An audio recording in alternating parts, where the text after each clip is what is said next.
I'm Dave Baker. And I'm Andrew Price. Welcome to Deep Cuts, the podcast where we pick a topic and walk you through the ins, outs, and nitty-gritty so you can appear like an interesting and idiosyncratic person on your next forced social function. Today's topic is... At your next forced... It's been like over a year, and that was the first time you ever fucked that up. Welcome to Deep Cuts, the podcast where we pick a topic and walk you through the ins, the outs, and the nitty-gritty so you can appear like an interesting and idiosyncratic person at your next forced social function. Today's topic is... The Life and Times and Unmade Masterpieces of Shane Carruth, Part 2. So, who is Shane Carruth? Well, he's a former software engineer who, in 2004, self-produced an independent feature film for $7,000. That movie, simply titled Primer, went on to be recognized as one of the most complex, ambitious, and inventive feature films ever created. Carruth then spent the next close to 20 years struggling to get his subsequent highly ambitious projects off the ground. Tragically, he was only successful in getting one of these three proposed feature films made. Over the course of the next God knows how many hours, we're going to deep dive into the complexities of his film, A Topiary, and his unmade films. Oh, no, fuck. Upstream Color. Yeah. Over the course of the next God knows how many hours, we're going to deep dive into the complexities of Primer. You said Primer. Over the course of the next God knows how many hours, we're going to deep dive into the complexities of his two unmade feature films. Nope, we already did what? We talk about some Shane Carruth shit. Episode start.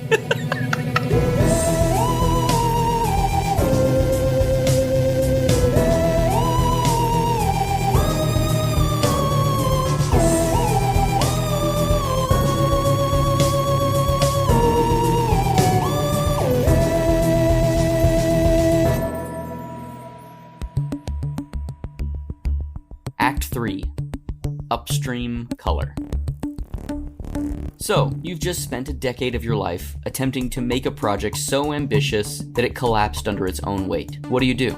Well, if you're Shane Carruth, you probably cry a bit, pick yourself up, and just say, fuck it, I'm gonna make another movie. And that's pretty much exactly what he did. He focused on back to basics. What could he make that he could control? What could he produce with a small budget that he could raise himself? What would $50,000 make? Could he make Primer 2? Well, he wasn't really interested in that, but what if he existentially made Primer 2? A spiritual sequel, like a down and dirty movie that would be difficult, but still something that would be achievable by himself. And that's what he did. Those are a means to an end, or a way to shortcut into what's happening centrally. Is this... it was meant to be an exploration of the way that personal narrative works, the way that you come to understand yourself and what you owe the world, what the world owes you, how your relationships work, sort of, your identity. And because I was really curious about what happens when that's stripped away, because if it is subjective, or if it is dependent on behavior and or experience, and you took that away and had to force somebody to rebuild it, then what is that based on? This is something I didn't necessarily have to verbalize until recently, but I think I started off expecting that if I start stripping layers away from people, there will potentially be a core underneath that, and that'll be something. To get to that, to be able to talk about that, not preach it as a truth, but to suspect or to define the edges of this question, that was really compelling for me. And I think what happened is the more and more I started stripping away everything from the central character or characters, the more I started to feel like, what if there's not a core? What if there's not anything underneath? And if you start stripping away these layers, you find that it was only layers. And then you're building them back up, but they're built up wrong. And that, in my mind, that and the concept of the way that it can feel to be affected by things that are either at a distance or far away, like if you suspect religious or cosmic beliefs, or things that are internal but difficult to talk about or comprehend, like biological processes or anything else. Just universally, all of the things that feel like we're being pushed around by, I can't really speak to outside forces. Yeah. And so that was the exploration. That was going to be the rough middle through. And then so the weird elements are believe it or not, they're my attempt to come up with a shortcut into that world, or a compelling way to talk about that world, or surround it with something that's interesting. And I had a certain criteria that I was trying to meet in order to build that.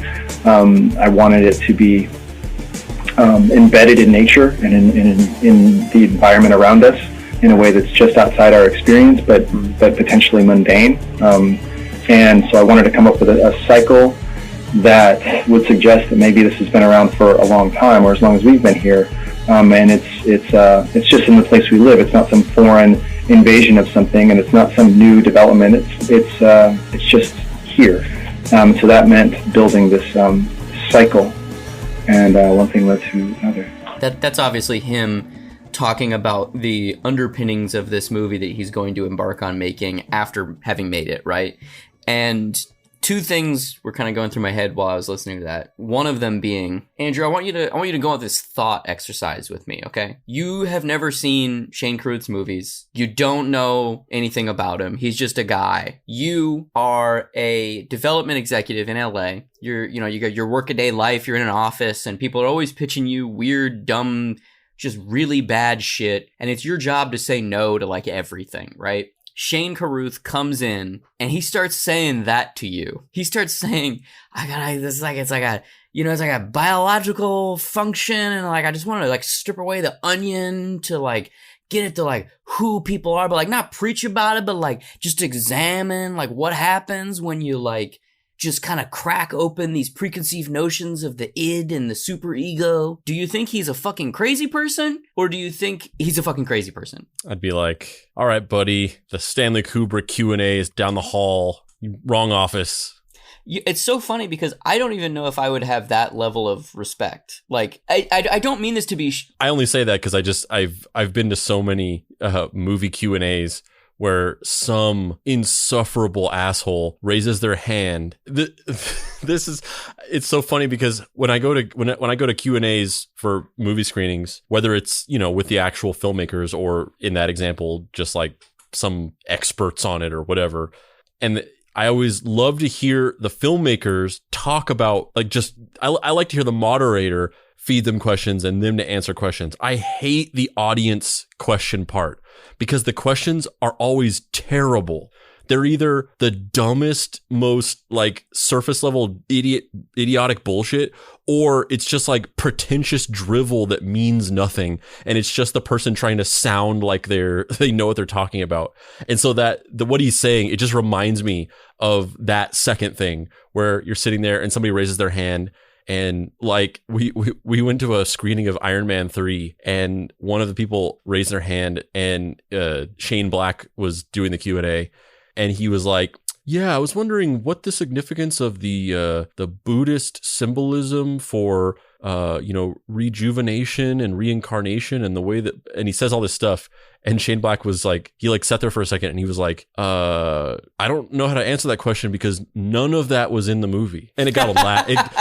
It got a laugh, but it was like, you just wasted like 10 minutes of this whole thing asking that stupid question that was just like you trying to sound like a fucking intellectual. But it just reminded me of that.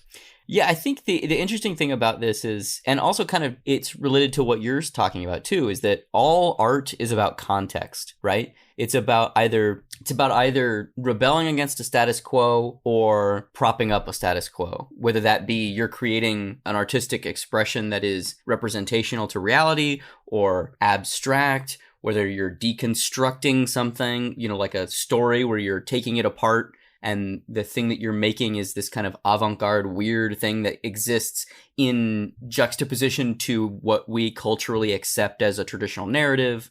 Andy Warhol's 15-hour Frankenstein movie, or, his 10-hour movie, whatever it's called, like a man sleeping with a fly crawling on him, whatever that movie is called. I'm blanking on the name.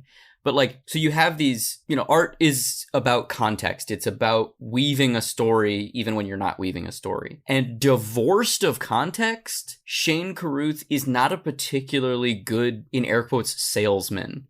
He's obviously very brilliant, but he's not someone that is immediately identifiable as oh, fuck, that's the guy. Like, that's the guy to do the thing. Like, we gotta just back this dude. Like, when he was talking about, like, unraveling the self and examining who we are in our primal state, you know, absent life experience, that's what his movie that we're gonna talk about, Upstream Color, is about. But it's also like, he's not selling the steak. He's not selling the sizzle. He's not even selling the pan that it's in. He's talking about the idea of manufacturing, cooking utensils. You know what I mean?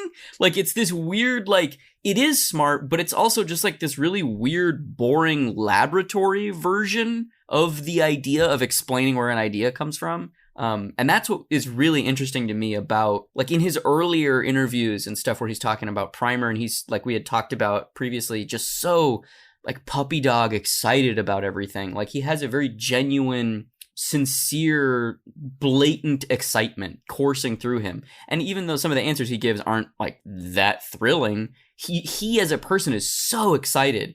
And in this era, which we're going to talk about, the interviews that he gives, he's so, like, defeated and jaded, and, like, low-key seems like thinks he's better than everybody, and, like, also doesn't do a great job at, like, selling the idea. Like, he kind of, and it's not even like in my perspective, it's not even like a David Lynch, like, oh, you don't want to talk about the work because then it'll give people preconceived notions. I'm not going to discuss, you know, like he always says about Eraserhead, yes, that's my most spiritual film. And that's, like, all he'll ever say. Can you expand on that? No.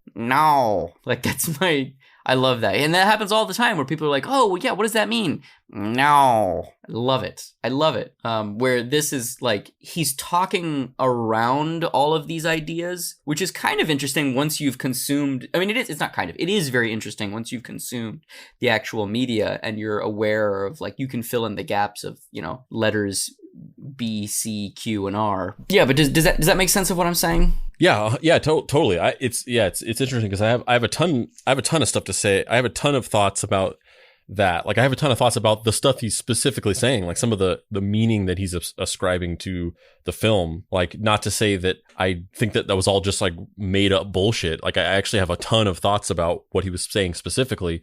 But it's also interesting, on the other hand, to hear, you know, the filmmaker speak about his own film in such a, like, douchey film student at a Q&A type way, whereas, you know, and not to say that it has to be this way. I'm not saying, like, oh, you know, whenever you're out doing press and things like that, like, you should be trying to sell your movie, but, you know, maybe try to sell it a little bit more than that. Like, we listened, however long that was, we sat there and listened to that.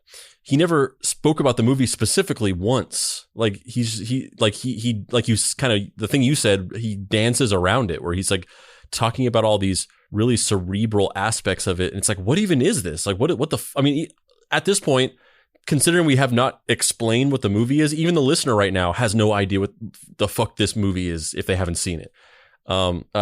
Because he gives no specifics about what the movie is in that whole spiel. And yeah, I think you're right. I think, you know, it goes a little hand in hand with some of the other stuff we'll talk about in this part of the episode, which is that, you know, he's so unyieldingly, he's so unwilling to compromise or you know, do anything that's not within the specific parameters that he feels are important, you know, almost to a detrimental degree, or, you know, he's, you know, kind of cuts his nose off to spite his face to a certain degree, where, you know, you get the sense, you know, the thing you said about him coming off in this era, like he comes off like he's kind of better than the people he's talking to. And, you know, that was kind of something we were talking about before, you know, off mic, is that, you know, in stark juxtaposition to the early stages of when he was being interviewed for Primer, and he had this sort of, like, wide-eyed, like, constantly in awe that this was all happening for him, and super excited, and, you know, just always coming off like he was on the precipice of greatness, and, you know, it was only, you know, things were only going to go up from here for him. In this era, you know, there's a bitterness and a jadedness, and a pessimism that has sort of hardened him a little bit, and, you know, almost kind of brought out his worst qualities. I'm assuming, where, you know, he's obviously somebody who is very cerebral, and at this point, it seems like that has sort of that sort of has gone to his head a little bit, where in the way, you know, you can things whenever you get really powerful and you have a lot of success, it can go to your head and you can become cocky. But I also think that it can happen in the other way, and we see that, you know, with our boy Laz Rojas as well. It's very similar in that the constant rejection and the constant, you know, being ostracized or othered by a industry or a group of people or community that you want to be a part of, that can also have the same effect, where when you have a lot of success and you start to feel like you're the shit and people are, you know, treating you like you're the shit and you're getting a lot of attention, you can start to become cocky. But then also, you know, with that rejection comes this defense mechanism where you're like, well, you know, fuck these people anyway. Like, I'm above this. I'm above them. I'm better than them. And it's like a defense mechanism where, you know, instead of thinking like, oh, I'm being rejected because I'm bad or inferior, you instead are like, I'm better. It's like that fucking there's this new thing that's like popular within like the incel community. That's what is it called? Incels have come up with a new classification, because, you know, there's alphas and betas, and then like lower levels than that. I don't know anything about this because it's all fucking stupid and I don't care about it. But there's like, they have these classifications of like alpha males, and then betas are like passive, submissive guys that get pushed around. And then there's like lower than that. And they think of themselves as like the lowest ones or whatever. And then there are certain incels that basically have created this fake kayfabe thing where they're called like super alphas or like something like that, where basically like they are alphas that choose not to be a part of the hierarchy. So they exist outside of it. So it's basically like people saying like, I would be an alpha if I bought into that bullshit, but instead I'm out here on the outside of it. So that's why girls don't like me and why I choose this. And it's like that. That's what it reminds me of. I wish I could remember the term. There's a really definite sense of that, at least for me watching these interviews, where his demeanor is completely different than those early days. And he always comes off, which is so funny that when we get onto the later stuff, you know, the current events of where his sort of life has gone and some of the events surrounding his personal life and stuff. And a lot of the reactions of people being like, I don't get it. Like, he just didn't seem like this. He seemed like such a nice guy and blah, blah, blah, blah, blah. And watching these old interviews, like, it's not surprising to me at all. Like, he exhibits the kind of behavior that lines up with what he ended up going on to do to me totally. He's got this really smarmy, cocky attitude. He's not being like a dick outwardly, but he's just got this air of like, I want this to be over. Like, I'm just doing this, you know, because I have to, or because of like, you know, I wish I didn't have to be here. This is beneath me. You know, your questions are so so pedestrian, and he answers everything with this air of like, you know, this is beneath me, and I wish I wasn't doing this right now. And this is kind of goes along with that, where when talking about his movies, he just goes into this like, instead of just being like, yeah, my movie is this, and, you know, really just excited about talking about what his movie is, he just goes into this mode of like, I'm just going to try to like, I don't know what impress you, blow your mind. I don't know what it is specifically, but it's like, he's just going out of his way to be like specifically pedantic about everything. I think part of that's just who he is. And then another part of that is the environment that he's come out of after all of this rejection, after 10 years of trying to get a topiary made, it just does stuff to you. And his way of dealing with that is this behavior that we're talking about. This is a thread though that we're gonna pick back up on. Around this time, Carruth and his previous partner had separated, and he began dating mumblecore actor and director Amy Seimetz. Born in 1981, Seimetz came through the mumblecore scene, producing and acting. She appeared in A Horrible Way to Die, We Saw Such Things, Alexander the Last, Tiny Furniture, The Myth of the American Sleepover, and You're Next. Her direction work includes 2012's Sun Don't Shine and 2020's She Dies Tomorrow. In 2015, she co-wrote and co-directed and executive produced the Starz series The Girlfriend Experience, based on the Steven Soderbergh film of the same name. She was also a series regular on The Killing and was a cast member in Alien Covenant. By October of 2011, it was announced that Upstream Color would officially be Shane Carruth's second feature film. The film was said to be currently casting in the Dallas, Texas area in preparation for a 40-day shoot. They were targeting early November 2011 as a commencement date and hopefully a January 2012 wrap for the film. Andrew, we listened to Shane Carruth talk about what the movie kinda was about, sorta. How would you describe, just in a couple sentences, what Primer's spiritual sequel, in air quotes, Upstream Color is? It's a way more bleak but meaningful Eternal Sunshine of the Spotless Mind with none of the sentimentality, but a lot more to say about the human condition. There, I fucking did it. That is impressive, dude. I fucking did it. I pitched it. Yeah, exactly. Yeah, I could have gotten a topiary made in a week. All right, so Mr. Price, thanks for coming into this mid-city Olympic and Western location of our production company. We love to spend money on weird bullshit.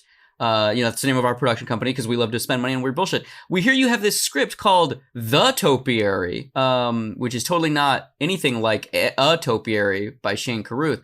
How do tell us a little bit about your project, The Topiary? All right, so it's a throwback to the blockbusters of the 1980s. You got little kids running around with cute little animals.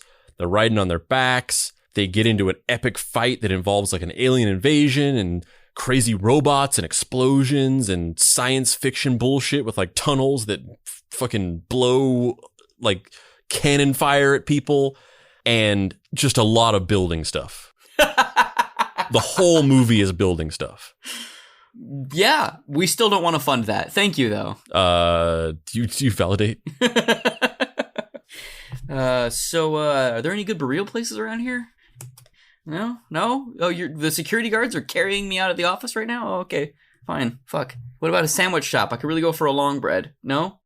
I really need a long bread after this rejection. See that if Shane Carruth had just had a couple long breads, he's a ciabatta guy for sure. He is 100% a ciabatta. He is a ciabatta. That was the title originally of A Topiary. It was A Ciabatta. Yeah, we should have known.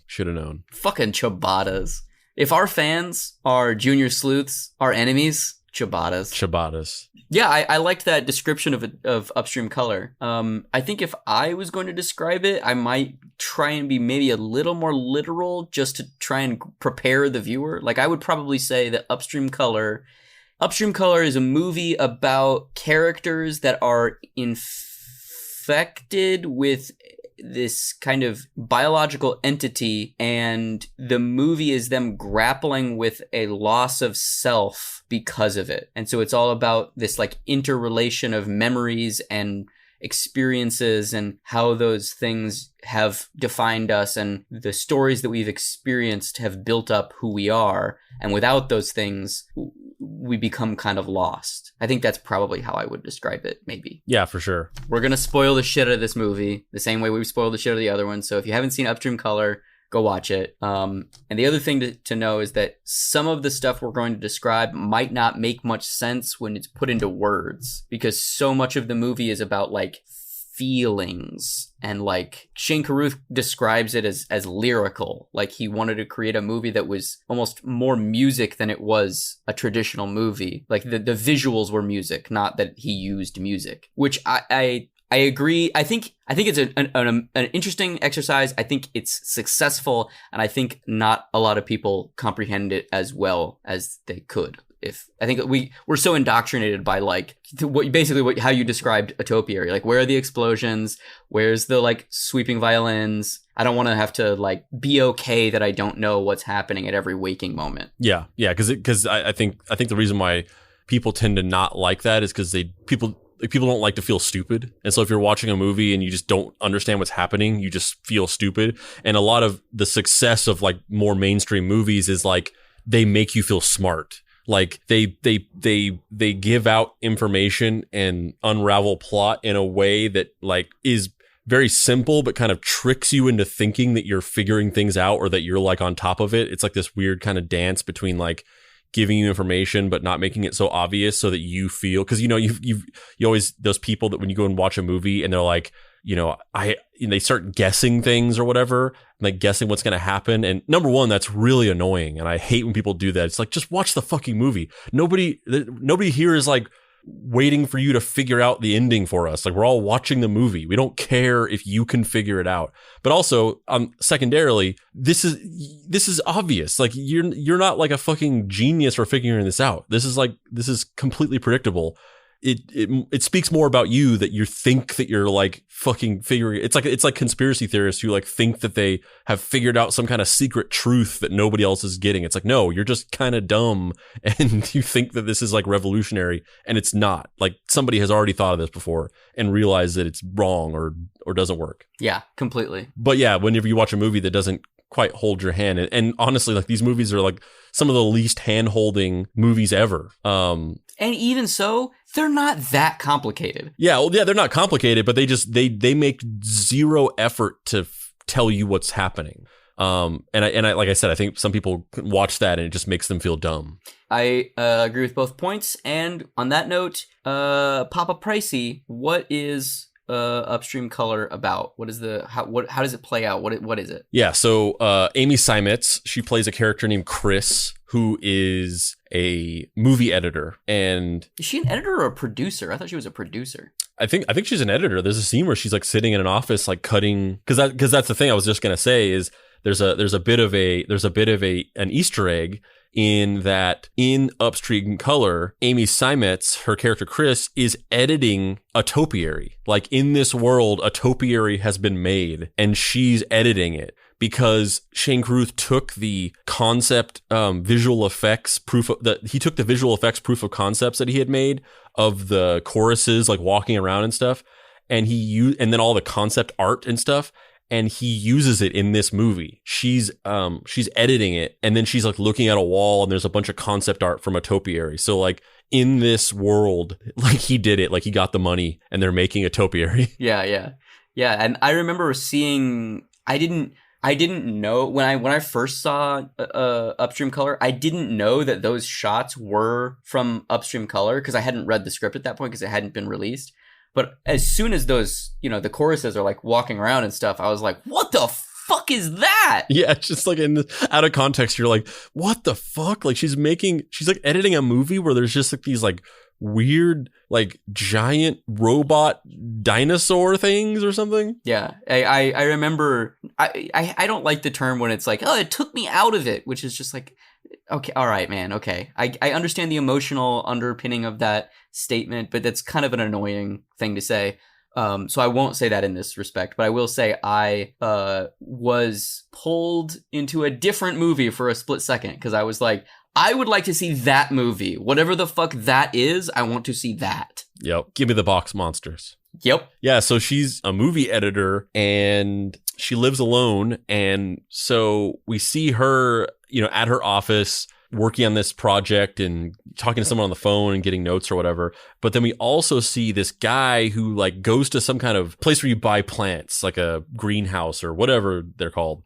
And he's like looking at and through these orchids, and he's like looking at them, and there's like little grubs or little worms on them. And he's kind of looking at the worms, and he's like kind of paying attention to them, and you don't really know why he's like inspecting these orchids. But he buys a couple of them, and then we start seeing intercutting with this kid who is like also harvesting these little grub things, and he like makes them into a tea. Like, he takes these little worm things and he puts them in a tea strainer, and he's like making it into tea. And then he has a friend over and he gives them the tea and he drinks it. And then they start like mimicking each other's movements. Like, they close their eyes and they're standing there. And one of the kids is like moving his arms in all these directions. And the other kid is doing the exact same thing with his eyes closed. And then he like tries to punch him. And the guy like immediately is able to like lift his arm up and like deflect the punch. So you get this sense that these worms can like hypnotize people or like psychically link to people, where they are like they can mimic each other or something. Like, that's kind of the general sense that you get when you watch this beginning thing. So this other guy that was getting these orchids, he takes the grub things, or these little worm things, and he's like, he puts them in pills, and he's like out in the city, and he's like trying to sell them like drugs. And he goes into this building where Amy Seimet's character is like trying to go to the bathroom, and he kind of spots her, and he clearly like fixates on her for some reason. And he follows her outside, and he like grabs her, and he takes this little like mouth, like this little thing for like pumping saline solution into people's mouths or something, whatever. It's like a little thing that goes over your mouth, and it has like a little pump on it. And he grabs her, and he pulls her down, and she puts this thing on her, and he pumps this water into her mouth that has one of these worms in it. And then it goes black, and then she wakes up, and she's in her house, and the guy is there with her. And what ensues is this like long sequence where he's basically controlling her. She is completely under some kind of hypnotic spell where he tells her what to do, and she does everything. And he clearly has done this many times before, because he's saying it like it's this routine where, you know, he has all the bases covered, and she's totally under some kind of hypnotic suggestion where she believes anything said to her, because he tells her that she can't look at him because he was born with a birth defect where his head is made out of the same material as the sun, and if she looks at him, she'll go blind. And so she can never look at him, obviously to conceal his identity and make it so that she can never see him or spot him or point him out in a lineup or whatever. And then she tells him that, or he tells her that she can't go to sleep or eat, and basically creates this like hypnotic, like sort of mind, this block in her mind where he says that there's a wall that's been put up, and she can't sleep or eat until the wall has been knocked down. So he keeps her awake for weeks, and she's only living off of ice. Like, she's just eating ice and drinking water. I'm not really sure what the significance of that is. I don't know why he doesn't let her eat. I wasn't really clear about why that was, but at any rate, she doesn't eat for like a week. She just only survives on like water and ice. And throughout this entire time where he's staying at her house, he's basically systematically robbing her of all of her money and assets in a way where he could never be implicated. So he has her go to a bank and like sign over her like mortgage to him. And he has her go and take out all of her, you know, savings from the bank and give it to him. And she has him go and give him like this big coin collection that she has. It's worth, you know, however much money. It's like a gold coin collection. And he basically just drains her of all the assets she has. But in a way where like it's provable by like records and camera footage that like she did it. She wasn't being coerced or whatever. Like, she herself did it. So after this whole thing happens, he finally tells her that the wall has been knocked down and that she can now eat and sleep. And then he leaves. And so she basically eats the entire contents of her fridge and then goes to sleep for like 3 days. And when she wakes up, she's just in her house. She's all of her belongings, all of her money and assets have been taken from her. And she has these worms in her. Like, these worms have grown. These like parasites have grown inside of her, and she can see them literally like slithering along her skin. And she tries to take them out by like digging them out. Like, she tries to use a knife and her fingernails, and she can't get them out. And so she has some kind of psychic connection or something, or just an instinct. And it tells her to like go out to this random location that's like in the middle of, it's like a farm in the middle of nowhere. And so in the middle of the night, she goes out to this farm, and there is a guy there, and he has a farm. It's a pig farm. And then he has like a motor home, and he has this little like makeshift laboratory setup that he has. And for some reason, he's playing a recording that's the sound of like an engine revving over and over again. That's another thing I wasn't super clear about, was like what the significance of that. He was like playing a recording where an engine is revving over and over again. I didn't quite understand what that was, but she goes out there. She just kind of wanders up, and she's like, I can't get these worms out. So this farmer, he takes her, and he puts her down on this lab table, and he extracts the worms from her, and he puts them into a pig. He like surgically implants them into a pig, and then he just lets her go. She goes back home. And so she is basically like traumatized. Like, She has no idea what happened to her. She's just in a daze. She slowly finds out that all of her money and assets have been taken. She goes and tries to take money out and talk to these banks, and they're like, no, you were just here like 3 days ago and you withdrew all this money. And she's like, no, I didn't do that. And they're like, well, yes, you did. Here's your signature. Here's the security footage of you coming in and all this stuff like that. So it's like a foolproof thing where she can't prove to anybody that she didn't do this. So she can't even get like insurance or anything like that because like demonstrably on paper, she did it. And people just think she's crazy. And she gets fired from her job because she didn't show up for a week. And so she's just she just has nothing, and she's like traumatized. And she gets another job working as a at a printing company, like doing like prints of things. And it's like a noticeable like downgrade from her previous job. And she meets Shane Carruth's character named Jeff on a bus. And the Jeff character, he's kind of forward, almost in kind of like, his character is kind of a dick. Like his character is not likable at all in this movie. He's just like a really blunt dick that just says like off-putting things and just has no filter.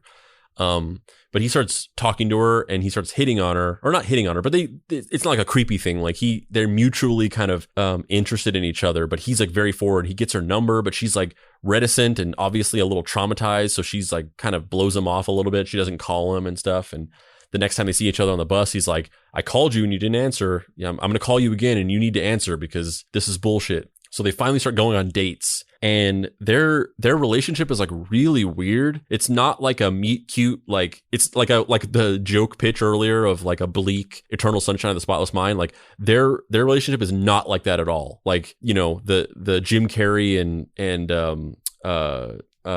Kate Winslet character, they meet on a train and like they have like a cute kind of like romantic thing, and she's like a manic pixie dream girl and he's like the shy inward recluse that they balance each other out, and she brings out the fun in him and he blah blah blah blah blah. It's not like that at all. Like their relationship is like kind of weird and awkward and kind of stilted, and they have like awkward interactions, and sometimes they just walk in silence and don't know what to say to each other. And it just depicts like a non-romantic relationship. And I mean romantic in the sense of like, you know, the classical sense of romantic. So then we start cutting back to this pig farmer who he has a bunch of these pigs, and you get the sense that all of the pigs basically came to be in the same circumstances where somebody came out and he extracted these worms from them and put them in the pigs. And he observes the pigs, and basically what it is he looks at these pigs, and whenever he looks at a pig, he can like see into the life of the person who the worms came from. So he can like look at the pig and he can kind of like psychically through the pig see what Amy Seimetz's character is doing. And he just kind of watches people's lives in this way. And they sort of stylistically show it in the movie of him literally being there. Like he's in the room with her, watching her, and she can't see him, and he's just kind of observing her. In the script, that character is called the Sampler, just for context. Yeah, his name is the Sampler. And so there's a scene whenever Amy Seimetz's character whenever she's being held captive by this guy, where she, I guess in order to keep her busy or something, he has her make these like paper chains. She's like obsessively constructing these chains out of like chain links out of paper.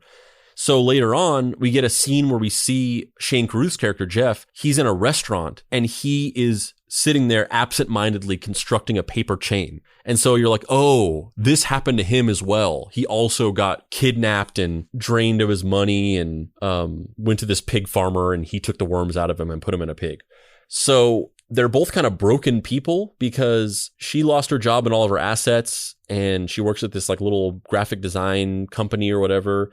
And he also, he like lies and says that he's like a stock trader or something, but in reality, he's not. He used to be, but then he got fired because he got caught stealing, which is probably what, you know, whenever he got kidnapped and was under the spell of this person, he probably stole money from this junk company that he worked at.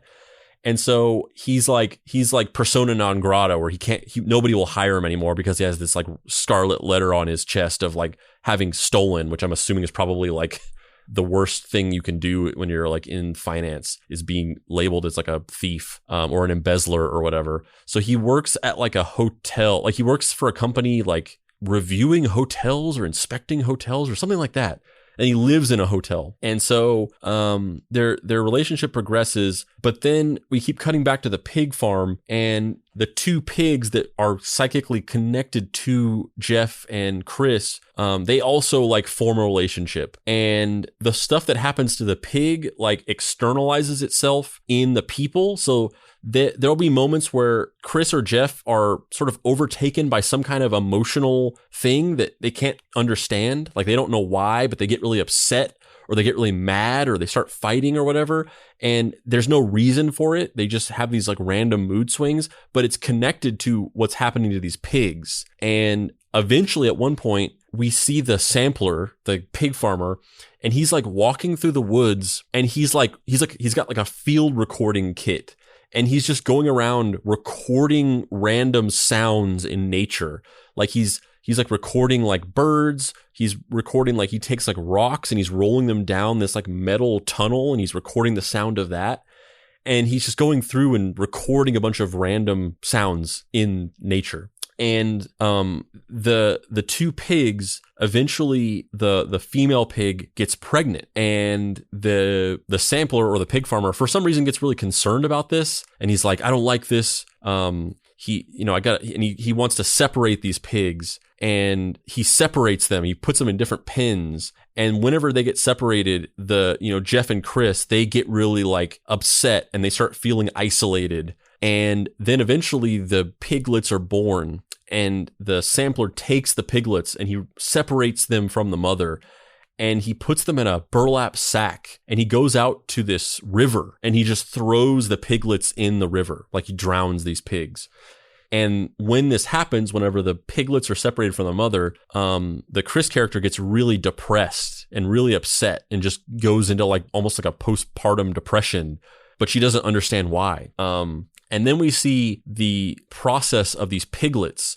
So they're washing down the river. They over the course of several weeks, their bodies start decaying. This blue liquid comes out of their bodies. It fertilizes a bunch of orchid plants that are growing out of this river. And so there's a bunch of white orchids, but a couple of them have turned blue because they were like fertilized by this blue liquid that grew out of these, or that seeped out of these pig corpses. And then a bunch of workers come and they harvest the orchids. They harvest the blue orchids.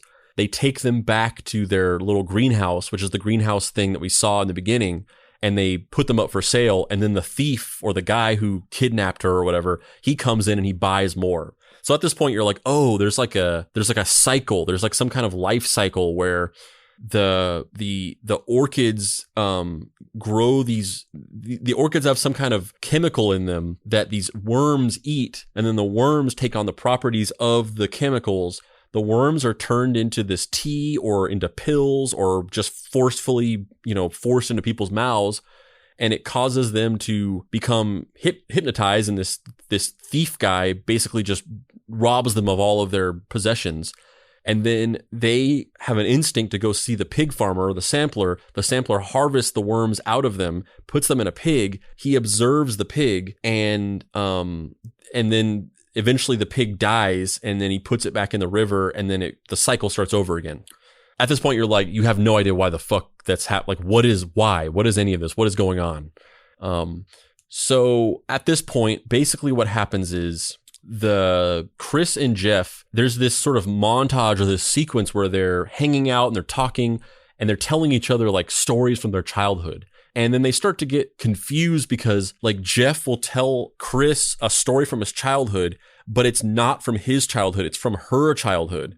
And they start arguing over like, no, that was mine. Like that happened to me when I was a kid. That didn't happen to you. And he's like, what are you talking about? That happened to me. And they get into fights about this. And then they start to basically realize that they're like psychically connected in some way. Like they don't know why, but for some reason they're like sharing memories or something because of this sort of like grief of having lost the pig's grief of having lost her kids psychically affecting Chris. She goes into this deep depression. She starts saying that she's hearing a noise in her house, and she's like making Jeff like look for it. And he's like searching through the house, and she says that it's a noise, but he can't find it. And he thinks that she's like losing her mind and all this stuff. And then eventually what happens is somehow Chris is able to see the sampler when he's observing her life. Like they're sitting in a room together, and then he's sitting there watching her. And, you know, it's kind of stylistic. Like he's not really there. He's watching her through the pigs, but then she looks up and makes eye contact with him. And he's like, what the fuck? Like she sees me, and it freaks him out. In the height of Chris's like manic, like grief or whatever it is, she's like at a swimming pool, and she's like bringing up rocks from the bottom of the pool, and she's reciting some kind of poem or something.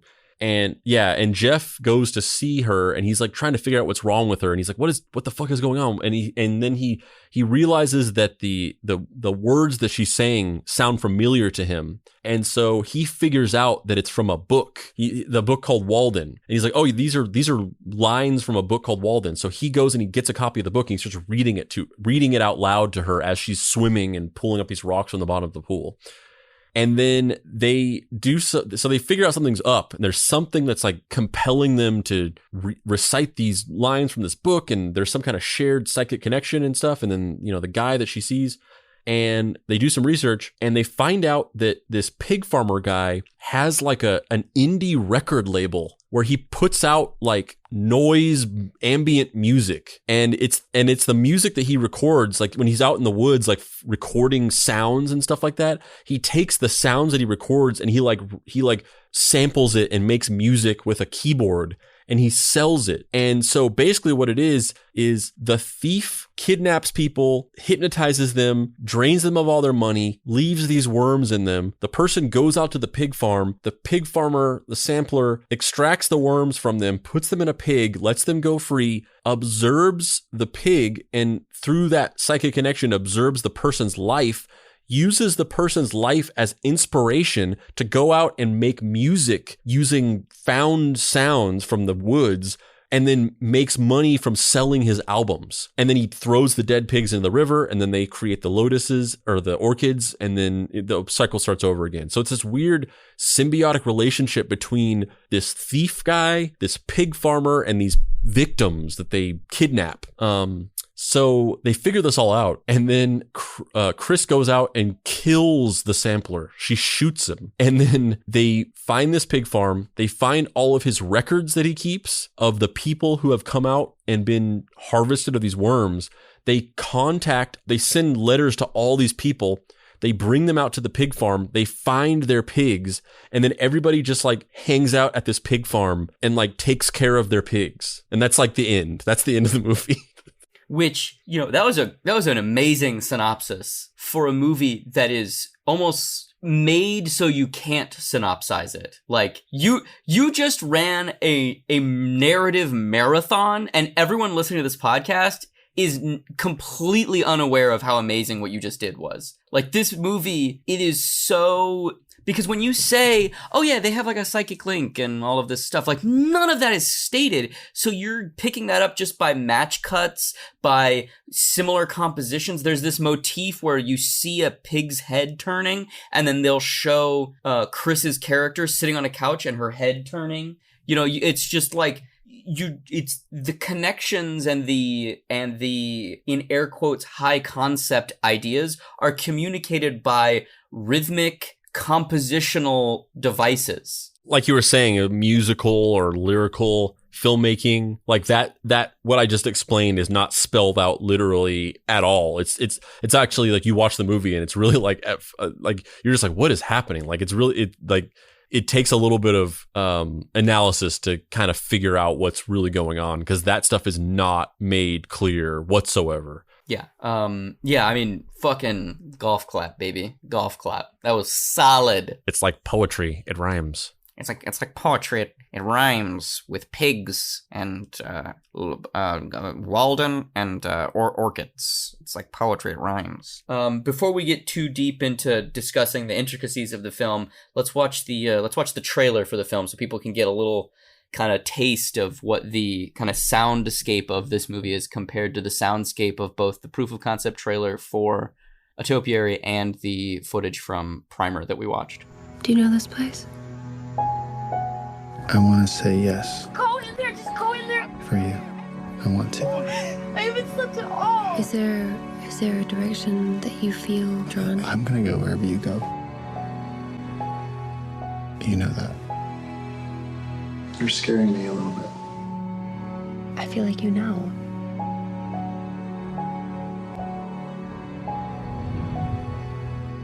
Won't let anyone near them. Just crowd back in the corner. Violent. I've never seen the parents behave so. They can get very protective.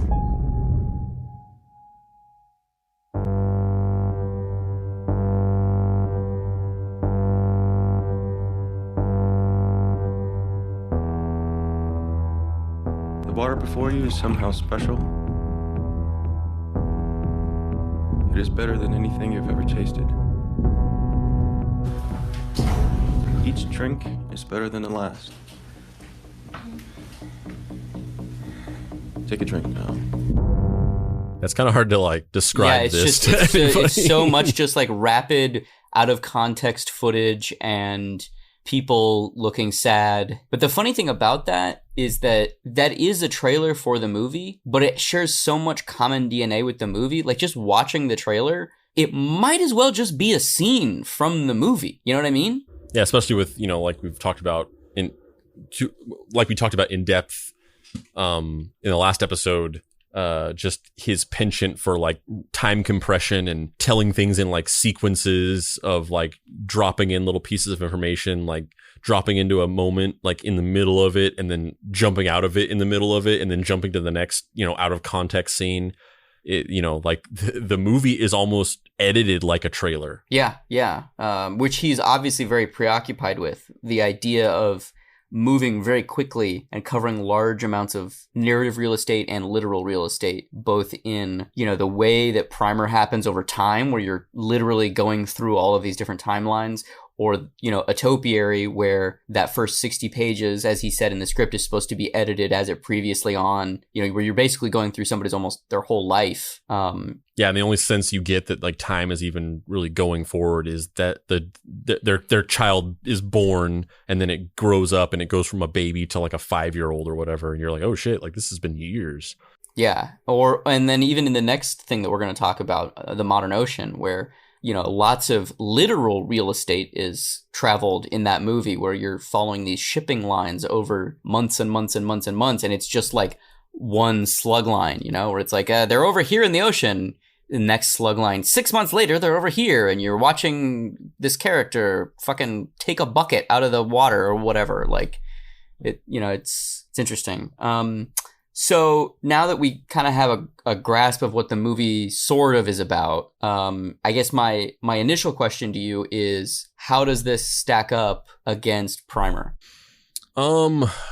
It's hard to say. It's like a very different experience. Like I like Upstream Color a lot. I think it's less fun to watch. It's certainly more challenging to watch. Like, as for all of the talk about how complex Primer is, or like, oh, it's hard to follow, or like, you know, blah blah blah blah. It's a very fun, enjoyable movie to watch. I could watch that movie a million times. It's just so fun to watch. Upstream Color is it's just a little more challenging to watch. It's a little less it's a little less accessible in a way. It's you know, it's like we've been talking about, it's sort of narrative structure and its literal editing is very it's less literal, and it's more kind of like in that vague way that sort of songs exist, where the imagery is not concrete, it's just almost like poetic. Would you say that Upstream Color feels like we write our songs out of the we write our code in A++? I couldn't even remember all the lyrics to make that joke work. You son of a bitch. You don't listen to this every day? Wait, what is it? We write our code in... No, we write our code we out of the sun. We spend our time out of the sun. We write our code in C++.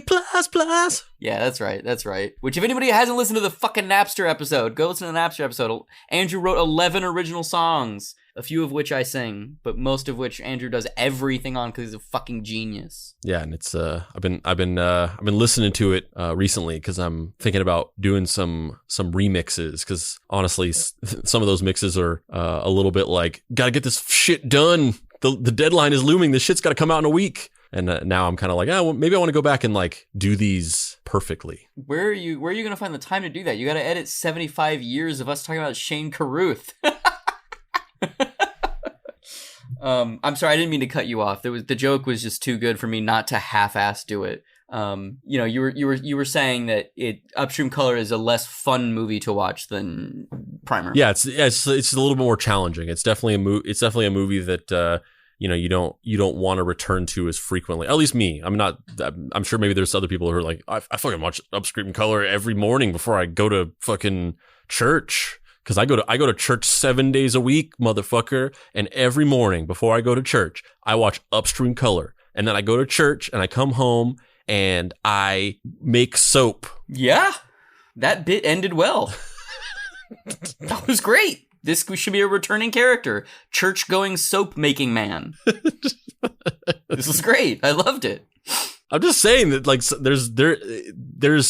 it takes all kinds. Yes, it does take all kinds of characters to exist within our universe. Not all of them need to be funny. Some of them can just be guys or girls. They could just be characters, We've got church-going, Shane Carruth obsessed soap-making person, and then we've got the ghost of Paul Lynde. It spans the gamut, really. But yeah, for me, it's a little less. It's a more challenging watch. So it's like it doesn't exist in that same space for me as a movie like Primer that I just it's just fun to watch because for whatever ethereal reason. What was the question? What were you asking me? I was just asking how it stacks up. It's interesting for me. Oh yeah, I was just basically saying that it's a different experience. That doesn't mean that it's bad or worse. And I certainly like the movie. It's different in a lot of ways. Different experience.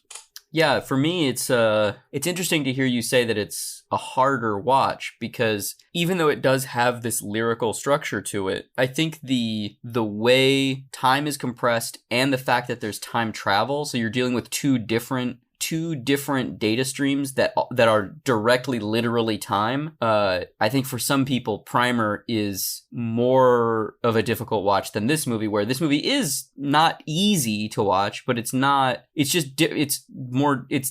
kind of obtuse in a different way, like you're saying. It's more kind of, I don't know, art school obtuse as opposed to like engineer obtuse. Yeah, I mean, I guess with Upstream Color, for me at least, and when I say more difficult to watch or more challenging to watch, I guess what I mean is you really have to be engaged with it the whole time, or else the movie could just wash over you. Like this is not a passive viewing experience at all. Like you have to be engaged with it, or else you'll go 40 minutes and realize that you don't even know what just happened for the last 40 minutes. And you've just let like abstract imagery wash over you.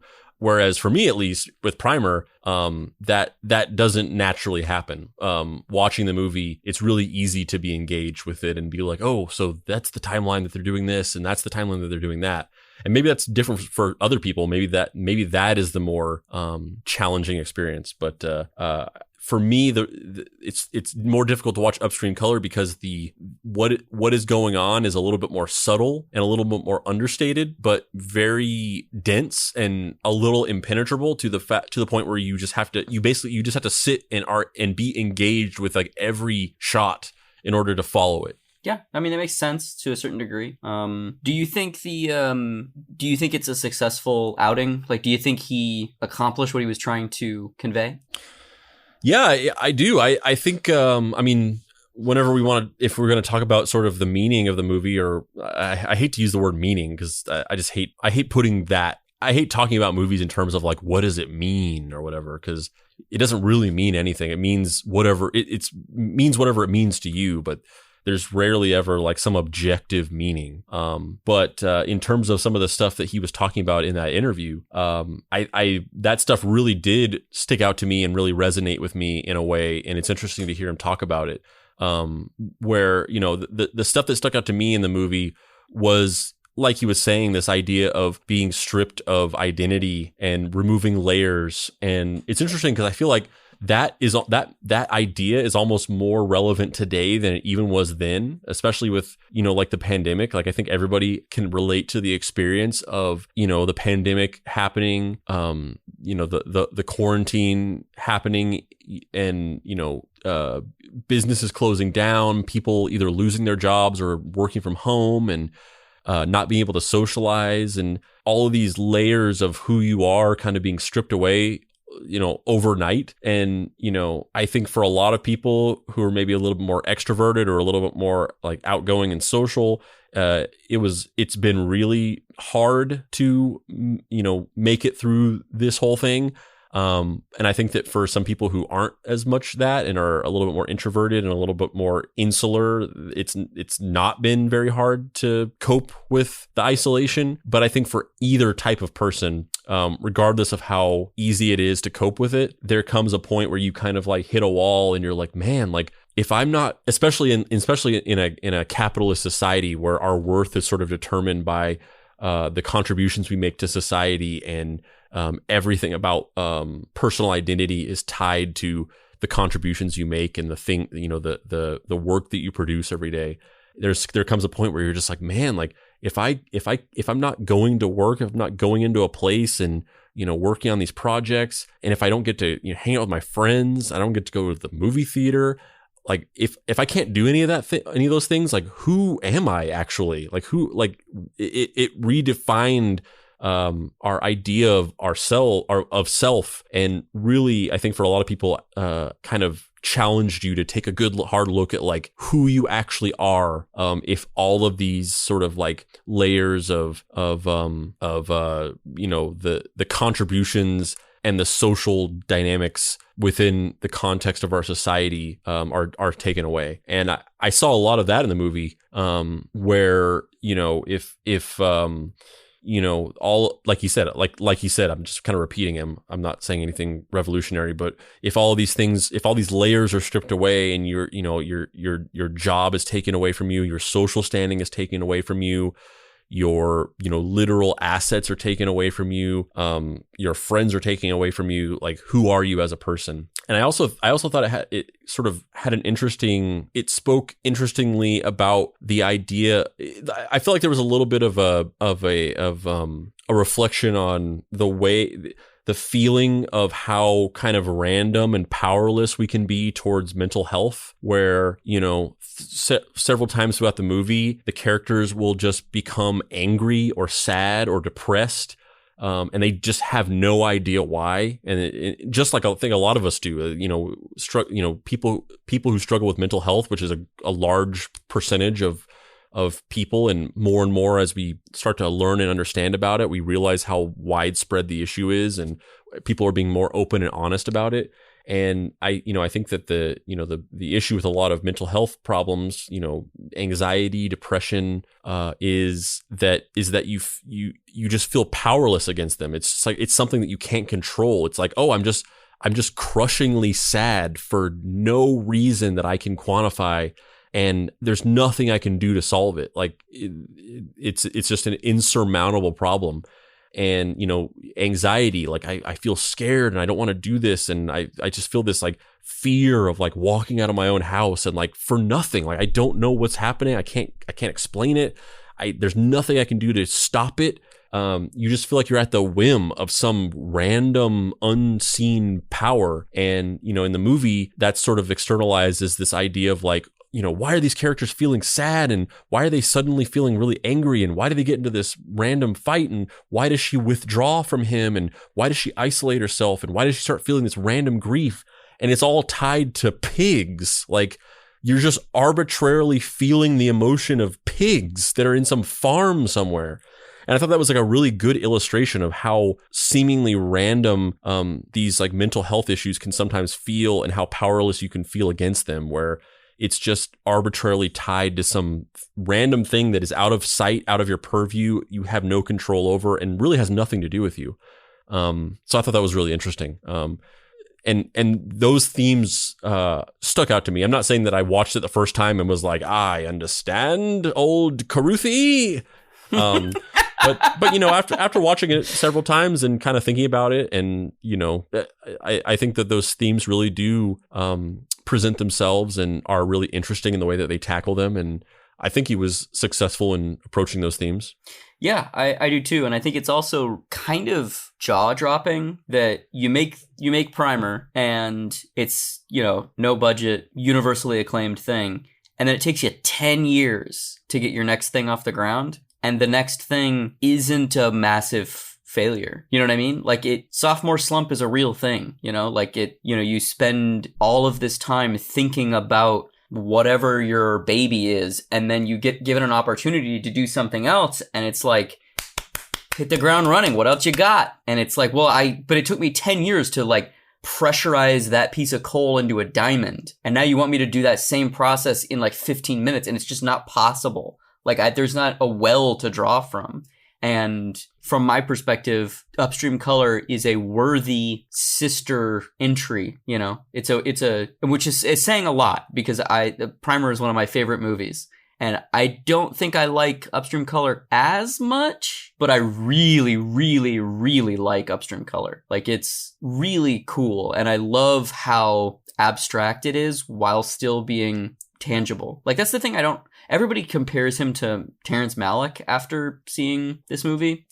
And I personally don't really like that comparison, because I feel like Terrence Malick is cool. I like some of his movies, and then some of his movies I don't like at all. Like, I like weird abstract stuff, you know.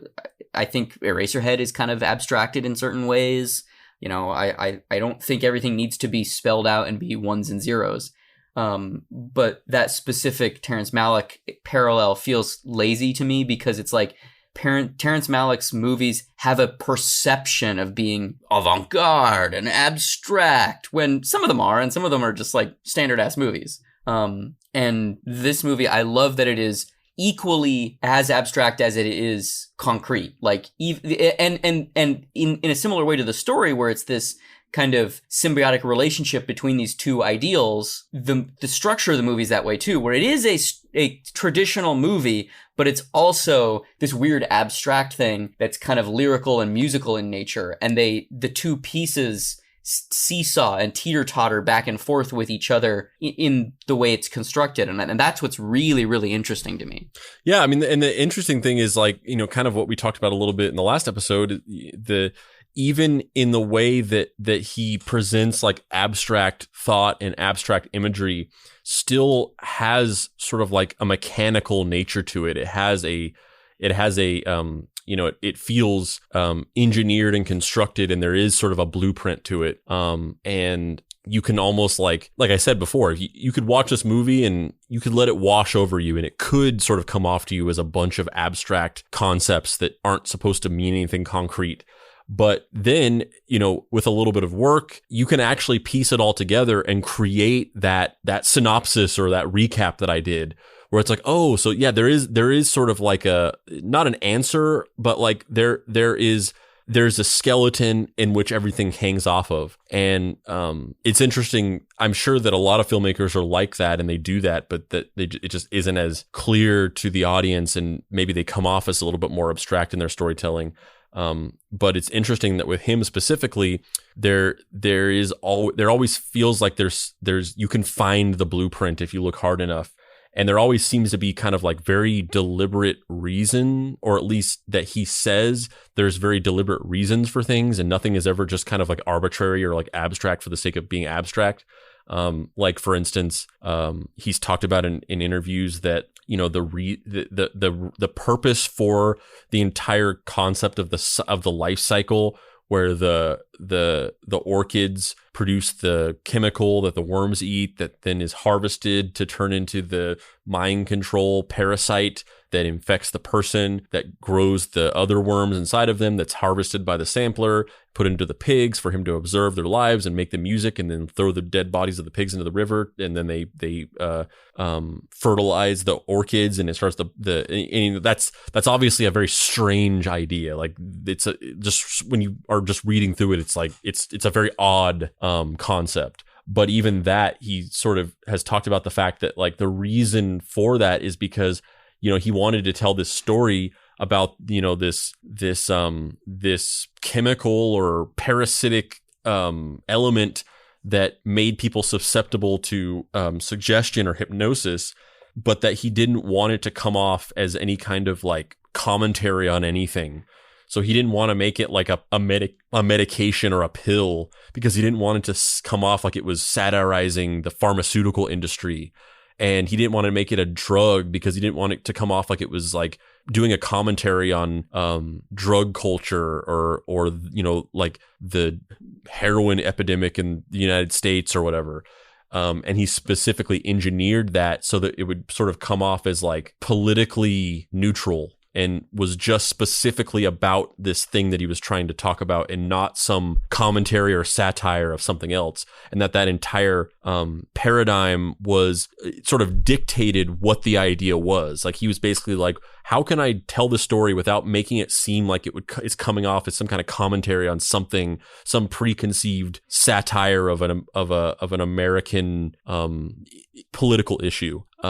So I'll deliberately make it this weird abstraction that involves these worms and these pigs so that it could never be misconstrued as that. I have two thoughts about that. One being the idea of the sampler being somebody who is creative but takes things from the world, combines it with personal pain that is harvested, and then synthesizes that into art is really interesting to me, because I think that is Shane Carruth's perspective on movie making. Like that's his way of kind of, which is really interesting that character gets murdered for doing this. Like it's his idea of what it takes to be a filmmaker is this almost extreme monastic devotion to something that is borderline immoral, but also very necessary and contributes to society and saves lives. Because he's rescuing these people, but it's also this feedback loop of, by rescuing them and putting the worms into the pigs, the baby pigs that are spawned from that create more of this toxin that is then secreted into more worms and then hurts more people. So it's this really strange, like, is Shane Carruth's idea that pain can only be synthesized into, like, meaningful art can only be created from pain synthesis, which then only inspires pain in the audience? Or is it, do you know what I'm saying? It's this weird, like, there's definitely a personal metaphor in there for him that he's like playing with as a person. And I don't know that I fully understand it, but it's interesting to me to look at that and be like, oh, this means something to you that's bigger than, you know, even if he wouldn't put it as filmmaking, even if he would just put it as being creative or whatever, like that component is there. And then the other part of this is that, like, to me, this feels like a story that started out with Shane Carruth saying, I'm going to throw out all of my bag of tricks. I'm not going to make a scientific story. I'm not going to make a story that's process oriented where people are doing a thing and uncovering a thing and then discovering another thing by accident, which then leads to this thing. And that's when, you know what I mean? Like Topiary and Primer. He's taking a different road. But because he's Shane Carruth, it turns into a weird scientific cycle thing because he's not capable of doing it any other way. Yeah. The worms are extracted and they're put into the pig, and then the pig dies, and then it goes into the river, and then the blue, it's... But that's not the core of the story, right? That's like the girding around the story. The story is, I want to do a character piece where someone's identity is unpeeled like an onion, you know, piece by piece by piece by piece. But then, and he even says in that interview that we played a little clip of, where he was kind of like, oh yeah, the weirder elements are kind of just like a way to get to the idea of examining identity, which is like, because he's just not capable of making something that doesn't have that process scientific method-esque approach to things. Yeah, and that's kind of a little bit of what I was trying to get at, but to say that it's interesting because you hear him say that, like you say like, oh, the weirder elements are just to get to this, or in some of the other interviews I've listened to where he says like, I just kind of I was trying to avoid coming off like I was making some kind of commentary, and like that was the method that was the method I figured out for how to do that. And it's interesting hearing him say that and thinking like, it's funny because it's like I feel like you could have done that without making it a thing where like a pig like infects a normal person. Yeah. A normal person could. I don't know that Shane Carruth could, because if somebody pitched to Shane Carruth like, oh yeah, there's like a computer virus that they plug into the back of somebody's neck and it ruins it makes them susceptible to this hypnosis, and it's it's a high concept science fiction idea, whatever. That's not he's gonna be like, you know what I mean? Like that's not gonna interest him. Any closing thoughts on this discussion component before we move on, as they say? As they say. That's what they do. They say. I don't know if you've ever... That famous saying where people are like, let's move on. Yeah. I don't know if you've ever had conversations with people who know what they're doing in terms of podcast hosting, but they definitely say, any closing thoughts? Any final thoughts? So what are your summary impressions of a topiary / primer / upstream color? Yeah, I like how the movie it's really interesting because it's a character piece that doesn't necessarily concern itself with the people involved. Kind of in the way that we talked about with a topiary, where like the story is kind of bigger than the people. The people aren't really that important. They're just kind of there as sort of cogs in this machine, and there's a misdirect where you think that Acre Stowe is going to be the main character, and then it's like, nope, he's gone. That was the end of that in like the first less than a third of the movie. And then there's another misdirect where you think Euclid is the main character, but then he kind of isn't, and then you kind of ultimately realize like, oh, this wasn't about these people. This was about this larger this sort of larger clockwork machinery.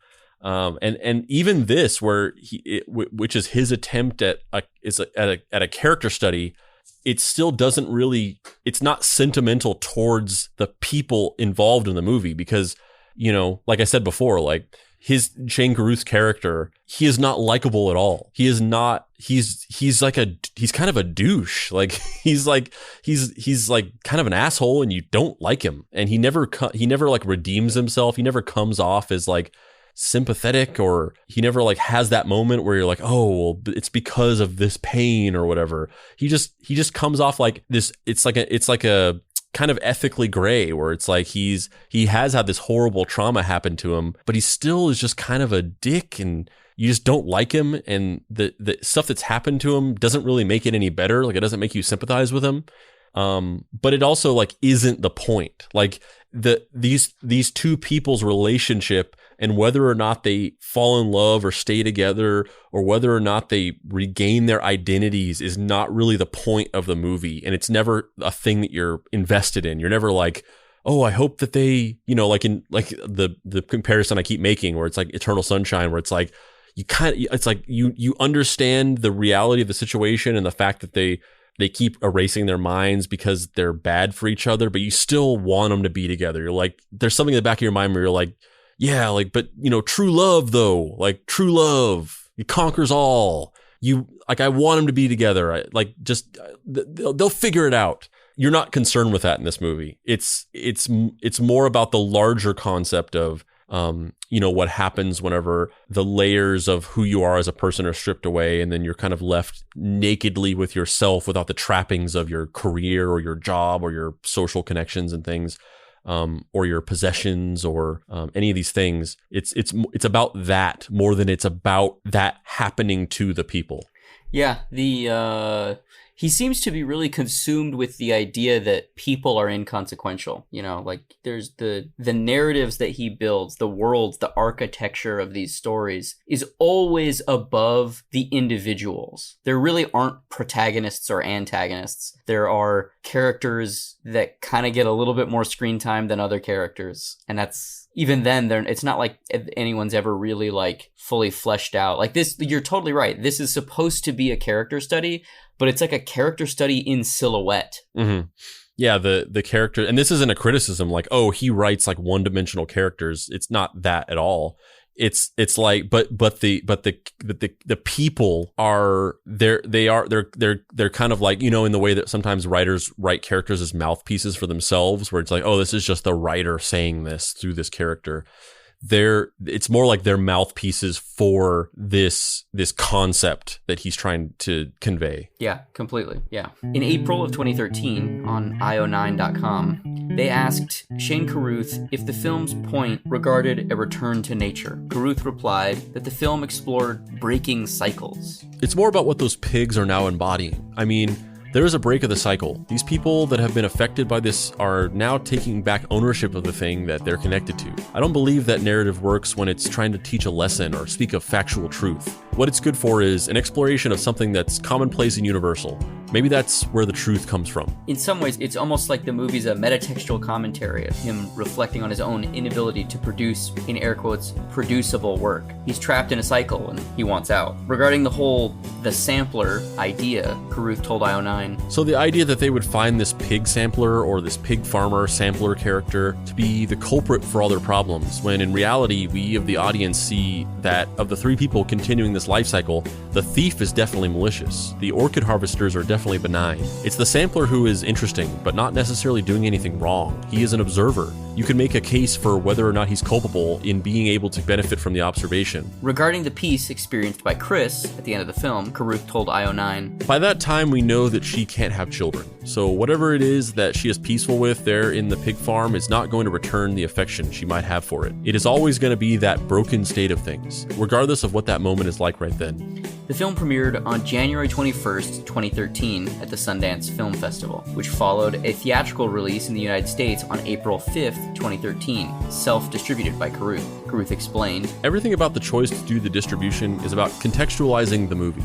The film was shown at South by Southwest on March 8th, 2013, and during its theatrical run, Box Office Mojo listed Upstream Color as making $444,000 domestically. So this is really interesting to me that for people who don't know, distributing a movie is not easy. And it also takes a year. So normally the lifespan of a movie is you screen it at one of these festivals for an indie film like this. You screen it at a festival. It gets bought for distribution by a larger entity, either a studio or a distribution company. And then they spend a year setting it up and advertising it and marketing it and putting it in their release slate. And they have connections with theatrical distribution companies. They have connections with digital distribution companies. It'll, appear on streaming services, whatever the situation is. For him to premiere the movie in 2013 and then distribute the movie 3 months later is insane. Like, that's in some ways almost like setting yourself up for failure. Like, it just doesn't happen. And it's obvious that he was really frustrated after spending 10 years trying to get a topiary made. He was just like, fuck this, I'll just do this myself. So he didn't sell the movie. He still owns Upstream Color. Because if you don't know, when you make a movie for, let's say, like this, it was made for $50,000.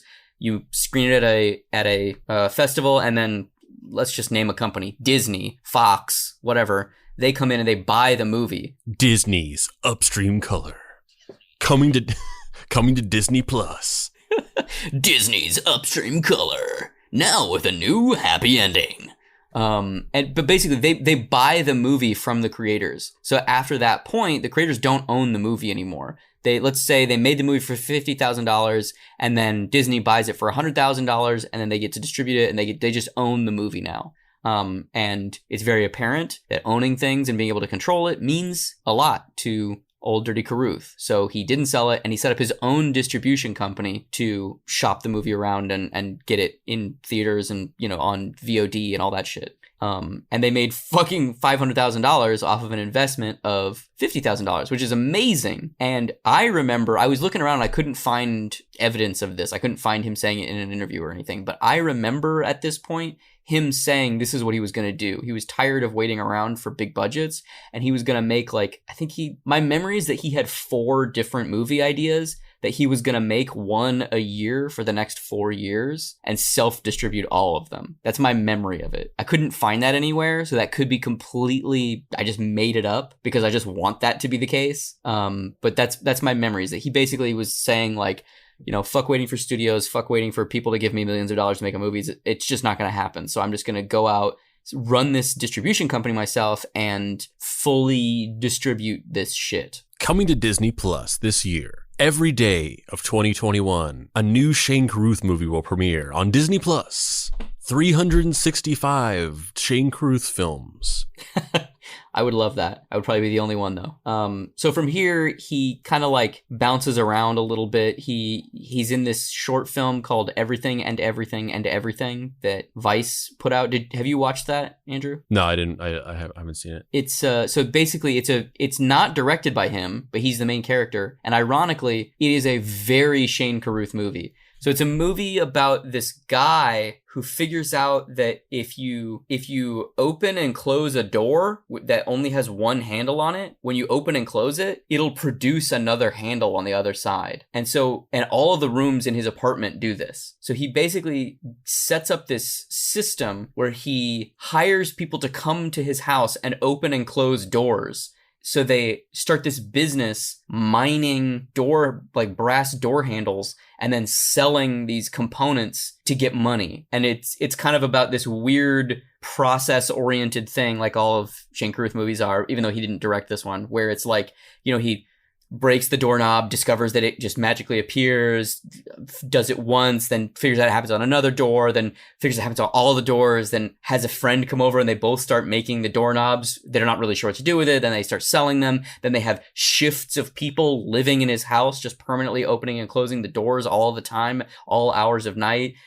Just massive stacks of doorknobs. The doors stop producing doorknobs and their business dries up and they're like, fuck, what are we going to do? And it's pretty cool. It feels of a piece with the rest of the stuff that he's involved in. So I think he was a producer on it. Vice funded it and he's the main character. I don't remember if he wrote it, but it's not directed by him. So he also appeared in another one of my favorite movies, Swiss Army Man. Have you seen that? I love Swiss Army Man. And it's also just weirdly, his little cameo is just very Shane Carruth-y, where it's like, did he write his dialogue? Because it's a small cameo. He's like literally in the inn, just like in the background. He's a cop. Corner, and he's just like, he's kind of like in very Shane Carruth type dialogue, just kind of like explaining like the process of like, yeah, the body must have been decomposing for weeks, because like, and just kind of it seems like he guest wrote his dialogue or something. Yeah, if you haven't seen Swiss Army Man, it's amazing. It's about a man and a corpse who go on an adventure together, and the man he figures out that the corpse is decomposing in ways where he can use the corpse as a weapon. And so the corpse kind of becomes like a Swiss Army knife, and it is fucking amazing. It's so good. Written and directed by the Daniels, my favorite music video directors. Their feature film debut. And it's perfect. It's amazing. Please go watch it. Paul Dano, Harry Potter. Check out all the Daniels short films and music videos as well, because they're great. He was a consultant also during this time period on that movie Looper that Rian Johnson made, the time travel movie. I wonder why. Which is so funny because I imagine that consultation call being like, all right, so we're doing Terminator style time travel. And he's like, yeah, that's not what I do though. And they're like, it's fine. We're just gonna, we just want you to just like look at the script and tell us what you think. And he's just like, it's bad. Like the story's fun, but the time travel stuff doesn't really work. He's like, okay, listen. We just want to say consulted by Shane Carruth. So I'm just going to be honest with you. Can we just give you 10 grand for this Zoom call? And then you can just say like, oh yeah, I looked at the time travel. Okay, fine. Fuck it. Give me that 10 grand. I need a job. None of my movies get made. I don't know how he makes money. Like, I really don't know how he survived. Well, apparently he doesn't, because there's slight spoilers for later on, but at some point he's complaining about having to spend $94 on some kind of court case or court date thing. Yeah. And Primer and the Shane Carruth commentary track on Primer are both just up on YouTube for free. So it's not like there's a whole lot of people beating down the door to see that movie, unfortunately. I wish there were, but there's not. So he basically just kind of bounces around during this time period, which is interesting because like it's so interesting and also kind of sad to, look at when we're talking about Primer and see that like in its entire run, it made like less than $500,000 theatrically. Because from my perspective, when I was in high school and the movie came out, it was like, this is fucking huge. Like I was like, from my perspective, it was like a fucking phenomenon. Because all of, me and all my friends were talking about it and it seemed huge. And then to look back on it and be like, well, for what it was pretty successful, but it still was like nothing. It still kind of like didn't do well. Yeah.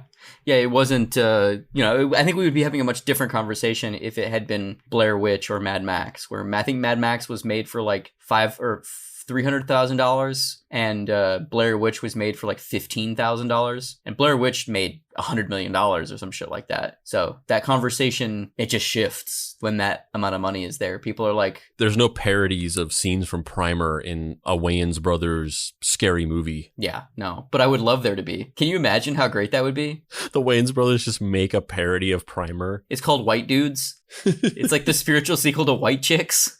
It's them in whiteface, trapped in boxes, time traveling.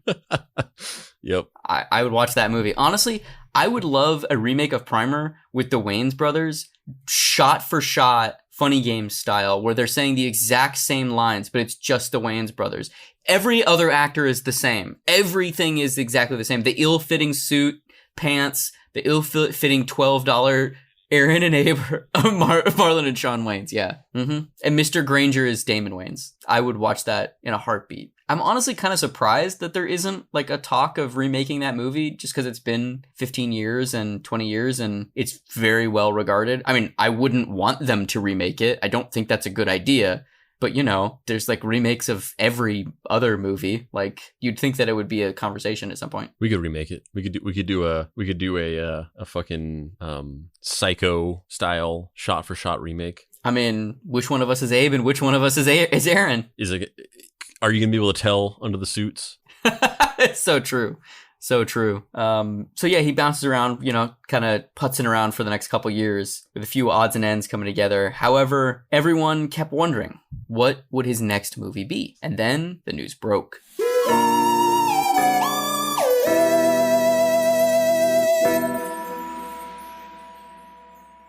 Hey everybody, my name is Hilsmer Spotchademon, the Space Hell Demon, and Andrew and Dave are forcing me to— What are you talking about, Hilsmer? Nobody's forcing you to do anything. You literally barged in here in the middle of me recording this promo and insisted that you do it. You said that I sucked at it and you could do it so much better than me. Yeah, exactly. I'm being forced to do it because you suck so much at your job. So anyway, Andrew and Dave are forcing me to get on the microphone today and kind of go over a bunch of the cool deep cut stuff that's going on right now. So first and foremost, Dave is coming out with a new Picture Box book, which I guess are apparently called comics now, all of a sudden. But yeah, the book is called Everyone is Tulip, and it's coming out June 29th, available in all comic stores and stores in general, I guess. And it's written by Dave, and it's drawn by Nicole Gu, and it's colored by Ellie Hall. And it's basically about an aspiring actress who moves to LA to try to make it big, and then she ends up sort of doing these weird experimental performance art YouTube videos and gets mixed in with this sort of identity shattering underbelly of Los Angeles. Yeah, so that book is coming out June 29th, and you can actually read the entire thing by going to everyoneistulip.com, where they're releasing the book page by page as a webcomic leading up to the release of it. Also, you can get official Deep Cuts merch by going to deepcutspod.com and clicking on the shop, or you can go to bit.ly.com/deepcutsmerch and you can get t-shirts, you can get hats, you can get coffee mugs, you can get baby onesies. You can also get a Mystery Treehouse Investigation Agency patch that you can put on a backpack or put on your jacket by going to deepcutspod.com and going to the shop, or you can actually get that at Dave's shop at heydavebaker.com, or you can get it at Andrew's shop at dapricerights.com. You should also follow Deep Cuts on YouTube by searching Deep Cuts, where we are going to be releasing some cool, interesting, long-form video in the coming months. You can follow Deep Cuts on Facebook, where Dave and Andrew put out these like reaction videos where they watch old movies and kind of react to them. You can also join the Facebook group, which is a group where a bunch of Deep Cuts listeners go to kind of hang out and talk about episodes or talk about random, interesting subjects. A lot of episodes are kind of born in that group. There's a lot of memes that happen there. It seems like just a fun place for fucking nerds that like this bullshit would hang out. You can follow Deep Cuts on TikTok at Mystery Treehouse, where they do short form explainers. So if there's an idea that's like not long enough or in depth enough to do like a full episode on, they'll do like 3-minute explainers on TikTok. You can also check out all the different books and projects that Andrew and Dave are releasing on their websites, dapricewrites.com and heydavebaker.com, where they put out comics and books and video projects and anything else they're doing outside the Deep Cuts world, such as Dave's books Fuck Off Squad and Action Hospital, or Andrew's book Deadbolt AI Private Eye. And finally, if you go to deepcutspod.com and scroll to the bottom to sign up for the mailing list, you'll receive a semi-regular newsletter called the Mystery Treehouse Investigation Agency Circular, which collects all the news and new content that Andrew and Dave are putting out and kind of puts it in one place, as well as provides some more commentary, and maybe in the future there might be some cool behind-the-scenes info that's going to be released there. There. Are you fucking happy? Once again, Hillsmer, you didn't need to do that. You insisted, and in fact, I would have preferred to do it. Is that the thanks I get? Get out of here.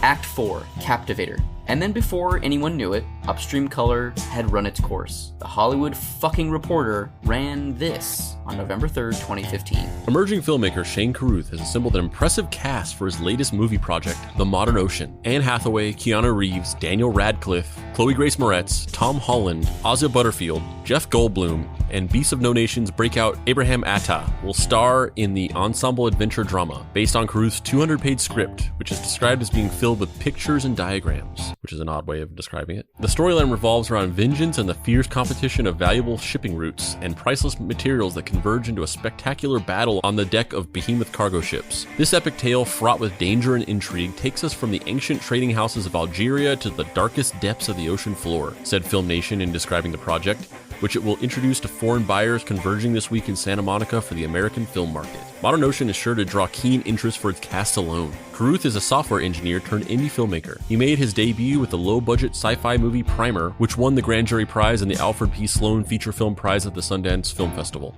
His follow-up was the 2013 movie Upstream Color. Carruth will act in the upcoming movie and is producing via his banner ERBP, along with Blackbird's Lawrence Ingley from The Day After Tomorrow and Tadmore's Ayol Rimmon, American Ultra. The producers are promising a movie that will be enormously invented but grounded in arcane reality and will draw audiences into a secret world filled with mysterious technologies and bitter rivalries. So, I remember when this came out, and I was fucking stoked. But the first thing that popped into my head was, I really hope that these movie stars actually help get this movie made.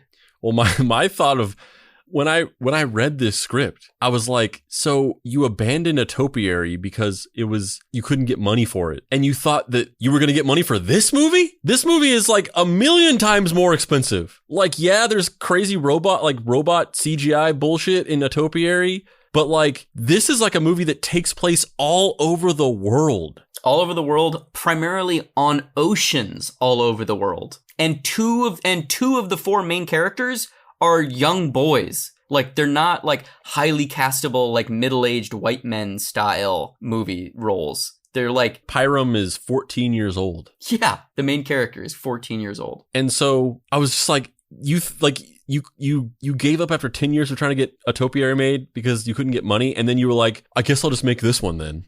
This like 10 times more expensive one.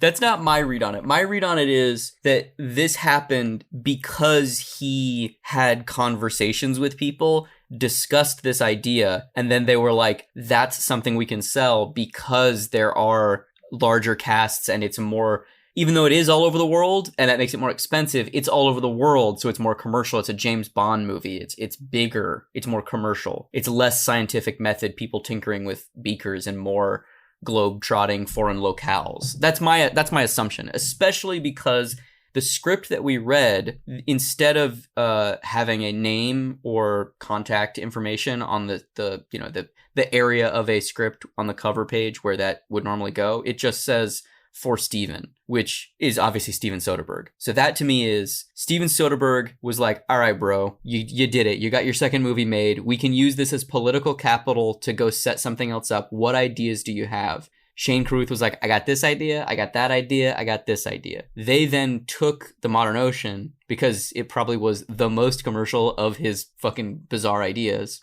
and they set it up somewhere, then those people, either these producers or other producers, I don't know, helped package it with Keanu Reeves and Anne Hathaway and all these other motherfuckers.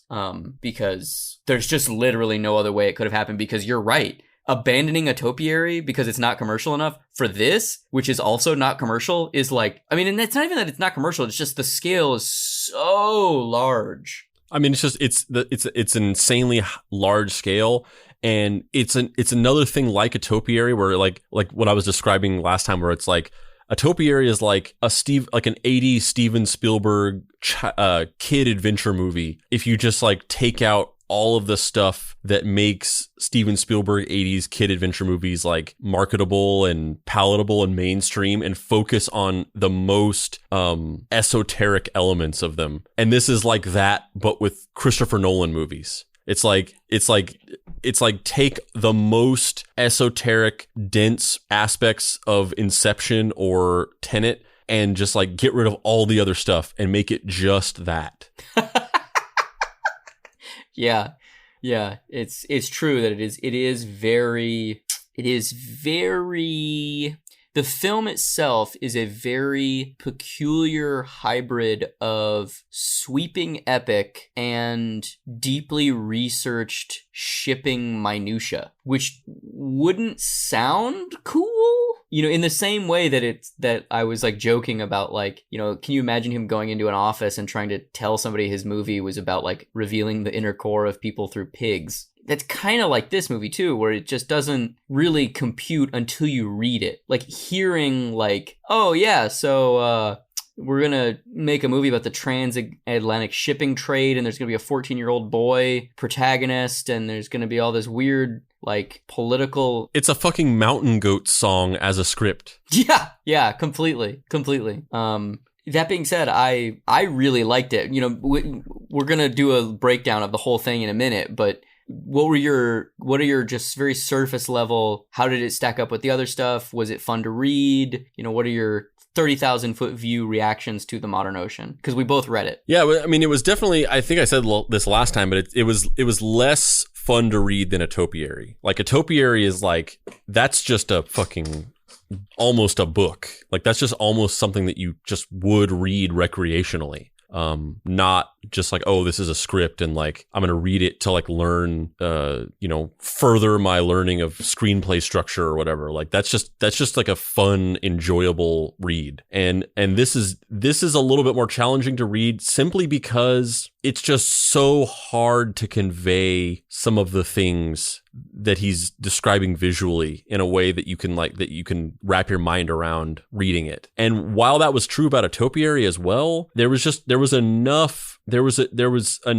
stuff outside of that it almost kind of made up for it. Like if there was something that you just didn't quite understand and you're like, I can't really visualize that. It kind of was fine to just kind of like skip over it. And like there was something else there that would kind of keep your attention. And overall, the sum of its parts, the larger picture was more than the sum of its parts.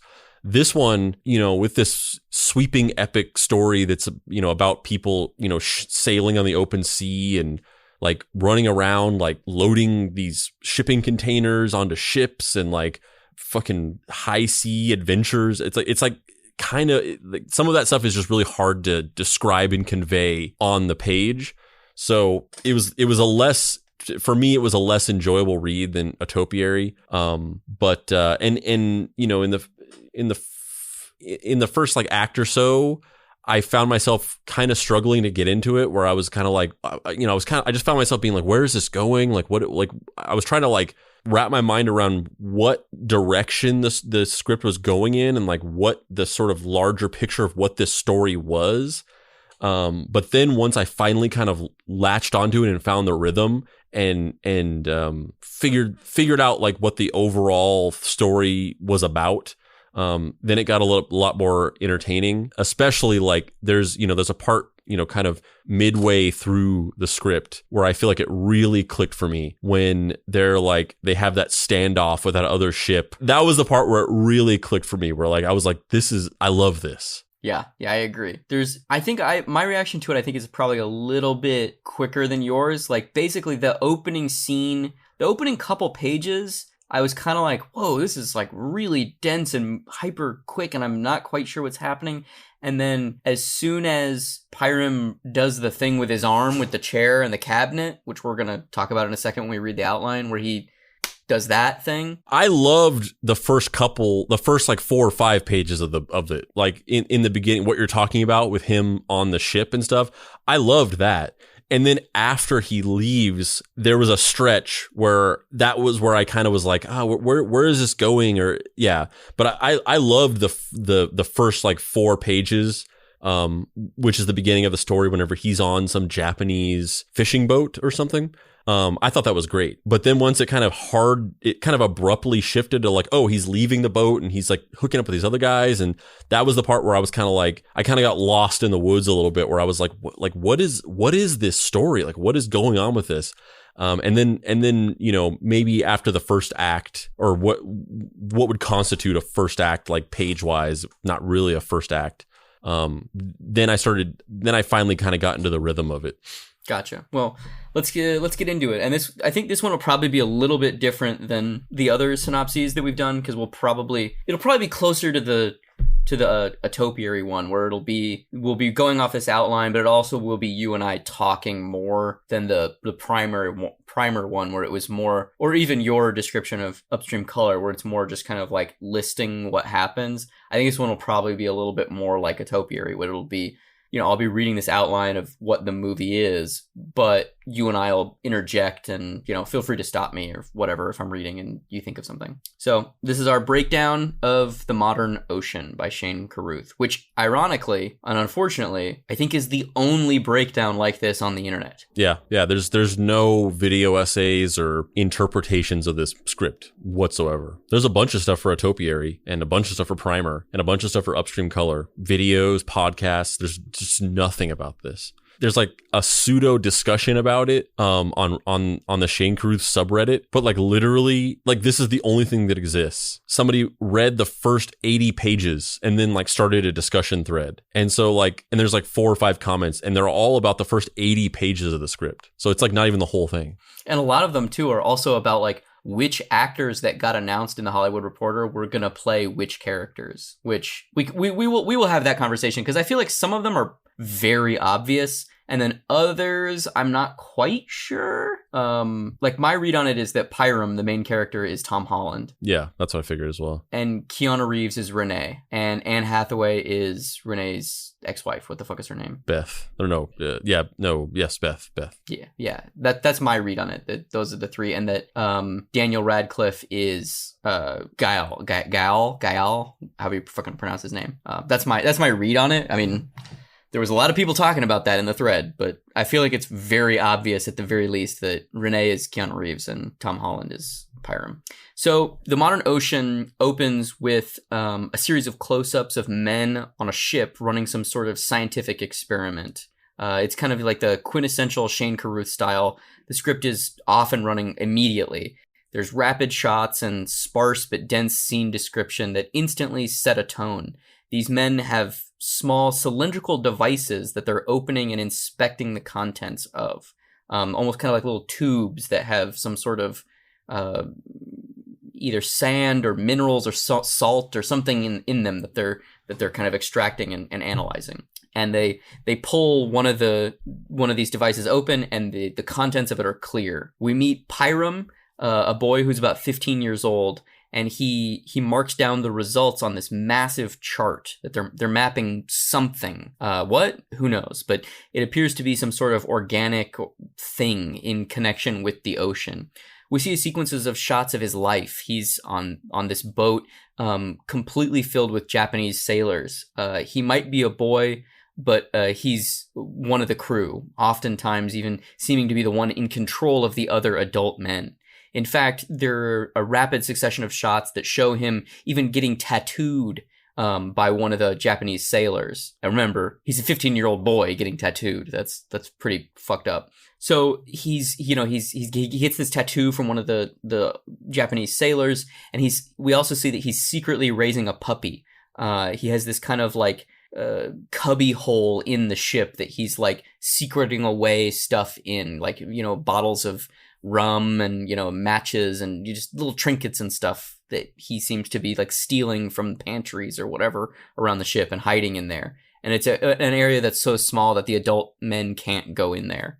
And then we get a series of shots of him locking away these files and research documents and dossiers and vanilla envelopes with pieces of paper in them. And then he's putting all of his belongings in drawers and locking the drawers and like flipping the bed up and like strapping it to a wall. And like what you don't really know what's going on the whole time. It's kind of just like he seems to be rushing for some reason, but it's not clear why. And then the whole room turns sideways and you realize that they're on the ocean and it's like this really choppy day and the things are just fucking crazy and the boat is just like cresting a giant wave. And so he's familiar with this and just knows what to do. It's not even like a big deal. He's just like, oh, look, I gotta fucking strap everything down now because the boat is gonna be sideways for a minute. And it's described really succinctly and great in the script, where it's just like Pyram and the puppy become accustomed to their new life in a horizontal world or something like that, where it's basically like they're like sitting on the wall now, and it's just, one line, but it instantly communicates of just like that he is so used to this, the dog is not, but his confidence makes the dog okay with it, which is really cool. And it also makes you kind of like reread it, where you're like, because it is so like kind of explained so succinctly,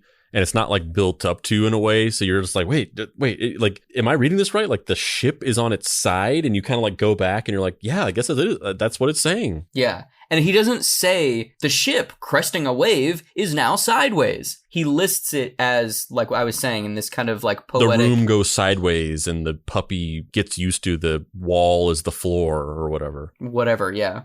And it communicates that, apparently this is what living on a ship is like, and you just take it in stride and you learn to adapt. We get some more context for the experiment that they're conducting pretty quickly now.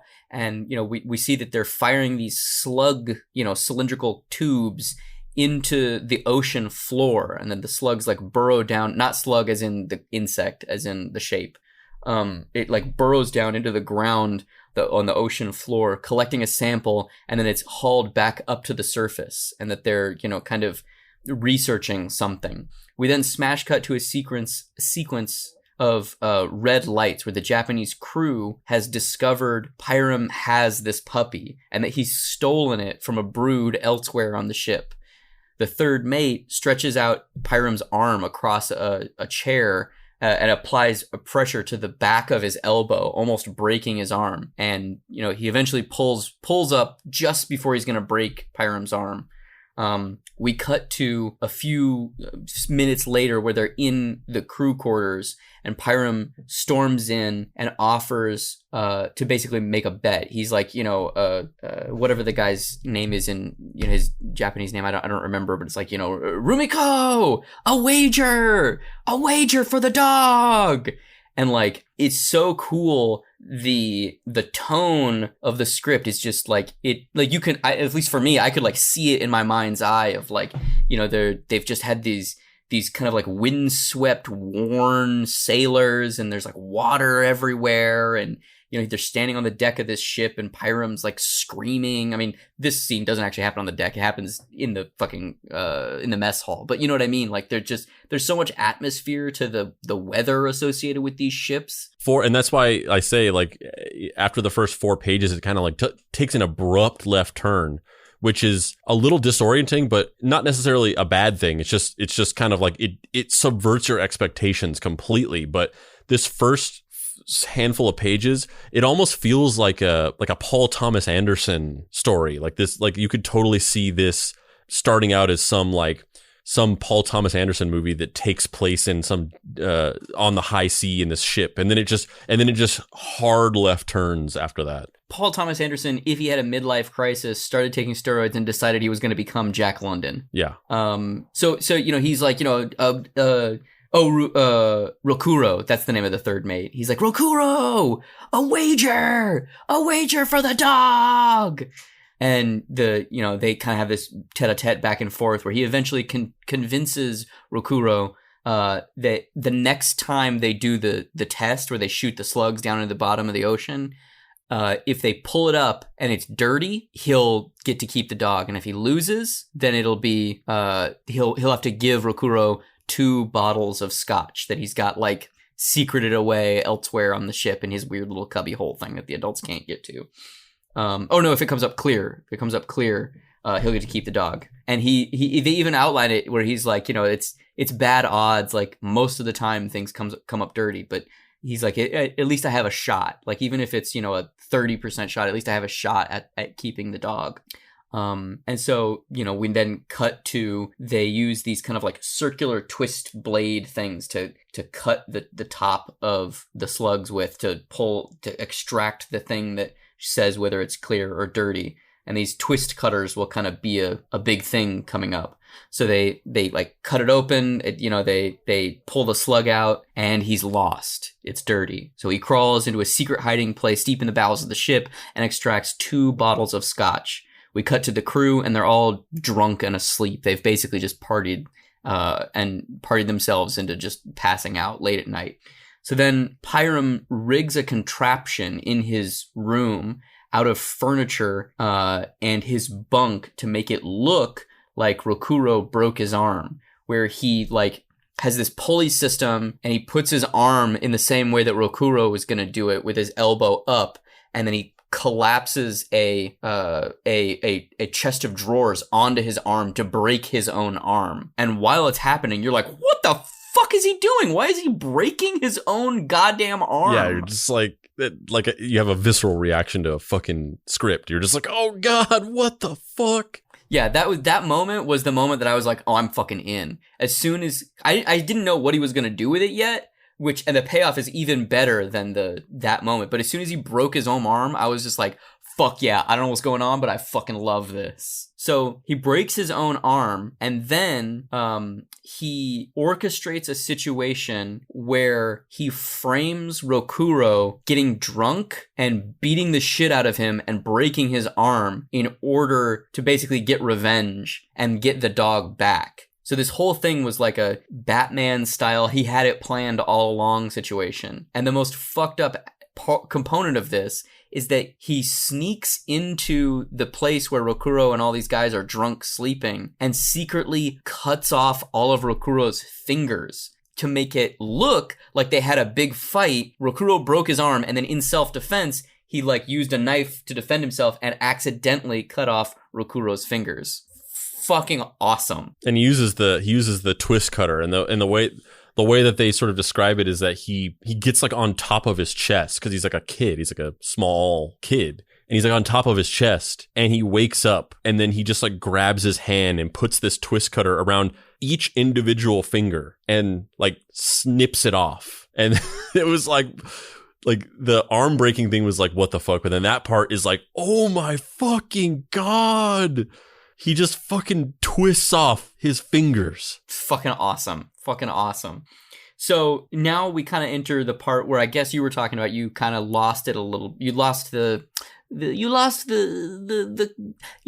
Carruth feeling where it wasn't speaking to you as much, where we kind of get a little sequence now where he basically takes the dog, he leaves this ship, and he goes to a hotel.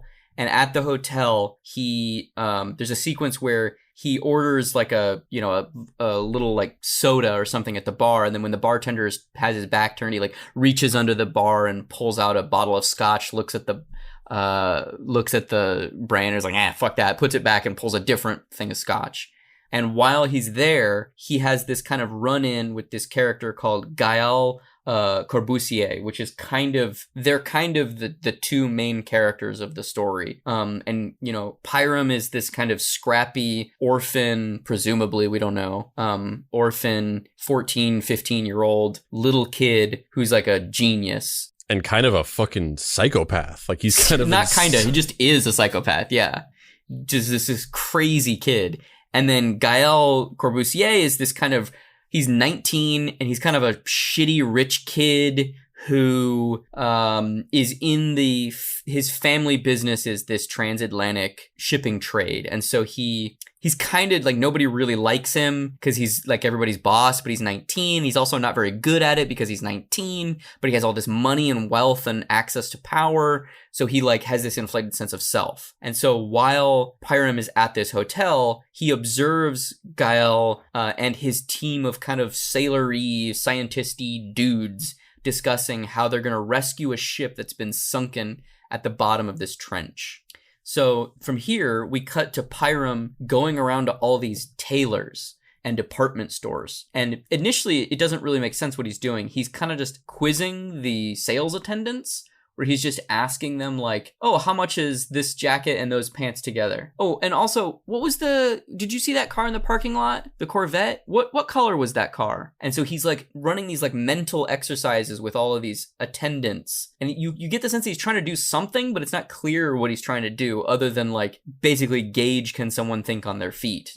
And finally, as we're cutting, and obviously it's a Shane Carruth movie, so as we've previously discussed, everything is really compacted time-wise. It's very dense. So it's not like a normal movie would do it, where he's like, excuse me, dear attendant, how much are these pants and those shirts? You're getting like the attendant saying like, oh, I think it's like $19.59 plus tax. And then the next attendant going like, oh yeah, maybe it was green? And then him like asking a different question out of context. And so it's this kind of like, you're seeing it's a cat and mouse game, but it's like you're piecing it together that's what's happening. Yeah, it's like much like these other sequences in other movies and scripts. He gives enough information for you to, at the end of it, kind of fit it all together and go like, oh, okay. And so basically at the end of the sequence, you realize he's asking these attendants math questions and memory questions, trying to figure out if the people have kind of like an elevated sense of intelligence and can think on their feet and can remember stuff. And he discards most of the attendants, but he keeps one of them, this guy named Kavi, and he basically says, I got this job that I think you might be interested in. It's an interesting project. I'd like to talk to you about it. And what it ends up being is that he's going to use Kavi, because he's a 14, 15-year-old boy, he's going to use Kavi as a proxy presenter at an investor meeting. So it basically is like, it's like whenever a kid like gets some walking passerby dude to buy him beer, except for Shane Carruth. Yes, except for Shane fucking Carruth. Yeah.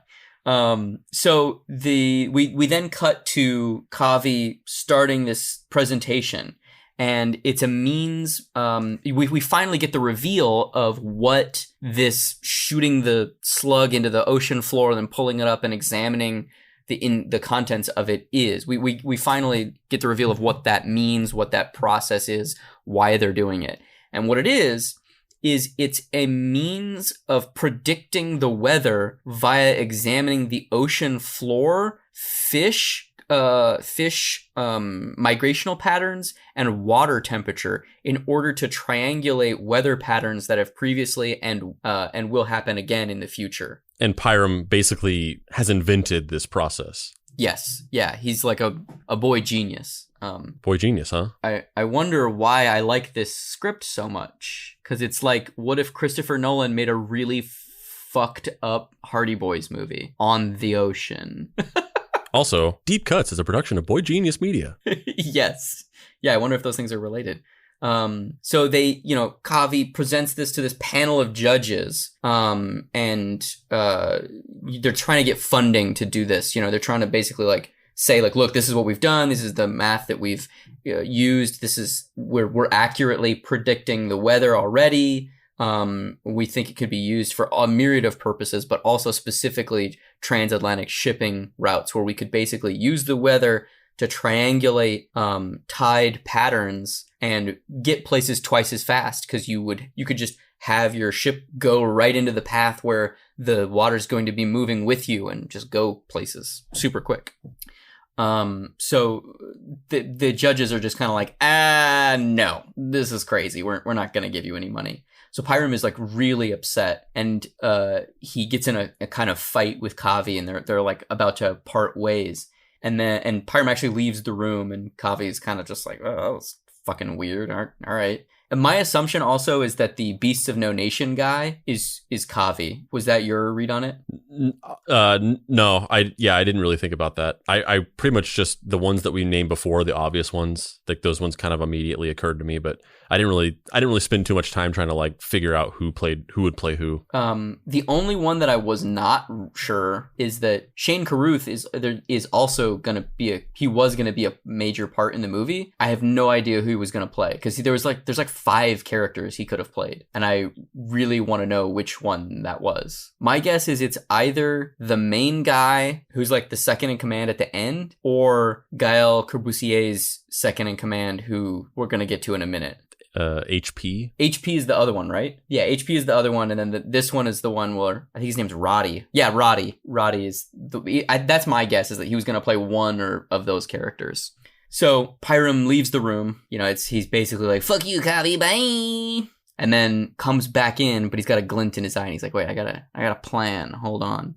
So then we cut to another presentation elsewhere, this time with a big audience. And Gael and his foreman, Roddy, are pitching their idea for this job that we heard them talking about in the hotel. They're pitching this idea that there's this ship. It's sank and it's at the bottom of this trench, and they're going to go and get it, and they're going to be able to claim all of the resources for the ship and sell the body, the hulk of the ship, and they'll make all this money, right? So Kavi is there acting as Pyram's proxy again, and he starts questioning Gael and Roddy from the audience. And it's so satisfying to me. Like, he basically is like heckling them, but in like science terms, where he's just like, your north by northwest is off, bitch.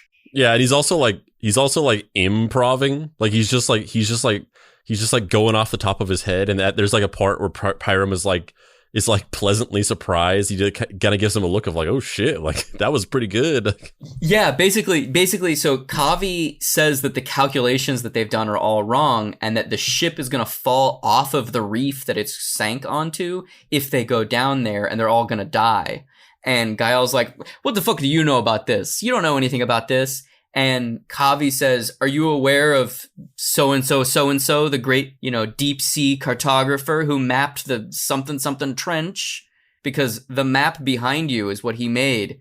And he's me! Yeah, and Pyram's like, oh shit, like you went off script. Yeah, and they it's really cool the way that they do it in the stage direction. It's basically like they cue us in that he's reading from across the room. His eyesight is good enough that he can read the illustration on the map behind Gael and basically bullshit and say, like, because he could read it and see that it was a map made by Humpty Dump Humperstink, the scientist. He's just like, I'm Humpty Dump Dumperstink, which is definitely his real name in the script. It's 100% what Shane Carruth wrote. Absolutely. So he's just like kind of like taking pot shots at them and poking all these holes in their pitch. He says their calculations are wrong, and they get really pissed off, and they're like, fuck you, blah, blah, blah, blah, blah. And, Kavi and Pyram leave or whatever. But at the end of that scene, Pyram and Gael kind of like see each other across that room, and Gael's kind of like putting it together of like, that guy was a fucking plant for this kid. All right. Filing this away in my brain meats. And at some point he like crawls into the air conditioner duct and is like yelling at him through the air conditioning duct. Yeah. So there's a couple other scenes in here, but just skipping forward a little bit to the next thing that's like the big thing that happens is Gael's expedition it gets funded. They go out to this fucking trench. They're about to go down to the fucking bottom of the sea or whatever, and Gael kind of has like a moment where he's like, should we really do this? And Roddy, his foreman, is like, fuck yeah, we got this. I'm going down there. We're going to get this shit. We're going to get breaded. And then it cuts to the hotel, and it turns out Roddy's dead. It went horribly, and Pyram was right. So Gael goes back to the hotel, finds Pyram living there with a drunk painter, which they don't really explain. He's just like living with an adult man who's an alcoholic and paints stuff. Yeah, doesn't explain it. That's kind of the thing I liked the most about this, though, is that it doesn't feel sanded down, you know, like how a studio would, like that character just wouldn't be there in a normal movie. But Shane Carruth has it, like, this felt like an epic novel, you know what I mean? Like it had all of these little tendrils and characters and weird things that kind of go nowhere, but like add all of this texture to the world. So, you know, Pyram living with a fucking adult painter, and Guile basically bribes him with scotch because he knows that's what he likes, because he witnessed him going behind the counter at the first time they met at the hotel. So he rigs it. He takes all the scotch out from behind the counter and gets Pyram to come over and talk to him in order to get some scotch. So they're and remember, he's a 14-year-old. He's a fucking 15-year-old, 14-year-old, whatever, drinking scotch. And like, that's a big character point. Like, you can't just like remove that. Well, I guess you could, but it would suck if you did. Just Tom Holland getting shit-faced. So they discuss, how did Pyram know that it was going to be fucked up? How did he know that that the ship was going to sink? And Pyram begrudgingly clues him in. You know, I got this thing. This scientific method I've been developing, blah, blah, blah. I can chart the weather, yada, yada, yada. Guile says, you know, this is an amazing idea. Like, the applications for this are endless. Like, we could get rich off of this. Listen, fuck Roddy. Yeah, fuck Roddy. I'm trying to get... We're going to be rich. Mm-hmm. So Pyram agrees. He's like, yeah, I know. That's what I've been fucking telling everybody. Nobody will listen to me, though. And so Guile's like, baby, I'm a Corbusier. We got that old money. We're going to New York. That's when, now we're in New York, concrete jungles where breeze are made of, starts playing. Yeah. There's like a montage. Big establishing shots of the city. Yeah. There's a helicopter footage. Little girls playing jump rope in the streets. A helicopter footage of flying around the Statue of Liberty at night, lit up by spotlights. Pyram on a ship, looking at the New York skyline, being like, "Wow." None of that is in there. 0% of that is in there. So Pyram and Guile go to a party in New York at Rene Corbusier's house, and Rene is kind of like holding court, and you know, he's this obviously very powerful old world guy. Is Rene his dad? I don't remember now. Is Rene? No, Rene is, I mean, I don't know if this is a spoiler or not, but Rene is not actually a Corbusier. He like took the name so that he could basically like become part of the old money. Like he's not actually a Corbusier. He's like Rey Skywalker at the end of episode 9. The host of this party is this guy, Rene Corbusier. And initially it's not clear if he's Guile's dad or his uncle or what, but he's a dude with the last name Corbusier, and he's like the one in charge of their transatlantic shipping empire. And we get this kind of like window into this lavish world of shipping trade and transatlantic life, you know. And it's this lavish affair with food and people in cocktail dresses and these big parties and mansions. And we get a split sequence with that, you know, with them like in this world. And then later it's happening simultaneously, but like in a typical Shane Carruth movie where time is compressed and compartmentalized and pulled apart and whatever, we're simultaneously cutting between that and Pyram watching a bunch of boys that are about his age, maybe a little bit older, playing basketball and not really knowing what the game is. He's kind of just like befuddled by it, and it seems like he like wants to be friends with these kids, but he doesn't know how to interact with people his own age or like what they're even doing. So he then goes to a nightclub and he sees these two sisters, and they're going to be kind of recurring characters through the whole movie. And the idea of two sisters is also a recurring theme. There's like multiple groups of two sisters through the whole story, but these two sisters specifically are going to be as close to primary characters as you get, other than Guile and Pyram. So he becomes infatuated with one of them, and their names are like what the one sister that he's obsessed with. Her name is like Korster. What is her name? Yeah, they in the script they abbreviate it to Korst, but it's like Korstenine, I think. The other sister's name is Sister 16. Yeah. Yeah, sister, somebody who is 16 years old. She's a sister. And her actual script name is Sister 16, because in the script it's like it introduces her Sister 16 parentheses 16, and then she's referred to from that point on as Sister 16. Yeah, he does that with a lot of characters where it's like this character isn't important enough to have a name, so their name is going to be their defining character trait, you know, like homeless boy 12 or whatever. It's funny you pointed out that Sister 16 thing, because that's like a weird recurring thing through the whole thing, or a recurring theme through the whole script, is this idea that everything is so dense that you don't have time for character descriptions, so the names become character descriptions. It's kind of interesting. So he becomes infatuated with Korst, and he kind of like follows them around, like almost stalking them for a little while. And then like they get separated and he goes back to the basketball court with the boys and he gets really pissed off. And he's like obviously really frustrated that he can't interact with this girl that he has a thing for. So he takes the ball and he puts a knife in it and destroys the ball, and then basically starts a fight with all of these boys, because that's the only way he can kind of like actualize interactions with people his own age, is to just fight them. And he gets his fucking ass beat. So that's intercut with Renee and Isaac, Renee's foreman, attempting to work out this kind of challenging shipping container load-on situation.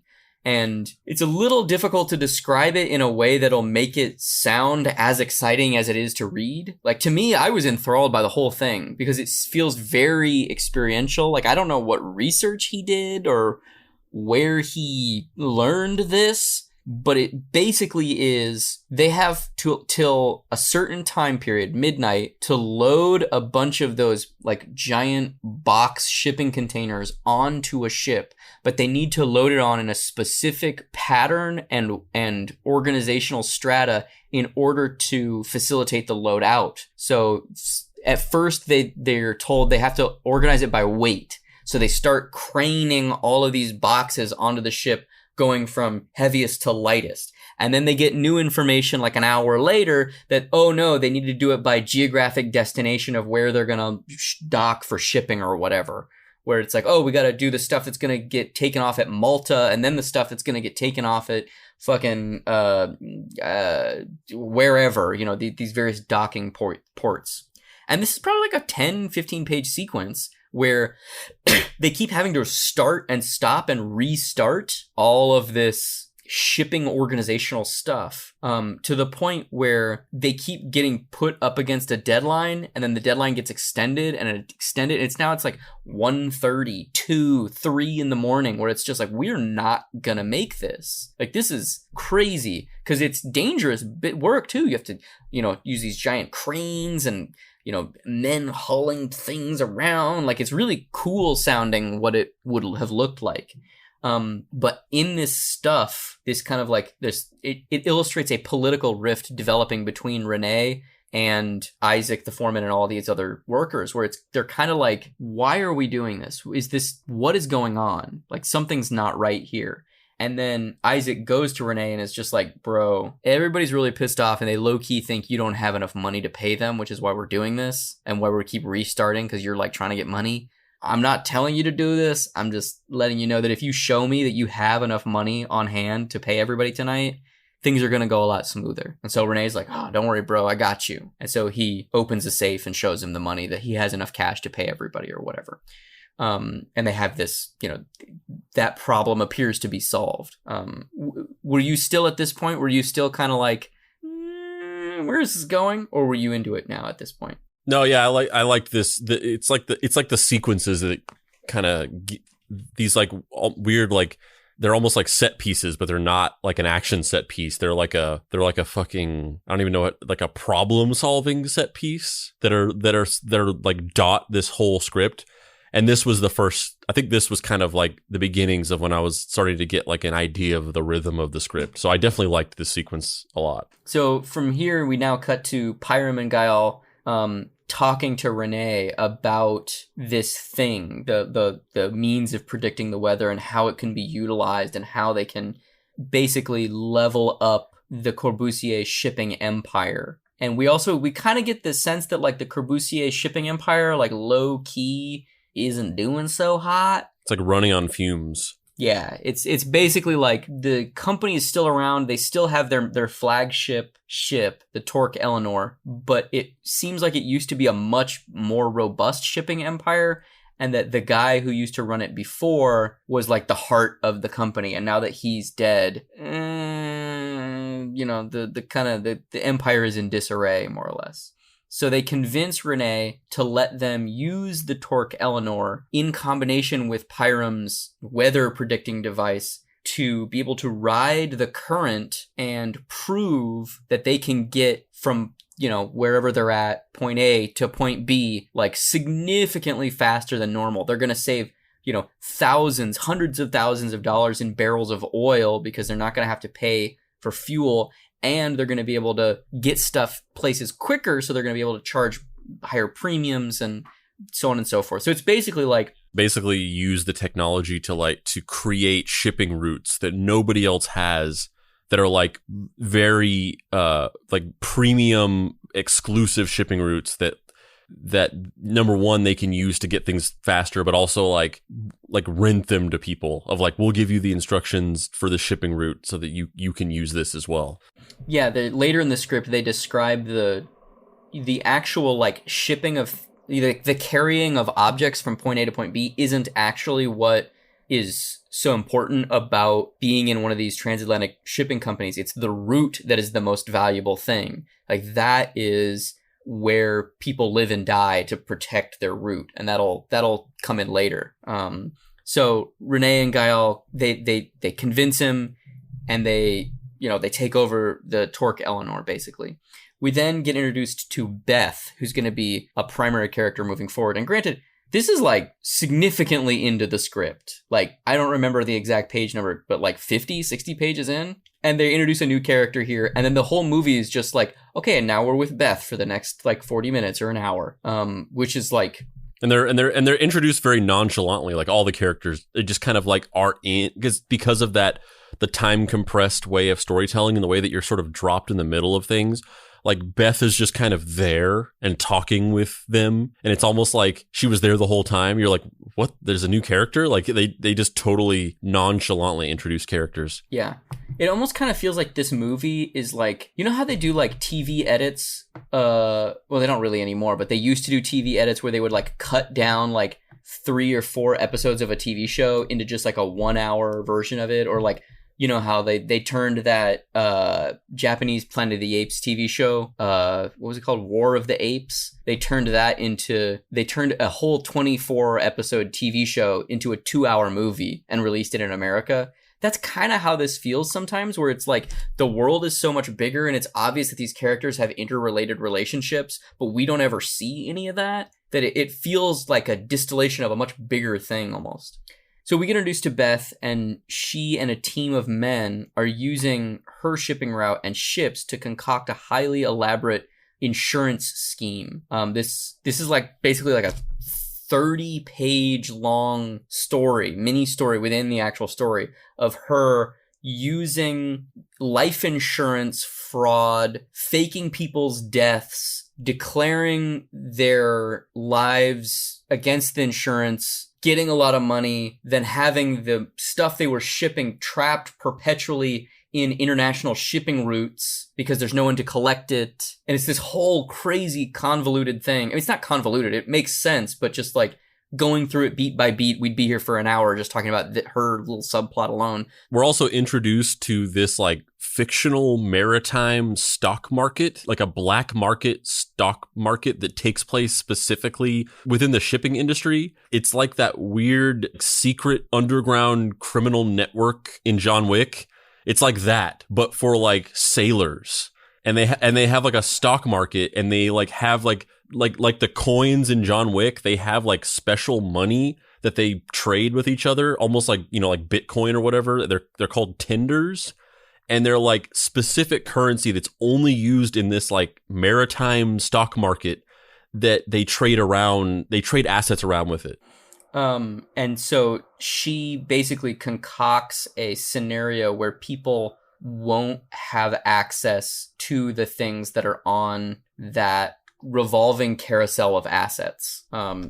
And this whole sequence culminates in a little section that we're going to read. Exterior, cliffside tent, night, day 30. You've replaced Hold's equipment with your own, paid 80 cents on the dollar for 3 life insurance policies you'll be lucky to get half that from, and all for pleasure of defrauding a backer that winds up being you. Seems there's a question in there. Yes, I think there's certainly a question in there. And for some reason, we are meant to behave as if we are fearful of demander.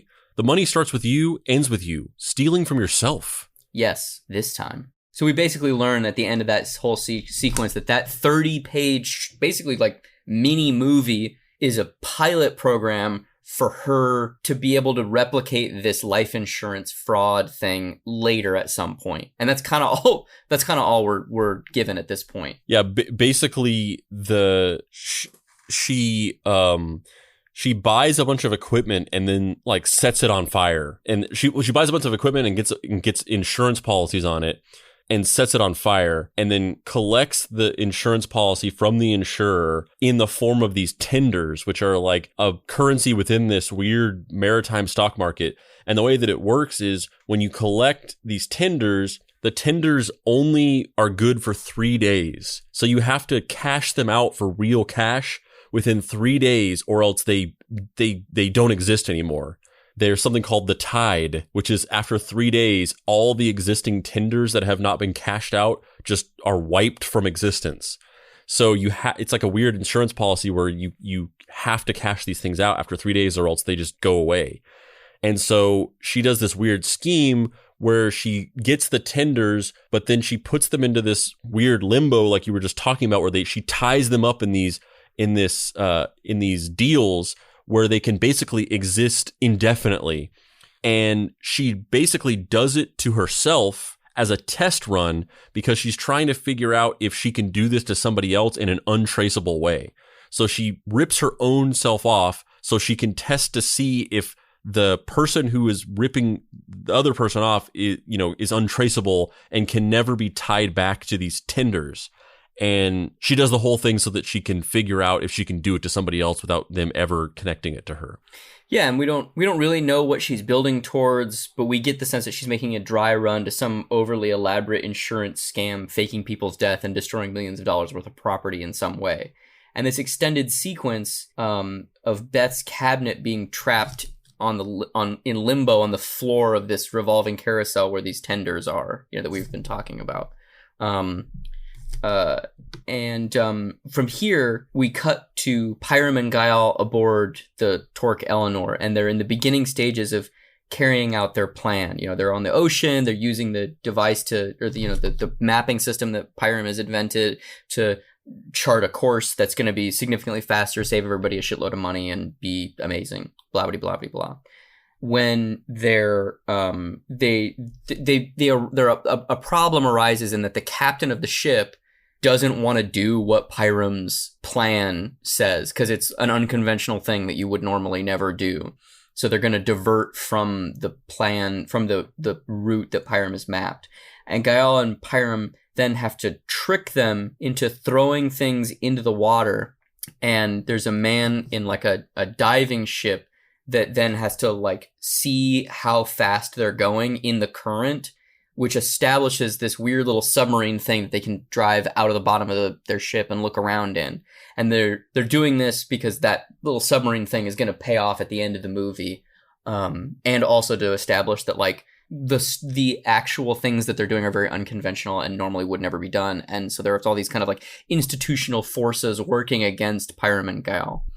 But they pilot into the current, they stay, on Pyram's plan.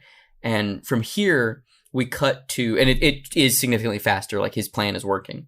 From here, we cut to Pyram, running around this city, and he's kind of interacting with all these little kids, and kind of it feels like it's I think they even say what it is, but I don't remember where it is. It's like Morocco or somewhere like that, some international, recognizably globe-trotting movies take place there, city. And he's running around this city, and then he sneaks onto a ship, and he's looking at their shipping routes, and he's doing all this research, poking around this other ship, when he sees the girl that he had a crush on before, Korst, on that ship. And then we cut from there to him basically living in the town for a little while. They're like obviously docked in this city for a little bit of time, and he's like living on the street, kind of like interacting with all these like street urchin kids. And he makes two friends who are two sisters, which again is this recurring thing of these twin girls or something. Arakef, that's the name of the place that they're in. And he's like crawling all over the ship, looking for all this stuff. And then we get to this scene in Renee's quarters. Interior, Renee's quarters, an hour later. Gael helps a drunk Renee to bed, exits. Pyram is down the hall. Gael waves for him. Arsenal. Pyram and Gael enter. They have a brief love affair with guns. Hands up! I'll kill you all! Stop right there! Just try me! They look through a shelf of mind pairs, two football-sized mines tied together with a chain. They go into the current. How'd you get so rich? We're not. You're either rich or stupid for thinking you're not. Both, probably. That's all going away. My dad... 'Cause he's laid up? What happened? Had a condition. We sold off his insurance to keep things running. I got a little. My sister got some. As long as he stays on those machines, things keep running. Sickest thing I ever heard. Doesn't matter. This is the new way forward. This is my strength now. Pyram laughs. Gael looks to him. What's so funny? You're the son of a self-made man. He was born poor but made wealth with his own hands. You're his son, so you're designed to do one thing well. Ask for money. So this scene is great to me because it kind of sums up their initial frictions as people, and also like I just love that scene direction of they have a brief love affair with guns. Like that's such a, in the same way that the trailer for A Topiary, where he's like that, there's that line that he writes that's like, and being boys, they think things they've been given are things that they've earned, where it's just like so succinct and beautiful and just like just slots right in there. And that A Brief Love Affair with Guns is such a perfect way of summarizing the silly, bizarre, aggressive, violent way that male friendships form, where there's these two little boys handling literal guns, but in this weird, harmless, like, So from here, we have a scene where Korst and Pyram are on the dock somewhere, and she notices that the Torque Eleanor is trailing the ship that she's on, and that they're, kind of gonna lose time and there's potential damage. So there's something wrong with the ship, like that they're dragging in some way. They're not sure why. So Renee gets in the weird little submersible thing and goes down, and he sees that there's a tarp on the hull of their ship, and then there's a chemical explosion happening underwater. Like there's like somebody's put something down there and wrapped a tarp around it, so they've kept like this chemical agent burning through the hull of their ship. And they discover that it's isohexane, and that somebody did this. Someone is trying to basically tell them to stay off their route. Someone thinks that they're drafting off of them, but who? We don't know yet. Gael says, "What's drafting?" Renee, tell me what we have of value. Whatever we bought in cargo so far. I don't know what you want me... Anyone can buy goods. What do we really have? What do we sell? The route? Yes. The navigation is our property. To copy a man's route is to steal it. If one ship thinks another is following her, then... It's bad. I get it. The second worst thing you can do. That why we have that room? Guns? That room is for the unknown. Not for a skirmish. Not for drafting. I've been at sea, Renee. We never carried a fucking arsenal, like... Then you've been doing it wrong, okay? What do you suggest? We don't hire mercenaries. It's not a video game. What's to stop someone from coming aboard to steal containers? I like that scene a lot, too, because it kind of... It illustrates how innocent Gael is and how he doesn't really understand how the game works. And it's nice because so many of these characters are really smart people and like do know how the game works. So we, the audience, are kind of like 2 steps behind, like trying to figure it out, learn what's going on. Where in that scene and a couple other scenes with Gael, because he doesn't know what's going on, it's a little bit more processable. We get to learn the shipping fucking transatlantic trade in secrets. Like I wouldn't know that like a shipping route is the really most valuable component of a shipping enterprise. Shane Carruth is like, all right, fine. I'll add a fucking Ariadne. Fine. Yeah, really.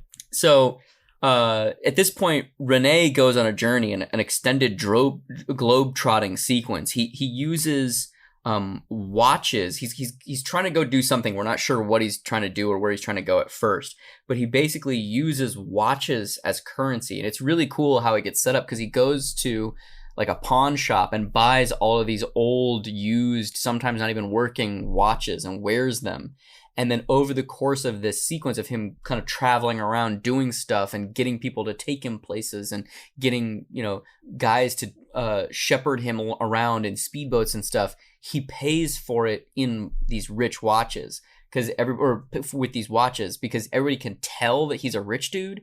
So they're like, I don't want whatever you're going to give me. Give me the wristwatch that you're wearing right now. And so he like knew that was going to happen and purposely bought a bunch of watches that like don't work and are shitty in order to barter and use them as tender, which is really... Yeah, and even when they don't work, they still want them because they think like, oh, he's wearing this watch that doesn't work. It must be valuable. Yeah, completely.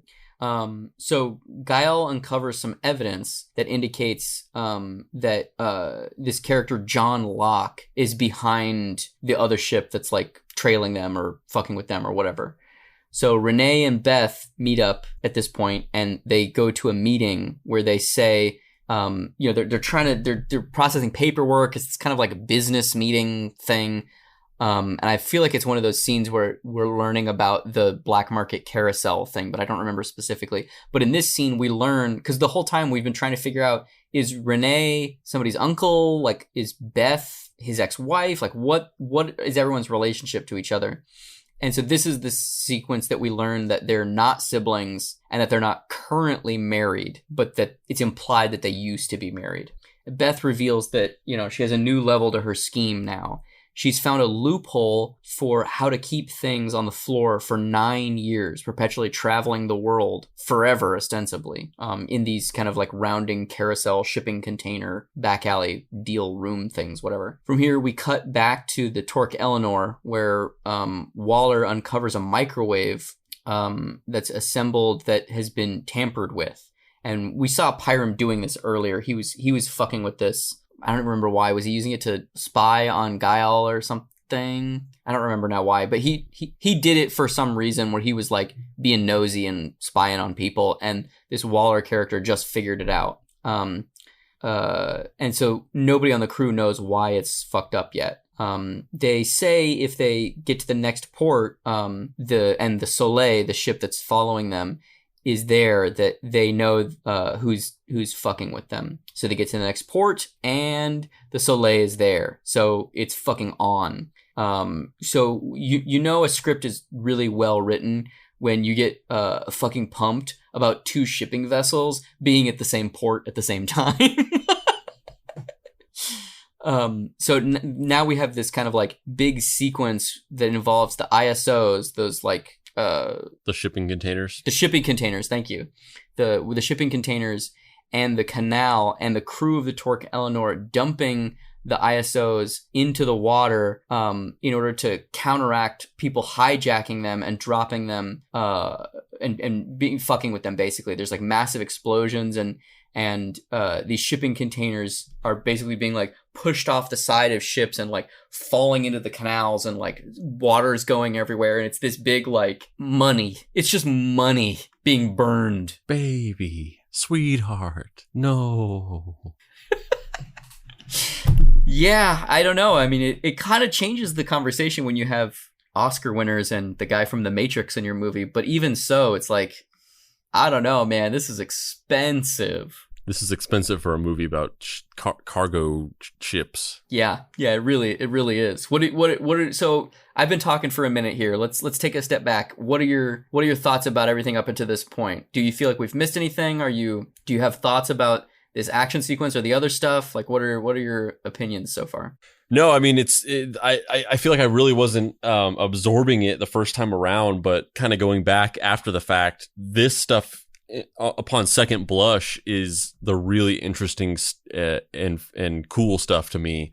The whole, as in this, this past little chunk of it that we've been talking about, this whole thing where you're getting into this weird, like John Wick style underground black market organization that like runs the shipping industry, where they trade around in this like special money and stuff. Like this stuff I kind of was like I was just having trouble wrapping my mind around it when I read it the first time through.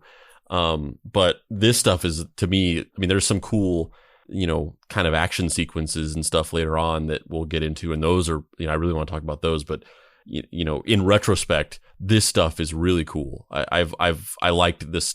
I like this little stretch here where they're just kind of like world building. It's almost like this unnecessary world building that just kind of comes out of nowhere, where you're it's about these people and this new technology that Pyram has developed in the way that they're carving out this route, and then they just out of nowhere they're just like, plus there's this fucking underground organization of black market sailors who have this secret stock market, and you're just like, what? Yeah, I was really surprised that the shipping route technology wasn't the main MacGuffin of the movie. Like, especially because in a lot of the synopses that I've read, it's always, young boy who invents a means by which to predict the weather with scientific shipping routes, goes on a seafaring adventure set in the, high stakes world of the transatlantic shipping trade. So I just assumed that it was going to be... It's almost kind of structured like a Simpsons episode where there's like that thing sets the story up, and then it just kind of like goes on to a different thing, like a jumping off point to something else. Yeah. I actually really like how different this feels from his other movies, while still kind of having a lot of the same tropes of like the iterative nature of the scientific process thing that he's obsessed with, except in this one, it's more like big ship leads to bigger ship, leads to two ships, leads to two ships and submersible, leads to three ships. And, it's kind of almost like it's that same discovering organic structure, but this time it's like, how many water-based boats can we have on the screen at the same time or whatever? And it really is almost like the thing you said earlier was pretty apt, that it's like, it is kind of like a weird Johnny Quest story. It's really grounded, though. But like really realistic, and like it doesn't have it's like a Johnny Quest story if like that was real.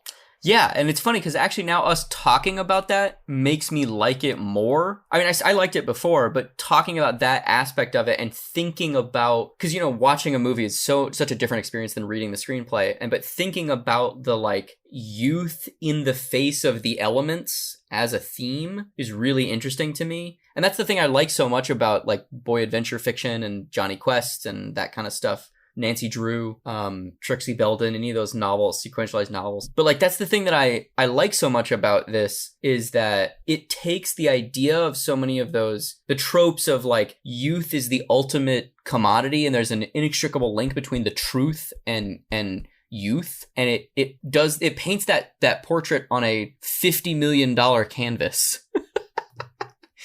And it's so cool to me. It's so fucking cool.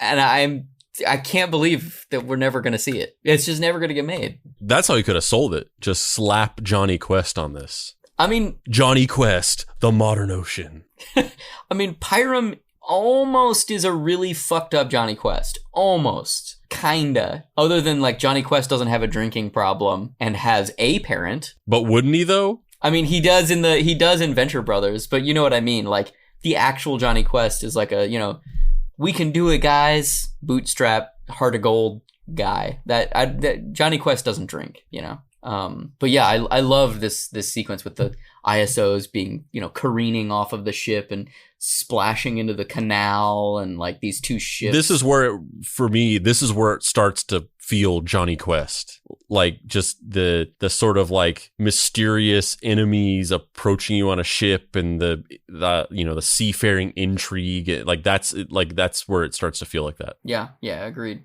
So after that sequence kind of concludes, we intercut to a scene of Beth and Renee talking about them having a kid. And that's when we get our first clue that like they're exes, ? From here, we go to Pyram getting trapped in a late night adventure. Korst basically gives him bolt cutters and implies he has to cut off his hand. He gets his hand caught in a thing. Or maybe it's his fingers. I don't remember.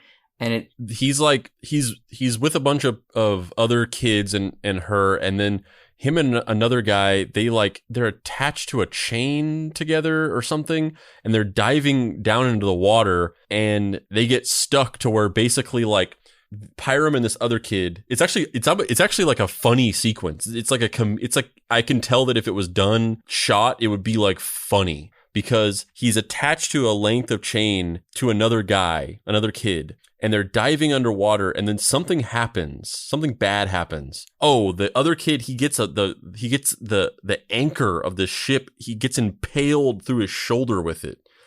And so they're like, fuck. So they try to come up, but the chain is like stuck to something underwater. So basically only one of them can come up. And while the other one comes up, when one comes up for air, the other one is stuck underwater because of this chain. They're getting pulled down by the chain. So they have to keep taking turns going above water while the other person gets pulled back down underwater. And they do it like 4 times, and every time they pass by each other, like going up and down. And so they keep coming up for air. And when they come up for air, Course is there, and she's like, "What's happening? What's going on?" And he's like, and Pyram is like, "Get the bolt cutters, And she goes and gets bolt cutters, and she tries to cut the chain, and it won't cut. And he's like, "Fuck!" And then he's like, "All right, gotta go back down." And he goes underwater, and then the other guy passes by him, and then he pops out and goes, "Get the bolt cutter!" And then she's like, "We already tried that, it didn't work." And he's like, "Fuck! I gotta go down." And then he goes back down, and then Pyram comes out, and he comes back up, and he's like, and he looks at the bolt cutter, and he's like, "Fuck!" And it says it doesn't. There's no dialogue, but it says like he realizes what he needs to do. And he takes the bolt cutter and he goes back down, and it heavily implies that he has to like cut off his hand in order to get his hand out. Oh, they're handcuffed. They're handcuffed together with a chain, and it heavily implies that he has to like cut off his hand to get out of the handcuff. So he goes underwater. The guy comes up. The chain like comes up with him. He's free. The handcuff is off of Pyram, and then Pyram comes up for air. And Course runs and gets like a cloth and wraps it around his hand, and it says it describes it that like the cloth is like soaked with blood. So he cuts off his hand or his finger, his thumb or something. Yeah. I don't think he fully cuts it off though, because stuff later would be like, I won't spoil it, but there's stuff that he does later that's like, it would be really hard to do if he only had one hand. Yeah, I don't know if he cuts off his thumb or something. It doesn't explain. It literally doesn't tell you. But yeah, that sequence is great. It's such a weird, fucked up sense of humor too. Yeah. So then from there we cut to a sequence of Beth and Renee kind of living life and going around and having these social interactions and going out to dinner. But, all of them, Beth is like really angry, and she's kind of acting like a Karen and like berating waiters and like being really shitty to people. And it spirals out of control to the point where cops come to this restaurant, and she like threatens this guy, this concierge, where she's telling him that she's going to kill him. And she's gonna go and like get gasoline and come back and burn down the hotel and then murder him. Yeah. It's not light dinner conversation, but basically Renee tries to kind of calm the situation down and gets in between her and the cops, and then ultimately he basically just gets kidnapped. He gets arrested, but then the cops like take him out to some like crime organization prison or something. Like the cops are bought by whoever owns the hotel. Yeah. And he basically like wakes up in a prison with like a black hood on, and he just kind of like spends the next 20 minutes of the movie just like being held hostage and like hanging out with these dudes like in the middle of nowhere. We cut back to the Torque Eleanor, and the ship is being attacked by someone inept, seemingly pirates. And this is the coolest part. We're finally like, the movie is like, it has all kind of been building towards this. And it doesn't really, it's kind of hard because the movie is so dense and so much stuff has happened. It doesn't really do it justice to actually the way that we're doing this, where it's kind of like, okay, and then this happens, and then these characters go over here, and then they have this interaction. Like, it doesn't summarize the scope of it, really. But the whole movie's basically been building towards this. There's all these different forces on the ocean. that have been searching for them, trailing them, they've been racing against, whatever. And yeah, since you're so excited about it, you wanna lead us off talking about this this crazy bullshit? Yeah, so they get attacked by these pirates. This ship, I forget the name of the ship, but this ship like attacks them. Like it's literally like invading them. Like people are they get like commandeered, and these people from the ship come on board and they have like guns, and they're basically getting them to like surrender. And this HP guy, he's like, "All right, let's surrender," or whatever. But then, yeah, there's it has established this like cast of supporting crew members. So there's like HP Waller, and then one or two other guys, and then Gael and Pyram and this like captain character. And they're like, they've all been like the nucleus more or less of like the characters that are on the ship. Yeah, but then also at the same time, like similar to what we talked about with Shane Carruth stuff in the in previous discussions of his other movies, they're also kind of like it doesn't really matter that we haven't talked about HP up to this point, because him as a person doesn't really matter. He's not really like a fully fledged character that really, like, he's important whenever he's important, which is kind of now, but before that, like, he was there, but like you don't really need to know about him really. But so he's like trying to surrender to these guys, and then Gael just goes off the deep end. He's like, fuck this, like, we're gonna fight these pirates. So he like gets out a gun, and like there's a sniper in the other ship that's got his gun trained on Gael, and they're like, if you get a gun, we're gonna fucking kill you. And then he's like, fuck that, and he just like gets a gun and just like shoots shoots one of the guys. And then HP grabs a gun and he kills two of the two people that are on the ship that are like trying to get them to surrender. He shoots both of them, and the sniper takes out HP. So he kills HP. HP's dead. I was so sad when that happened. I was like, no, HP, no! Because he's kind of, at this point, he had kind of been like a passive, just like background character. And he has this really great hero moment. And you're like, fuck yeah, HP is going to like be a member of the team. And we're going to like fucking take this ship back. And then he just gets fucking murked. Yeah, he takes out these two dudes like with a sharpshooter eye. And then he just gets killed by the sniper. And so they just all, so it's like almost like a Quentin Tarantino Mexican standoff type scene, where there's a sniper trained on Gael, and then there's these other two guys that have guns, and it's like really tense. And then Gael just like grabs a gun, shoots at one of them. HP grabs a gun, kills them too. The sniper kills HP, and then everybody on the ship like runs down. The crew of the ship gets thrown over the side of the ship, and they're like hanging off the side by like ropes. And the pirates from the other ship, they like invade the ship. They go on. And they look down and they see them hanging, but then they find Pyram's like little hidden cubby hole. Like he has a bunch of, he's like hides out in little like cubby holes on ships, and just like hangs out inside within the walls of the ship, and like the little secret areas where, you know, the crew doesn't usually go to. And they find one of his little hideaway holes that's like there's a little hatch on the side of the ship, and they crawl into it. And they hide out from the pirates. So basically, at this point, they decide they're gonna, like, everybody's trying to come up with plans, and there's this kind of like fun sequence where you know this guy is like, oh, we could go over here, we could do that, we could get this, and the other guy was like, no, we shouldn't do anything, and another dude's like, no, we gotta go over here, and blah blah blah blah blah. And so they're trying to decide what they're gonna do, and basically, like, the main thing they need to accomplish is they need to take the bridge of the ship. Yeah. So they're hiding out in this little cubby hole, and they're coming up with these plans. And then one of them gets the idea that Waller gets the idea that they can send up this like modified microwave. They can shoot up a microwave up into the bridge. And Gael gets really excited about this. He's like, "Oh, awesome! We can fucking kill all of them with a microwave. Like, we can just murder all of them from here." And Waller's like, "No, we could probably like maybe make one of them sick." And he's like, "What? Like, that's your plan? Your plan is to make one of them sick?" And he's like, "Yeah, it's one less guy to fight." And he's like, "What?" He's like, "Yeah, I mean, it'll just be easier. It'll be one less guy we have to fight." And he's like, this is a horrible plan. This is nothing.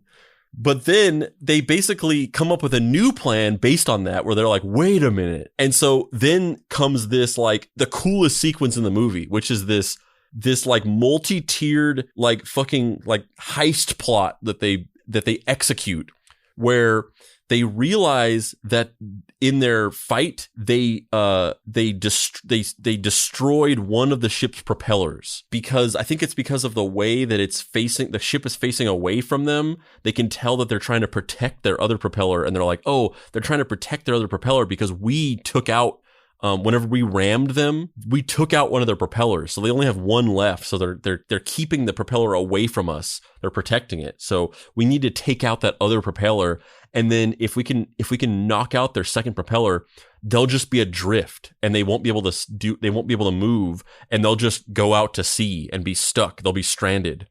Because it's a fucking ship. Like, unless they have their motors and their propellers, they're just drifting. Like, you can't, like, take out oars.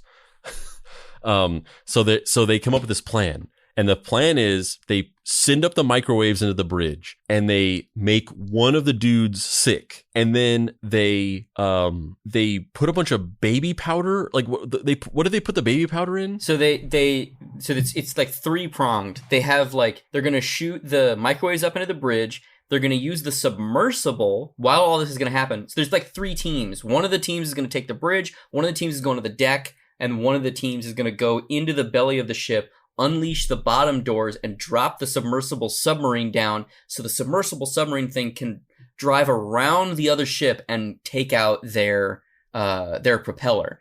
And so there's been a thing with talcum powder I don't remember why, but there's been a whole, like, running gag with talcum powder throughout the whole movie, where, like, anytime they're on the ship, there's just, like, they've been using talcum powder to do stuff. So I think it's Gael? One of them has the idea of, like, this is what we're going to do. We're going to put this talcum powder thing in a canister, and then we're going to throw the canister onto, like, through the air onto above the deck of the other ship, and then somebody's going to shoot the canister in midair, and it's going to send talcum powder everywhere over the deck of the opposing ship. And then some stuff is going to happen, and we're going to read that scene right now. So they've, like I just said, they've thrown this talcum powder onto the ship. It explodes, coating all of the men on the deck in white powder, and they're initially confused, and then Gael gets on the radio and confesses that the powder was anthrax. Radio, Gael. You have attacked a ship of sick men. If you know our masthead, you know the cargo we haul. If you are our enemy now, you have others. Last week, we found a small drum of white powder in the hold. They look around them. White dust coats every surface. Gael, radio, continued. It contaminated most of the eco-tanks before we realized what it was. Anthrax. A gendarme arrives, climbs into position with a rocket launcher, and prepares to fire on the torque. Radio, Gael. Yeah, so basically they're pointing a gun. They're pointing a rocket launcher at the ship. They're just going to blow it up. Yeah. By now, most of your crew likely are experiencing symptoms. Sims looks to Enzo, coughing, bloody mouth, white as a ghost. Crewmen swarm the gendarme, apprehend the rocket. So basically, there's one crew member who they sent up this microwave into the bridge, and he was sleeping nearest it. And so he was hit with these microwaves, and it made him sick, where he was, like, coughing up blood. And, like, there was a scene earlier in the movie or a couple pages back, where everyone's getting up in the morning on this pirate crew, and they're like, all right, let's all get up, let's get up and get ready to go and fucking attack this ship. And they're like, where's Enzo? And one of them is like, he's still in bed, he's sick. And they go in, and he's, like, puking and coughing up blood, and he's out, he's completely incapacitated. And so as they're saying this, and they're saying, like, likely some of your men are starting to experience symptoms, they look over to Enzo, and he's, like, coughing up blood. So they connect it and think, like, oh, he's sick because of the anthrax. That's what they think the reason he's sick is not because of the microwaves that they shot at him. Radio, Gael. A regime of Carpo injected 4 times a day is the only thing keeping us alive until port. In the bucket, you'll find your first dose. The next dose comes in 6 hours. Gael lowers the radio, sights off the skiff with binoculars. Waller. They're not going for it. Get the horses ready! Oh, get the hoses ready! The horses? The fucking horses on the ship? We're in the middle of this fucking ocean. Get the horses ready? What the fuck? Get the hoses ready! They close, you cut ties! On my mark! Suddenly, a rocket flies from the Montpierre deck to the skiff, strikes just in front. The skiff goes airborne, destroyed. There's like a little ship that's like riding towards there's a ship that's coming from the pirate ship riding towards them, and it's like it's gonna I think they're gonna shoot them or something. I forget exactly what it was, but they just blow up the ship. Like they just like fucking kill these guys on this ship because they're like, no, don't kill them. They have our antidote for this anthrax powder that we just got infected with. Gael, Waller, and Booth gather in silence, staring back at the Montpierre. Calm. Did that just happen? Torque Bridge, dawn. Gael brings in Ty and Grim to relieve Vix. Ariel. Gael, this man needs to sleep, so sit here. And you, watch that ship. Her prop hits the water, gains traction. This is over before it's begun. So you, balance differentials and root fluids. These engines will pull, and they will not overheat, and they will not give out. Anticipate victory, then make it real. The Torque tows their plunder, the Montpierre, sideways. Gwen shows up to the prison and retrieves Renee at this point. There's another character that we kind of haven't really talked about that much because she is a big character, but she didn't have any plot moving stuff forward. She's like a member of the Corbusier family. It's Beth's sister Gwen, but she like hasn't had it, like she really hasn't had much of a part in the movie up to this point. Yeah, and she like retrieves Renee at this point from the jail that he's been kidnapped in and pays like a shitload of money. It's like almost a sweet scene where you can tell she was like really worried about him, and they like have a little moment, and then he kind of like brushes it off. And then at the end of that, she says, so you're not chasing her anymore? You're fighting a dime-sized mass pushing against her cerebellum, what you used to know of her. Which is kind of like this, like, oh, so does Beth have cancer? Like, is she dying? Like, what does that line mean? Yeah, she has like a brain tumor, which is like what is causing her to fucking Hulk out and fly into rages for like little tiny things. Yeah, but we didn't know that prior to this scene. So Gwen is trying to figure out where their operating budget comes from, and she keeps asking Renee all these questions. And then we realize that there's some sort of like love triangle maybe between Beth, Gwen, and Renee, and we intercut in between their three relationships over time. Then after that's over, then we cut to the Torque, and we see a helicopter landing on it, and Renee gets out of the helicopter. Beth, then we cut back to. Some of this stuff is kind of hard to talk about in summary because it jumps around in time so much. Also, I just love that moment whenever Renee helicopters onto the ship, he gets out and he's basically like, so what's been going on? And they're just like, some crazy shit. Like he lands and he sees the pirate ship like pulled over onto its side with its propeller up in the air. And he's like, the fuck happened here? And they're just like, don't ask, man. Yeah, totally. So Beth films the wife of this character, Sims, giving this kind of like expositional dialogue. Like it seems like she's filming this woman for some purpose. Maybe it's for like a blackmail scheme. We're not sure.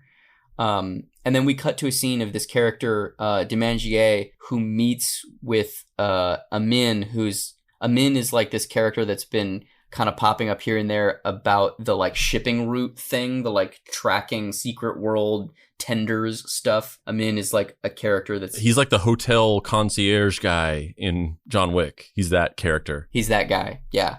So they try to bill, and so Demangier has lost all this money in some scheme or something. And so they're trying to bill this character, John Locke, for a wrecked ship. And Beth rigs the shipping carousels to fuck over Demangier, so he won't get his insurance settlement. He won't get his money. And this is like the payoff to that thing that we saw in the beginning where she's using insurance frauds and keeping this money and, you know, out of the system, keeping the tenders to the point where they expire, blah, blah, blah, blah, blah, blah, blah, blah. But she was doing it to herself then, and now this scene is the scene where it's the payoff of that she has now done that to this character, Demangier. Yeah, he has to pay out a bunch of money to cover insurance for this destroyed equipment, and then the money is paid, but then it's held in this carousel as tenders indefinitely so that he can't see who took the money. It's basically like money laundering. Yeah. So and it works basically, you know, to a degree, but the catch being that they shut down the floor before it's completely fully successful, which doesn't happen. Like, this carousel thing is a literal carousel, and the whole shtick is that it's, you know, it's never stopped running for, you know, 100 years or whatever it is. But he pulls some strings and it gets shut down before everything fully, you know, goes off without a hitch. She only gets 34% of the money. So Renee basically begs her to drop it at this point. He's like, look, Demangier is going to kill everybody involved in this. We gotta just not do this anymore, right? Like, we can't do this. And then she gets super pissed off again. We get the full reveal that she's dying. And this is all intercut. Like, this has all happened before this big fight scene on the Torque Eleanor. But in a typical Shane Carruth way, everything is kind of like you're jumping around in time. And it's interesting because in the script, he delineates, you know, it'll be a slug line where it's like Torque Eleanor 5 minutes ago, you know, that kind of stuff where it's this weird, like, he's actually delineating where in time it all happens, but it wouldn't be that way. And when you're watching it, obviously it'll just be a shot of her, you know, Anne Hathaway yelling at some dude or whatever. So aboard the Torque Eleanor, a crew of mercenaries. My specific fetish. Right. Yeah, exactly. Aboard the Torque Eleanor, a crew of mercenaries attack the crew. Things start leveling up even more. They're going from bad to worse. And Gael gets a cool moment where it's like his big, like, fucking hero moment, right? Where he has this rocket launcher and he's like completed this arc from being this kind of like sniveling rich kid that nobody really likes, who doesn't really understand how this industry works, to being fucking Rambo now. Like, he's got a rocket launcher and he's 19 years old and he's wielding this RPG, and people in the scene are like calling him sir now. And he's got all these, like, this respect, and he's just like fucking firing this rocket launcher at people. It's fucking awesome.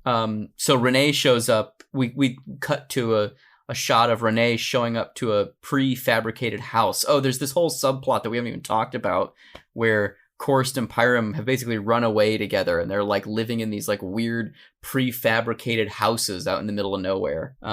Yeah, I mean, that's the whole sequence where they try to steal something from a boat or something like that, and then that's the whole thing where the guy gets his shoulder impaled, and then Pyram has to like cut off his fingers or whatever. That's that, but it's like the rest of it's kind of not really important. Like, there was no significant plot details other than what we said, but it's kind of like it's just like a roving pack of kids like running around town causing chaos, and then they break into this house and they start living in it. Yeah.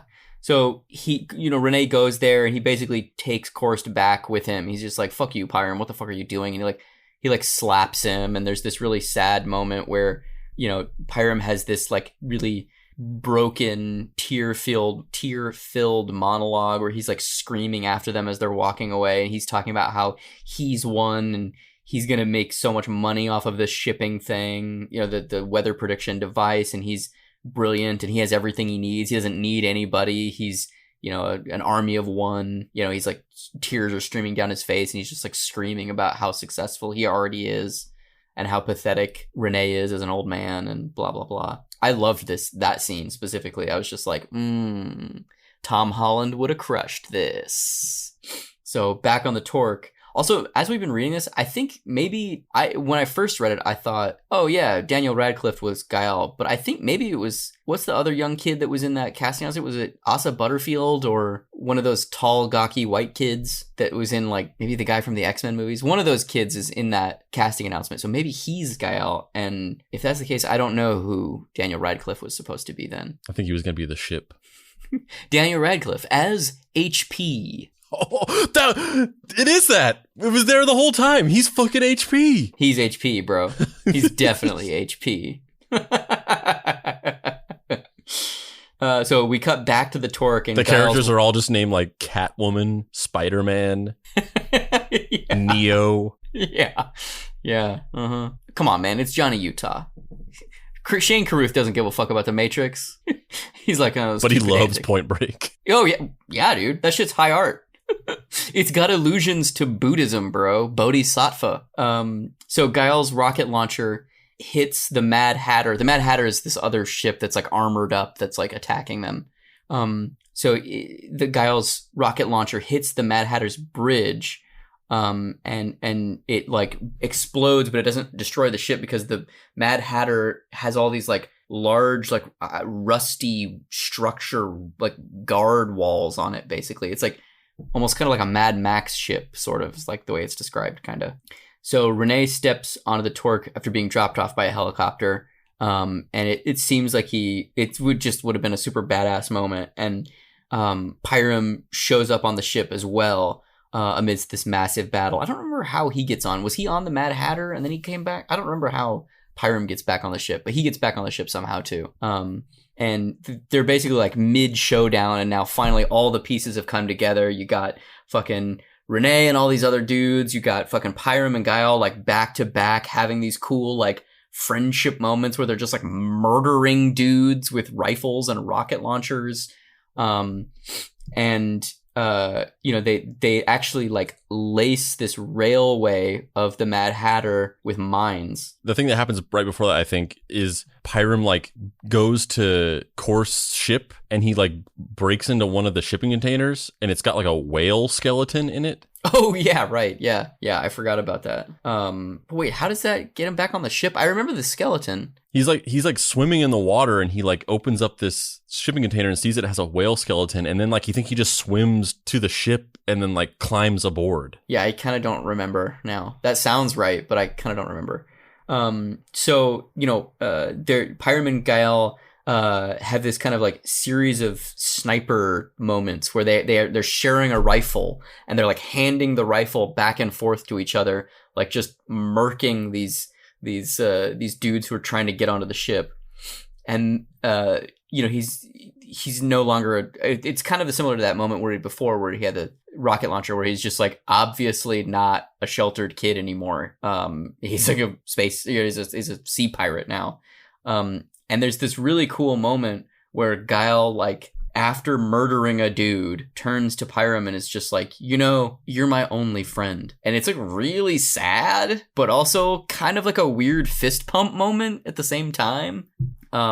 Which kind of ties into stuff we've talked previously about Shane Carruth being obsessed with this idea of friendship and deteriorating relationships. Like, Primer is a story about two people's friendship deteriorating. This movie is about these two boys becoming friends and then the environment being so extreme that their friendship falls apart. And obviously Utopia is about multiple groups of boys not being able to coexist together and having these social hierarchies within them.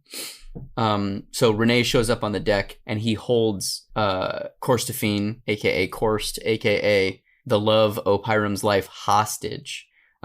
He cuts her across the chest and stomach with a knife, and Pyram just like loses his shit and grabs the gun and tries to kill Renee. But right as he squeezes the trigger, Guile like hits the rifle, so he misses, and he just nicks Renee's ear as opposed to like shooting him in the fucking head, which is what he was trying to do. Pyram then turns to Guile and says, "You're dead after this."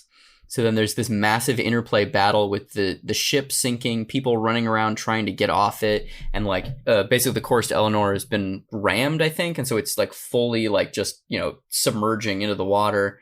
And I have a real thing for like scenes in movies where people are trapped in rooms and the water is coming up. Like, I know that freaks most people out, and if I was in that, I would probably not be very excited. But in movies, I always get excited about those scenes. I love the like tension of like the, oh God.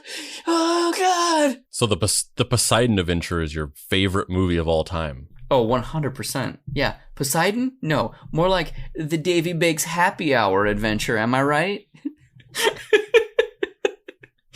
Yeah. And there's a lot of that stuff in here. Like basically they're running through the bowels of the ship trying to get various places, and the water's like rising in every room.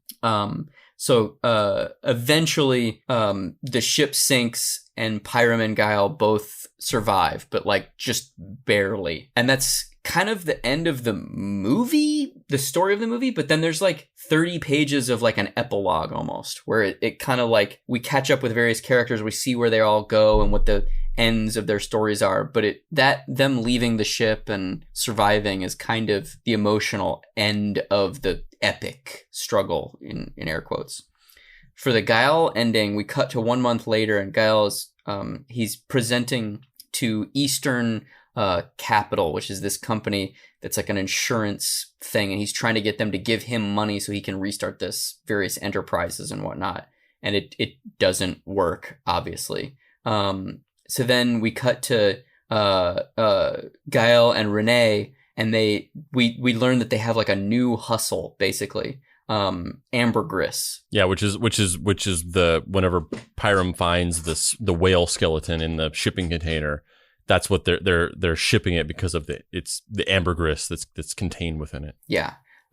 So while they're doing this new shipping hustle, there's an accident on the boat that they're on, and Guile gets really fucked up and he gets robbed. And just like, it's this really fucked up scene where he's being robbed, but then he just starts trying to like give these characters everything and just like, take it, fucking take it all, fucking take it. And he gives, that's another thing, there's this penknife that's a runner through the whole movie where various characters have it and people talk about it, and it's kind of this symbol of power and wealth.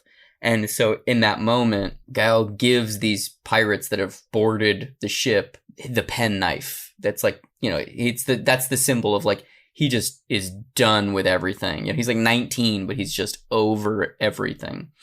And the end of his story is he basically ends up like homeless on the streets, like with nothing, like a beggar eating trash. And then the end of Renee's story is that we see him like adrift at sea, and he's pulled up on a ship, and he's so thankful that these people have found him after this, you know, shipping accident. And he's just like, oh, thank you. You know, I'll do anything, whatever you need. I just thank you so much. And then out of the crew that have pulled him up on board, Demangier, the guy that he and Beth fucked over, walks up to him with a gun, pointed at his forehead, and shoots him, which is like, again, oh boy, nobody's getting a happy ending in this one. Keanu. So then in the final scene with Guile, he just like, oh, and also Beth dies. Beth dies of cancer. Yeah. In the last scene with Guile in the movie, he just walks into the ocean committing suicide, which is like, I loved it when that happened. I was just like, oh, this is, oh yeah, fucking bleak as possible. Ozzy Butterfield. Ozzy Butterfield, no! So the last scene in the movie shows Pyram and Korst hiding out in Peru where they've started a family, and he like has scars all over his body and he's like really fucked up, but they seem like this movie's version of a happy ending is like them in hiding in a hut in the middle of nowhere in Peru. And then as the camera slowly dollies in on him, cuts to black. And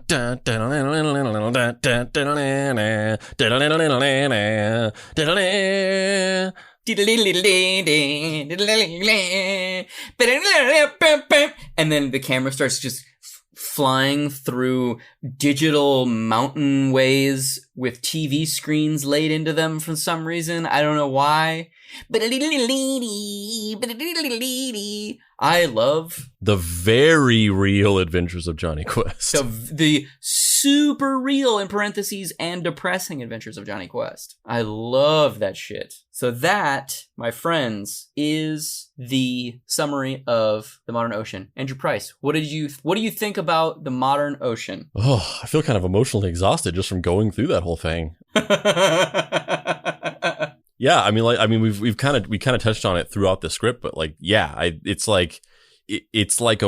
simultaneously like a way more cerebral Christopher Nolan type movie. It really does feel at times like it's this weird like adult Johnny Quest movie, or just like a weird modern interpretation of an old style kid pulp adventure story, but just with that's really bleak and fucked up and has this like very Shane Carruth like scientific process based underpinning to everything. it has that sort of like epic. It has that like you said before, that like it has this feel of like an epic novel. And you know, Moby Dick is my favorite book of all time. Yeah, that's kind of why I was surprised when we first talked about it, and you were like, yeah, it was cool, but it wasn't as fun to read as a topiary. I was kind of surprised that you didn't like it because I know that you love Moby Dick so much. Yeah, I mean, I think whenever I was saying that, I guess what I was trying to say is that it's not that I didn't like reading it. It's just that it's more challenging to read because I just think that it doesn't jump off the page as easily as a topiary does. And like I said last episode, like I feel like I've reading without seeing primer and then reading the primer script, like I feel like that movie would be really difficult to read in script form of just like because there's so many things in these movies in script form where it's like kind of impossible to convey it without the visuals. And so this movie, I just found myself in parts just really, you know, having to reread pages over and over again just to try to visualize what was even going on. And a topiary was just way easier to read in that regard, where it just kind of translated. It felt like reading a book where you could really visualize things, where this one was like, I really just wish I could see this as a fucking movie. But yeah, I other than that, I enjoyed it a lot. I just found it a little, there was parts where it was a little chewy, and I had to sit there and kind of reread a page a couple times to kind of get it down. Yeah, I loved it. It took me a few minutes or a couple pages or 20 pages or so maybe to probably like get the rhythm of it and like understand the way he was using slug lines and very limited terse description. But after kind of figuring out the way he was doing it, I loved it. And I actually, in having this conversation and talking about it as a pulp boy adventure story, I actually like it more now. I don't actually think the execution would have been a pulp boy adventurer thing, but I'm choosing now to believe that Hiram is wearing a blue sweater with like a white colored shirt in all of those scenes. Yeah, and it totally could have too. Like imagine the modern ocean, but done in the style of Speed Racer. That is the craziest fucking thing that I don't even know what that would be. Like, I would watch that for real, but what the fuck? Yeah. So similarly to, I don't want to give us the short change on or the this whole movie done in that weird motion capture Steven Spielberg Tintin movie. Yeah. Oh gosh, I like that movie, but this movie needs to be a $50 to $100 million live action. You need to see the ocean. You need to know that they're in Morocco or whatever. Like, yeah, you need to see Keanu's sweet face. 100%. So for pitching purposes for this, he also made a teaser trailer in the same way that he made one for a topiary. So we're gonna watch that now and talk about it a little bit. So we're seeing footage of waves, but we're underneath the waves. We're in the ocean looking up at waves forming. Of course, this is footage from Rip Girls, the Disney original mid-2000s movie, or perhaps Johnny Tsunami. Now we're seeing aerial footage of bodies of water all over the world, weird mountain ranges, stock footage of people on beaches. This just looks like a car commercial. Kind of does, right? He once owned something that I wanted, so I stayed close because I was selfish and thought maybe I could get it one day. And then, much later, it was gone. But my alignment to your father was still there. Momentum behind it. Something happens. Something forms to a mold. You confuse what you're doing with why you're doing it, and then you're a man and you're old. Those are Renee lines. And then a title card that says The Modern Ocean. It was basically all just stock footage of bodies of water. So that trailer, sizzle reel, whatever you want to call it, is obviously far less complex than the other ones that he made. Why do you think that is? I guess maybe he didn't feel as much of a need to like go all out like he did with the topiary one, with like actual footage of like rendered special or visual effects that he'd done, because he had the names attached. Yeah, maybe. Yeah, I don't know. I have no idea why that one wasn't why it didn't have as much of a scale to it. It seems almost like you would go bigger because you have Keanu Reeves and Anne Hathaway and everything. Footage from fucking Pirates of the Caribbean and shit. Yeah, something. Yeah, but he didn't. Of the two concept trailers and of the 4 trailers that he made, I think that one probably is the least impressive, but it's also probably because it's like a last minute, like we just got to have something to show because we already have Keanu Reeves on board. Yeah, because I don't think you're not getting anything from that. Like you're not going to watch that and be like, yeah, like it's just footage of oceans. Yeah. Yeah. He also composed a bunch of music, which we're going to listen to a brief selection of right here. This is the song that would have been the title, or not the title. This would have been the Torque Eleanor's like theme basically throughout the movie. It's just that same song from those 2 other trailers. I was going to say that same thing. Yeah.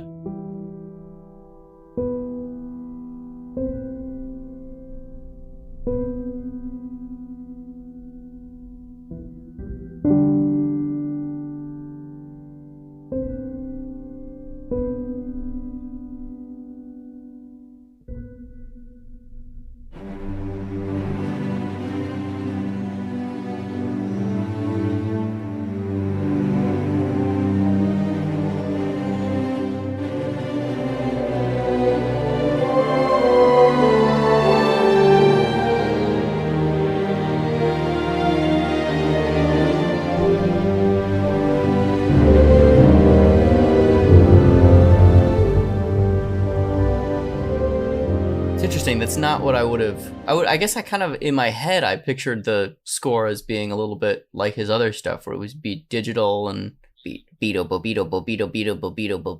whatever. But it is digital. It's Korg synthesizer put to violins, but yeah, it's like his the music that he made for Primer and Upstream Color, like especially like that song that's used in the trailers, like it's just like, kind of like a pulsating kind of electronica song, and it's actually like really good. It really kind of gets you in, it gets you hyped, it gets you pumped for it. That is like an attempt at making like a sweeping orchestral song but with MIDI. Like he's using Logic Pro or Ableton Live or something like that to make like a orchestral song with orchestra samples, and it just doesn't quite work as well. Like it's like, yeah, you kind of need to, like, if you're going to go that route and do like actual orchestral music, you kind of need to like get a real orchestral cinematic score composer, because like that definitely doesn't work as well as Hans Zimmer's Inception score that you used in the Topiary trailer. And also, like, maybe that was just like temp, like this is the general direction that the song will have. I doubt that he would hire an actual composer, but I do think that that's probably the rough pass at his version of a sweeping orchestral score, It was interesting. I didn't not like it, but it also wasn't what I was necessarily like in my mind's eye hearing, my mind's ear. Yeah, it was fine. It was kind of like, it was fine. It wasn't bad, but it was just like kind of somewhat forgettable. It was just kind of like, yeah, this is like a generic version of a kind of orchestral score. Yeah, completely.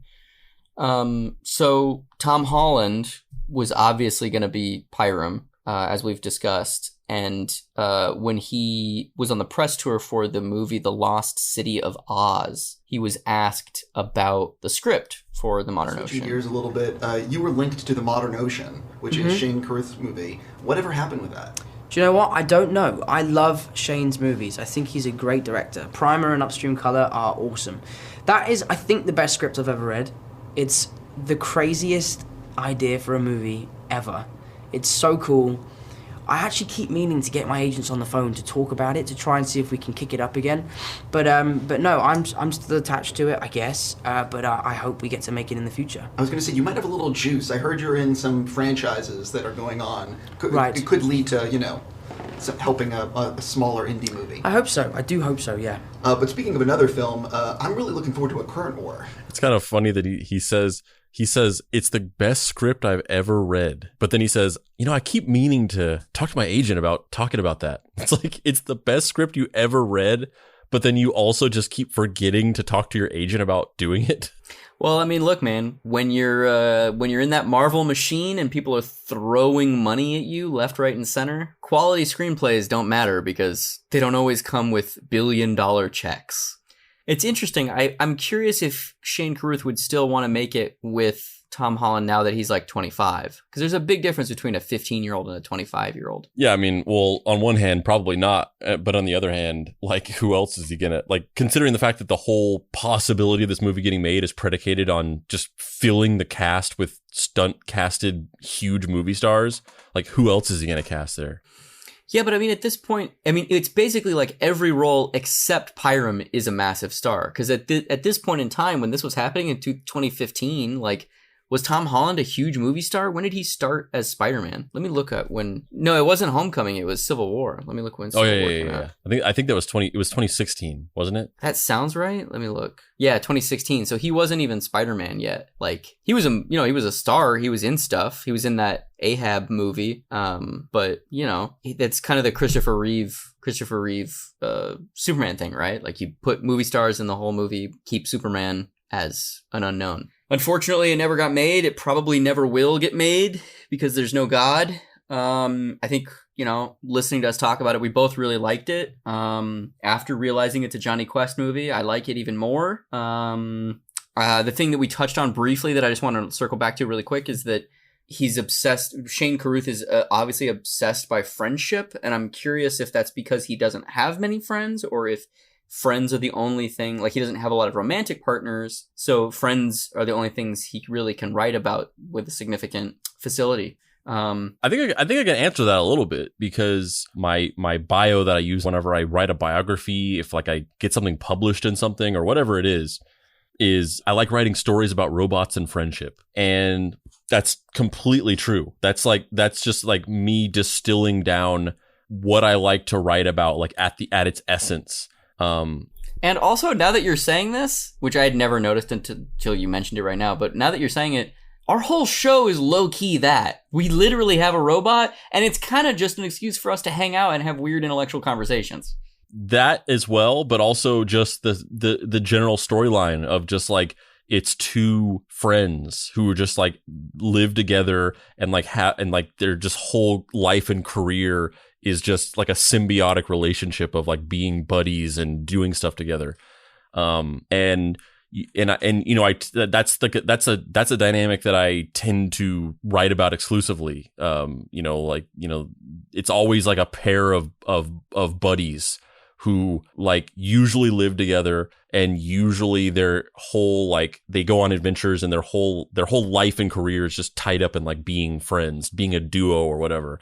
And I can just speak from personal experience and maybe shed some light on that. The reason why I am so fixated on writing about that is because whenever I was a kid, I didn't have friends. I didn't have any friends, and I didn't. It's an experience that I grew up just like sort of deifying and sort of like looking on of like, I wish I had that, like, in media, whether Hardy Boys or any growing up, there's like weird like teen comedies where it's about a group of dudes going on a road trip across the country, or buddy cop movies, or anything that I watched when I was a kid, and just sort of looking at that almost from the outside and just being like, oh man, like I don't know what that's like. I don't know what it's like to have like a comrade, like somebody who's like on my side and is like, has my back, and like we have a shared dynamic and we do things together or whatever. And so, later on, I started, and I was homeschooled. So it was really, there was a period where I was not socialized in that way. And then even whenever I got into school, I always felt like kind of one step behind, where I felt like I just felt so behind on that, where I was like, man, I don't know how to catch up to these other people and like be on their level socially. So I always kind of felt like a little bit of an outcast in that regard.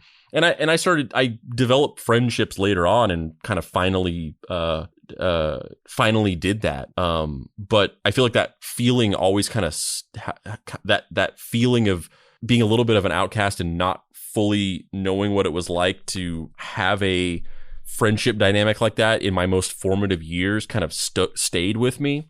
And so I really like writing about that and sort of consuming stories about that.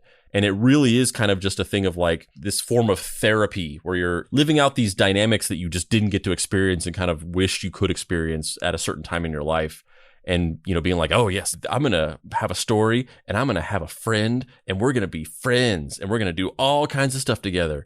And yeah, this is what it's like. This is what's having a friend's like. Totally. This is it. I got it. I'm like in just like kind of like fucking externalizing that thing in the only way that you can, which is like writing stories.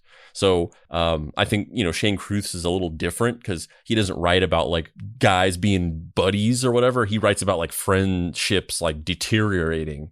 I don't know what the difference is there. I don't know if maybe he just internalized the loneliness and isolation just a lot differently than I did, where instead of like wanting to have this like power fantasy of like creating friendships and using your imagination to like build these friendships that you never got to have, instead he just wants to explore how friendships decay. I don't know what the difference is there, but I also feel like maybe there is a little bit of commonality in it of like his fixation on it might be birthed from feeling a little isolated from people in certain times of his life.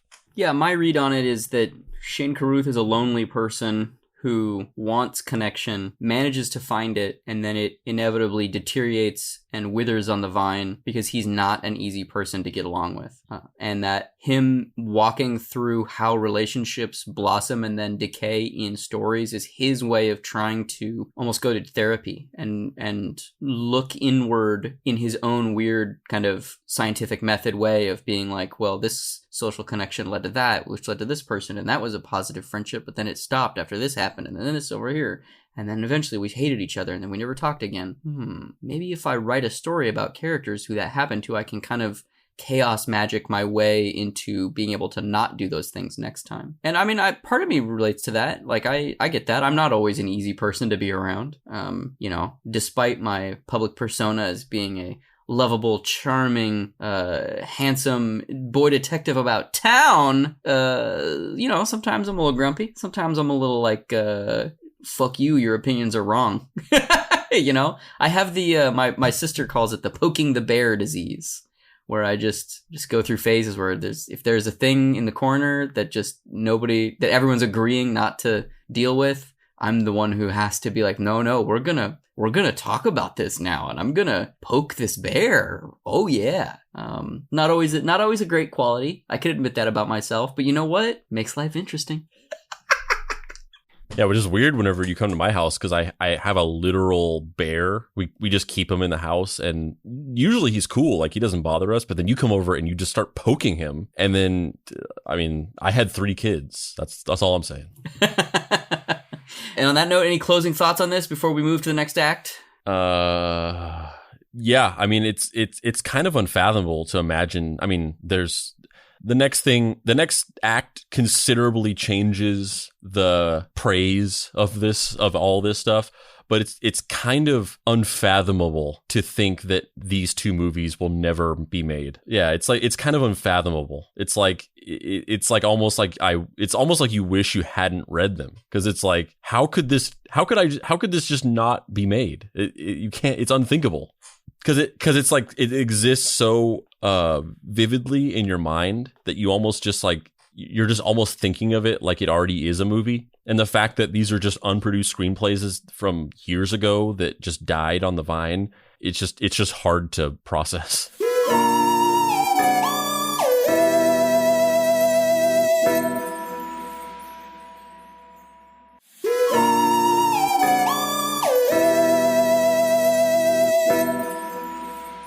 Act 5, personality. It's a hell of a drug. If you were to search the internet looking for the websites to primer and upstream color, you wouldn't find them. Both of them and a topiary's site are down. That says something about the man behind them. Has he given up? Realized that he doesn't need them anymore? Well, I suppose that's up for interpretation. But regardless, they're dead. Over the next few years, Carruth takes some acting jobs, appears in some short films, and stars in the feature films The Dead Center and a few episodes of the TV show Tales from the Loop. Many artists attempt to excise their pain and fears through their work. They attempt to use art as a means by which to fill whatever's missing inside, the same way some people use religion, which, let's be real, life is hard. Sometimes it's that or drugs. And, given the choice, I would choose art. But what happens when you choose art and it doesn't choose you back? Do you start to get a little screwy? Or have you always been this way, and the constant rejection just is a confirmation of who you were afraid you always were? So next up is the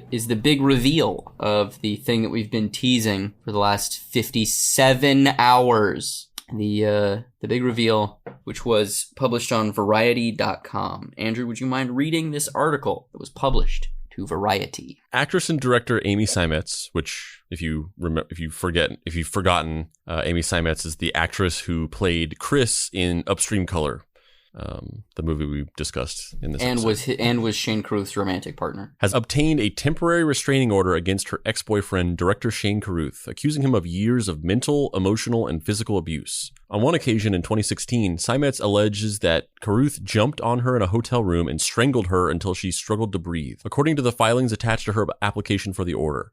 She also alleges that Carruth has continued to harass and abuse her since she broke up with him in 2018. Both directors are prominent in the independent film world. Carruth's first feature film, Primer, won the Grand Jury Prize at the Sundance Film Festival in 2004. Seimetz starred in his second feature, Upstream Color, directed the anthology TV series The Girlfriend Experience, and starred in Pet Sematary, the remake, obviously, not the original. More recently, she directed the film She Dies Tomorrow, which is due out this week from indie distributor Neon. The restraining order came to light on July 10th when Carruth tweeted an image of a vinyl album of the Upstream Color soundtrack. A paper copy of the restraining order was placed underneath the album such that the names were visible. The tweet got wider attention over the past weekend. And I feel like it just bears saying before I read the rest of this article, just to drill into that. Because you remember when this happened? We talked about it when it happened. Yeah, I sent you the tweet, and I was just like, "What the fuck?" He talk about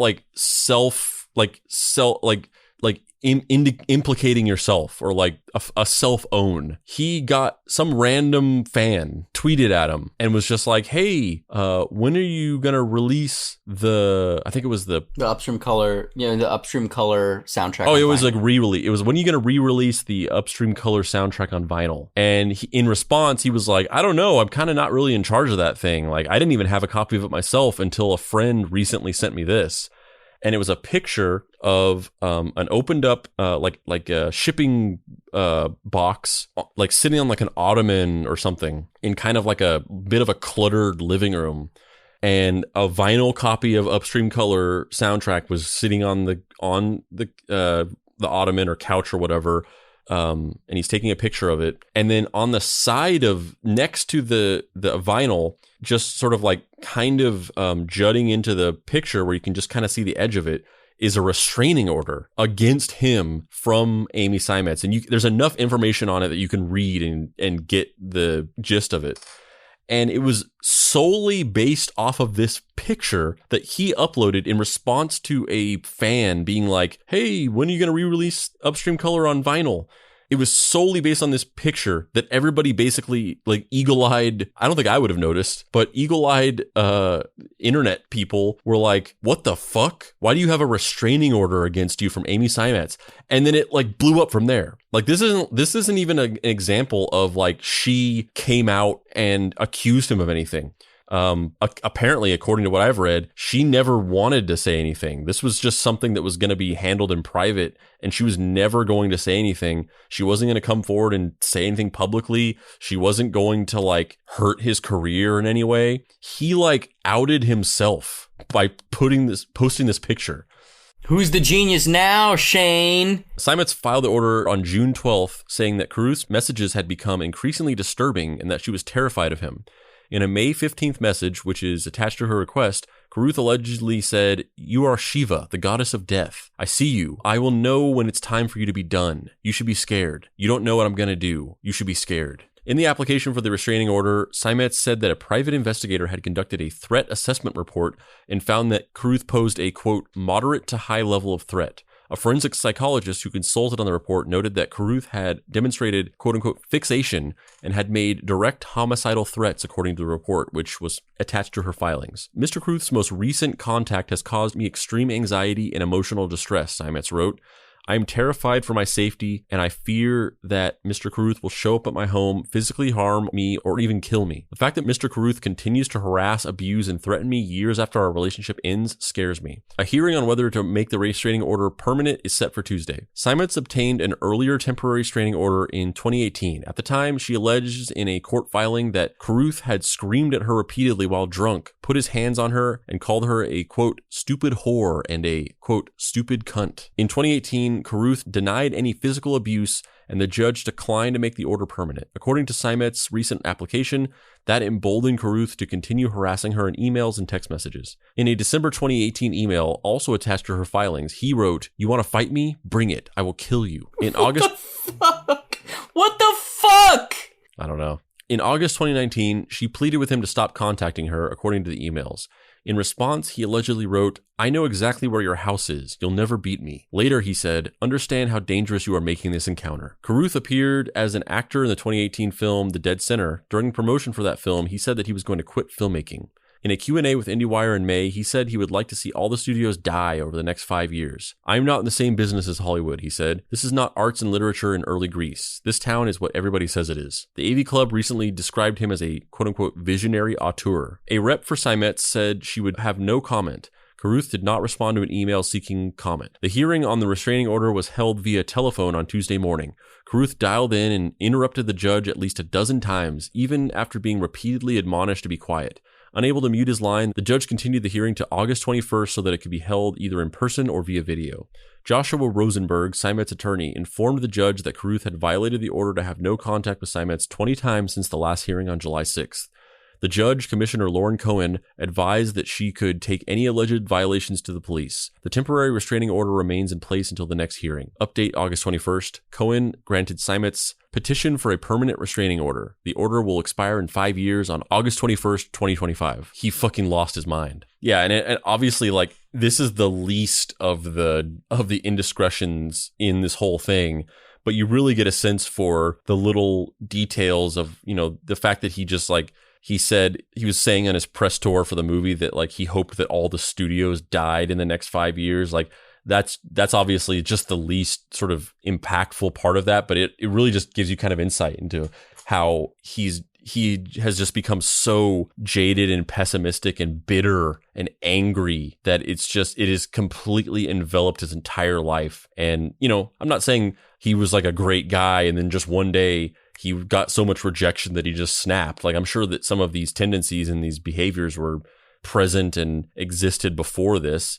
People don't just randomly snap and just turn into abusive pieces of shit. But you know, at least as far as we know, there was never any known incidents of these things happening until this information came to light. And, you know, it seems like and this isn't to give an excuse for it whatsoever. It's not like, oh, you got to understand, like, he just was so rejected and, you know, he was a genius and his movies didn't get made and it caused him to, like, it's not like that at all, for sure. But it really seemed like this whole thing of just the bitterness and the resentment towards everybody around him for the fact that he's, you know, unable to get these things produced and people, you know, don't understand his ideas and he can't, you know, make the movies that he wants to make, that, you know, it just caused him to basically just lose his mind and go off the deep end and just turn into this fucking maniac. Yeah, I think to get into specifics with that, I think there's something to be said for Shane Carruth pre-meeting Amy Seimetz and post. Pre, he was kind of an island unto himself, to the point, like, almost where it seems like Primer got made because he had his parents and his brother, you know? Like, he doesn't, like, that movie wasn't made because he had friends that helped him make the movie. Like, David Sullivan, he met randomly through a cold, like, just casting call on Craigslist or whatever, one of the guys who was a camera operator was David Sullivan's friend, and the other guy was just like a tech dude that he like met on the internet. So like he seems fairly isolated, right? And then he meets Amy Seimetz, and you know, they have this love affair to whatever degree of seriousness, and he makes the first movie, you know, he gives up on a topiary, and then he makes Upstream Color, first movie he's, you know, made in a decade. And then her career starts to really take off. She's in Alien, she's in Pet Sematary, she's one of the main people on a Showtime or HBO, whatever the fuck the Girlfriend Experience TV show was. Like, she's one of the main producers and directors. Like, she's like a big deal, like legit Hollywood, if not A-list, like known person. Like, she's around doing a lot of stuff. And I think from his perspective, she saved him, in air quotes, like in a really kind of almost cliche manic pixie dream girl way, where he was off in the corner doing this stuff and had all these issues getting a topiary made. And then she was the final piece of the puzzle to get Upstream Color made. It does what it does. You know, it's successful. It gets produced. It's a finished thing. And I think from his perspective, she was going to continue to save him. She was going to help elevate him up through the system with her. And for whatever reason, whether it's interpersonal problems that they ended up breaking up, or whether it's the fact that he's incapable of compromise, that didn't happen. So when they did end up breaking up, I think, you know, looking at the topography of the situation, that he viewed her as choosing to not help him move up the ranks, as opposed to that just didn't happen. It didn't happen. And also, it's not her responsibility to do that. Like, be responsible for yourself, bro. Like, all of the things that he's tweeted about her, and these just weird tweets in general, which we should talk about in a second. The you know, saying, you know, all of these things about her, that she's Shiva, and it's just it is really dark. Showing up at her house years after they've broken up, just obsessed with her. I think that's because she's now a tangible representation of Hollywood that he literally once had, in the biblical sense and in the metaphorical sense, that is now left. And she is more to him than a person. It's horrible. It's horrible. I'm not saying that this is excusing anything. It's just, this is my interpretation of how his brain is processing her. And that he's not looking at her like a person. He's looking at her like every person that's ever said, every piece of the big Hollywood machinery that's ever rejected, every, you know, billboard for a Henry Cavill movie that I've scoffed at is now just like laser focused onto her. Yeah, and just, you know, the idea of like that her representing that, and then to, you know, break up with him or, you know, move on from him is like the ultimate personified rejection of the entire world, basically. Yeah. And it's interesting too, because I don't quite know what he wants from her. Like, it's not like he's trying to get her back. So like, why does he keep going to her house, and like, what is he doing? Like, yeah, I mean, it seems like it seems similar to the tweets that he, you know, was making, and the long arguments that he would get in back and forth with random people on Twitter, where it's like he's just, at some point he just decided, like, I'm just gonna double down on this, and I'm just gonna not stop. I'm not gonna back down. I'm not gonna stop doing this. I'm just gonna keep doubling down, and I'm just gonna go. It's all out. I'm not backing down. I'm just gonna keep going with this, no matter how far I dig myself into this hole. I'm just gonna keep doubling down on this. And that's if you read some of these tweets, it's like, dude, like, just fucking stop. What are you doing? And I think it's the same thing with this, where it's like you said, he's not trying to get her back. He has no real logical end goal. He's just doubling down. Like, I've done this already. I've already fucking dug my hole. I'm just going to keep digging until I get to the fucking other side of the earth. Well, the other question about this that I had is, how much of this do you think is related to the fact that he's about to turn 50? I mean, for sure. I mean, like, imagine, you know, if you plot the entire trajectory of the whole thing, his whole career, through this whole thing we've discussed, he makes this movie for $7,000. He has no experience filmmaking. He gets a bunch of his family and friends together. He cobbles together this movie. It's like a super dense, not mainstream at all, really impenetrable. It has a lot going against it for it to ever find distribution or find any kind of audience. He does it. He gets into Sundance. He wins awards. In those early interviews, he's like on fucking cloud nine. He's like, fuck yeah, like I did it. This is insane. I did it. And then nothing for a decade. So you already got to think about how discouraging that is going to be just off the bat. Like, you do that one thing and then just like nothing. It just like doesn't actually go anywhere. The ultimate fucking misdirect. But then when at the moment where you think like, oh fuck, like that's just kind of, that never went anywhere. Like, I just did that one thing. I was fucking George Lazenby, and then I just never again. I just faded into obscurity.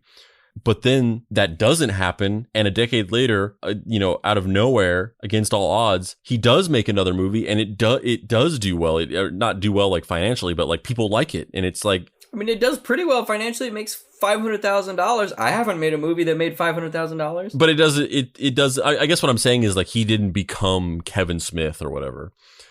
But he makes another movie and it's good. People like it. And he's like back in the game. Like, imagine that. Like, imagine that you were this wonderkind. You made this movie that was like this phenomenon, in a certain sense. And then like you thought that was it, and you just had your one shot, and your shit was dead. And you spent a decade just thinking like, well, I guess that was it. That was just my run. And then no, I'm back in, baby. I'm back in the game.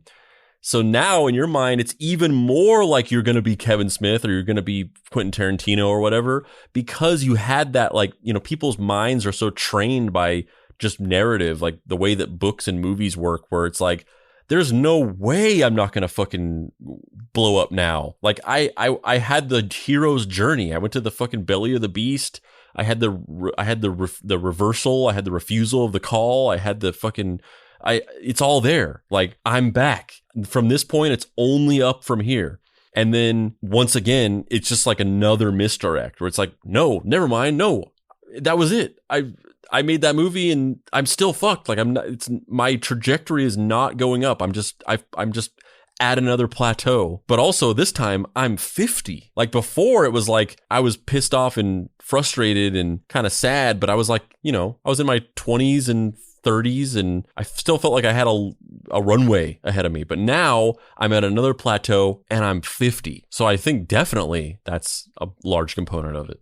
Yeah, I mean, part of me thinks like, some men have their midlife crisis and they start working out. Some men have their midlife crisis and they buy a sports car and try to date a 19-year-old. Some men are Shane Carruth and he writes an oceanic shipping movie and becomes obsessed with the star of the Pet Sematary movie. Like, I think it really is like, I mean, and I don't mean to belittle Amy Simons's trauma because it's horrible. Like, leave this woman alone, you psychopath. But I do think that it is both about her and not about her. Like, I think there is something about their connection and their bond is, to him, very deep, obviously. And that the severing of that bond is something he just can't deal with. But I think it also is, like I was saying before, where it's just not, it's not her. It's the idea of a career. It's the idea of being able to express yourself without decades of struggle and rejection, I think. I don't know. Yeah. I mean, I definitely think so. And it's not just like the career opportunities that she represented. I mean, it's definitely that, but it's also like, I think, if you go through a certain amount of time feeling, rejected and like nobody understands you and nobody understands what you're trying to do and you're just kind of an outcast. And then, you have this one person who you feel like is the first person who, like, if you meet somebody and you feel like they're the first person that you've ever known that really gets you and is like on your level, and you're like, fuck, this is the person that like understands finally. And you hang your entire, you hang your entire self on that dynamic of like, I am now defined by this other person who is the only person who actually understands me. I am validated entirely. My whole existence, my everything about the way I think and function is validated by being in this person's gaze, essentially. And then whenever if that relationship ends, that person now expresses, I no longer want to talk to you, be around you. That is like you've invested so much into that dynamic that now your entire existence is invalidated, essentially. You're just like, well, I'm not a person anymore because my whole existence was tied up in that specific person validating who I am. So that, that's probably that's something that's very difficult to deal with. So I think that's definitely it's this whole tapestry. It's the years of rejection in his career and probably, personal relationships and how difficult he is to get along with and be around both professionally and personally, tying all that up into being validated by that person's acceptance of you. And then for that person to be like, well, I don't want to talk to you anymore. You've set yourself up for a dynamic where you now feel like you just don't exist. Yeah. And especially with him, where it seems like he's someone who, like, I'm curious, he's so obsessed with this idea of like the scientific process and like this kind of like these systems and these cycles. I'm curious for his brain is one of the reasons why he can't process this and why he's literally become a stalker. Like I don't think we've really said that enough. Like Shane Carruth is a stalker now. That's nuts. Like, yeah, he's a stalker. Like it kind of alludes to, he like got on, because this whole thing happened, in the midst of the pandemic. So he there was like a court date that was being held over like a conference call or something. And he gets on the conference call and he's just like yelling and interrupting the judge and he just won't shut up. And it's like, if you've ever seen those like stupid ass court TV things where sometimes they'll get like the sassy fucking defendant who just like talks back to the judge and they just keep, and you're watching it and you're just like, just shut up, man. Just listen and shut up. Like and I've seen that in person. I've been to actual, like I've gone to like traffic court where I've had to go in and like appear in front of a judge for like a speeding ticket or whatever. And I've seen those people in person where they just are arguing with the judge and it's like, my last name starts with a P. Like I'm the last person that's going to be here. Please just shut up and say guilty or not guilty or no contest and get through this. Like fucking stop. And he was doing that. He's sitting there arguing back with the judge. He won't stop, butting in and being like, no, that's actually not how it happened. It actually happened like this. And she's lying. And, he's doing this stuff. He's sending her all these emails and texts. He's like having a meltdown on Twitter and just posting these long rants that are just like, shut the fuck up. He's getting into arguments with random other, fans, I guess, that are just like, they're commenting and being like, dude, you need to stop. And he's just like getting into these stupid philosophical arguments with them and shit. Like he has just lost the plot entirely. Yeah. And it kind of makes you wonder, like, obviously he's not mentally okay. Like 100% he is not okay. But it makes you almost wonder if there is like some sort of chemical imbalance that has been undiagnosed. But then again, that makes me I feel bad saying that because I feel like that's a cop-out. I feel like that's, in air quotes, the easy way of saying like, well, he's got a chemical imbalance. Like, Well, it can be. People definitely do use that as an excuse to hand wave terrible behavior a lot. You see that a lot, and you see a lot of discourse about that. Recently, with some of the, where we have like, when there's some kind of situation where, there's a person of color who is apprehended by the police and, they get into some kind of situation and then the person of color ends up getting killed by the police officer. And then, the argument you see is that they were like resisting arrest or like they had a weapon on them or they were committing a crime and that somehow justifies them being killed. But then you have like a white dude who like fucking goes into a store and just like shoots it up and murders multiple people. And then you have the same people being like, well, he had mental illness problems and he was dealing with this situation or whatever. That definitely does happen. But you know, on the same hand, like, you know, you can it doesn't have to be as binary as that. Like, you can acknowledge both things. You can say that somebody is probably struggling with some kind of mental health issues, but then you can also say, but that does not give them an excuse or like a catch-all get out of jail free card to be able to just treat people like shit or do horrible things to people. Like, your mental illness does not excuse you from doing awful things to other human beings, like, at all. It's not an excuse at all. If you're dealing with these mental health issues and you are not actively seeking some kind of help for that, and you're allowing it to negatively impact other people around you, especially when it gets to this kind of dark stuff, when it's like strangling people and stalking them and shit, like, I definitely believe that he is dealing with some kind of mental health issues or maybe a chemical imbalance, but that's not like an excuse or a pass or like he's just dealing with this.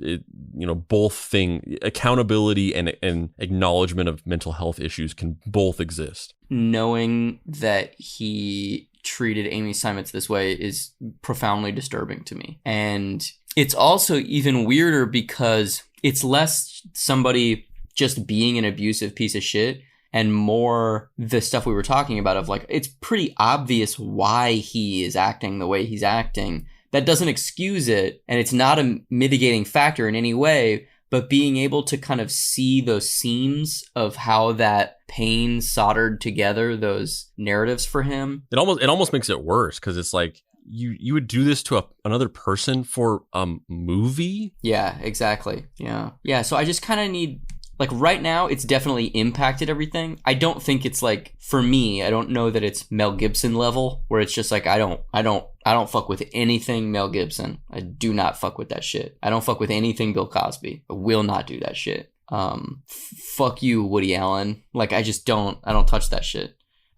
Whereas this is like, it's hard to put it into words, because I think there's a culpability that must be demanded of our fellow man. You know, I think we gotta demand accountability of one another. And maybe in 5 years, Shane Carruth will have gone through therapy and figured some stuff out and be able to come out and say, like, look, man, I know that I fucked up. That was not okay what I was doing, and I've done everything in my power to try and move past this in my personal life and in my professional life, and I was not in a good way, and there was a lot of stuff that was compounding, and none of this is Amy's fault. Like, this is all my fault. Would that inoculate all of those feelings that I have and the sadness that all of that and the pain that's caused Amy Seimetz? No, but I don't know. I think that would be a different conversation than what it is right now, where he's just a fucking lunatic. Yeah, I don't know. It's hard. The separation of the art and the artist thing, which, you know, you and I have it all the time, not on the show, just talking about random shit. It's something I'm very perennially interested in and perennially conflicted about, and find myself not even vacillating in terms of the actual opinions that I hold, but just constantly examining things and trying to find ways to be okay with the fact that most things are made by people, and people 9 times out of 10 are flawed, and they have really bad shit in their past, because low key, that's what being a person is, you know? Yeah.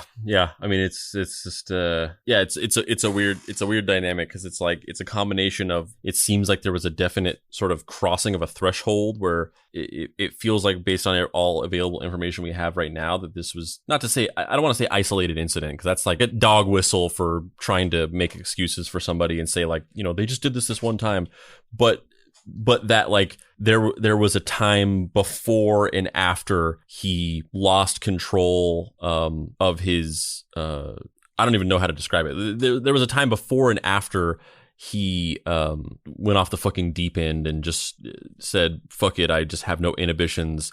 I'm gonna stalk this person obsessively and just fucking belligerently scream at her and shit.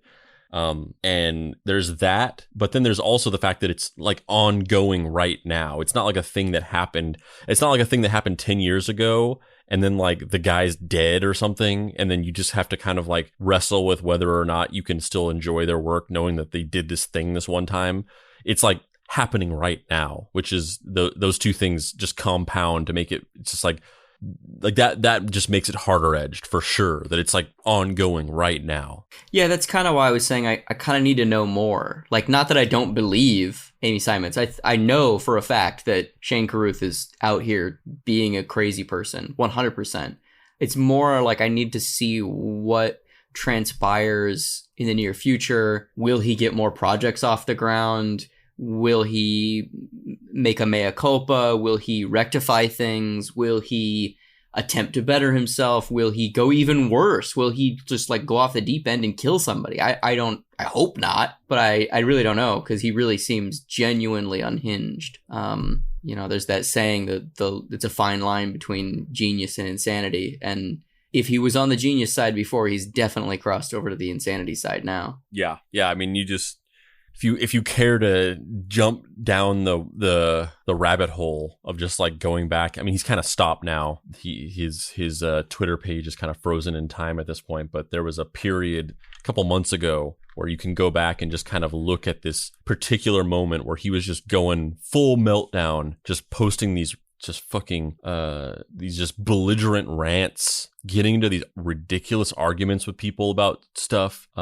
He got fixated on basically like he was going out of his way to try to make this point about how he was accused of this stuff that's not true, and everybody's vilifying him for these things that aren't true that he's being accused of. So he started just like going off on these rants where he just started like to try to prove a point or satirize the situation. He was just admitting to like horrible things he's done and just being like, yeah, this one time I asked for sparkling water on a set and they brought me flat water and I just like smacked her and called her a bitch. Like just saying stuff like that, just like admitting to like fake over the top things to try to prove a point about how he was being accused of things that aren't true or whatever it was. But yeah, if you want to dive down the rabbit hole, just check out just go take a look at the Upstream Color Twitter account, which is the Twitter account he's using as his personal Twitter account, and just dive into some of those fucking crazy rants that he was going on a couple months ago. He also just went through a period where he would like post really cryptic, strange, non sequitur stuff. Like all the stuff that we posted or that we did listen to, like the music and the trailers and the scripts, he posted those. But it's also weird in that he posted those on his Twitter account as links to Dropbox files, which is just so bizarre to me. We were listening to that score, the temp score or whatever for The Modern Ocean. That's just a file on Shane Carruth's personal Dropbox account. Fucking surreal. And also he posted all these cryptic, like the title would be like, "They played in the sun." And it would just be like a cell phone footage of like a little girl lighting firecrackers on the 4th of July, or like a photo of a stop sign. And the caption would be like, "Sometimes I still remember this place." And it's really weird. And like what is the point, Shane? Like, what are you trying to do? Are you just trying to be artistic and like express your daily routine in this kind of abstract way? Well, okay, fine, whatever, do what you gotta do. But they all seem kind of like weirdly sinister, sort of. It's very, very, very unnerving, and like in concert with the fact that he's being accused and obviously literally a stalker. Like, you're just kind of like, this is fucking weird. Like, what the fuck? I think it kind of goes a little bit hand in hand with, like, you know, when you have somebody who, number one, is a writer who tends to write these sort of cerebral, poetic things. They're so up their own ass about it and dealing with these emotional problems. And it's not to excuse any of the behavior at all, and not to downplay it or say that it's not as big as it is being portrayed as. But honestly, like some of that stuff with him being like, "You are Shiva," like I will know when to end you or whatever. Like, I don't know if it was necessarily, and like I'm saying, not to downplay it at all, or not to say that, you know, she should have not been scared or whatever. But honestly, I feel like some of that stuff is just like a fucking pretentious dude who like fancies himself like a poet, just like being melodramatic and just saying like melodramatic bullshit that he thinks in his mind is like sounding profound, and like expressing his anger in some profound way, but, you know, to a normal person who isn't fucking out of their mind. It just sounds like somebody threatening them. And like I said, not to downplay it or be like, oh yeah, he didn't mean that stuff, he was just being melodramatic or whatever. I still think it's still frightening and abusive. But I think that just kind of goes hand in hand with that, with like him posting weird cryptic things. It's just him just in his mind thinking like, yeah, I'm being profound about my inner fucking turmoil. But it's just, to us, it just comes off as to a normal observer, it's just like, you've lost it, man. You need to go find it. You lost it somewhere back there. You need to go back. You need to retrace your steps. You need to fucking find it. You need to put it back in, and we can talk later, but you need to go find it because you fucking lost it. You know, it's funny. In some ways, he's like the reverse Jim Carrey. Like, Jim Carrey is so wealthy and so emotionally tormented after getting divorced that he's just like gone off of the far end of Maslow's hierarchy of needs and is just like in this strange purple haze of existential nothingness, where Shane Carruth has no money and no success and is just like riddled with rejection. So he's like never ascended past the basic survival stage, but now his internal clock is fucked up and he's confusing like home and safety and love and admiration by his peers with his interpersonal romance with Amy Seimetz. And so he's like going down through the bottom of Maslow's hierarchy of needs, and he's like going past the basic survival and shelter thing and coming back out the other side into existential despair, purple haze. He went to the other side of the Pac-Man screen, and he's like, "What up, Jim?" Yeah, no shit. What up, featured in living color player James Carrey?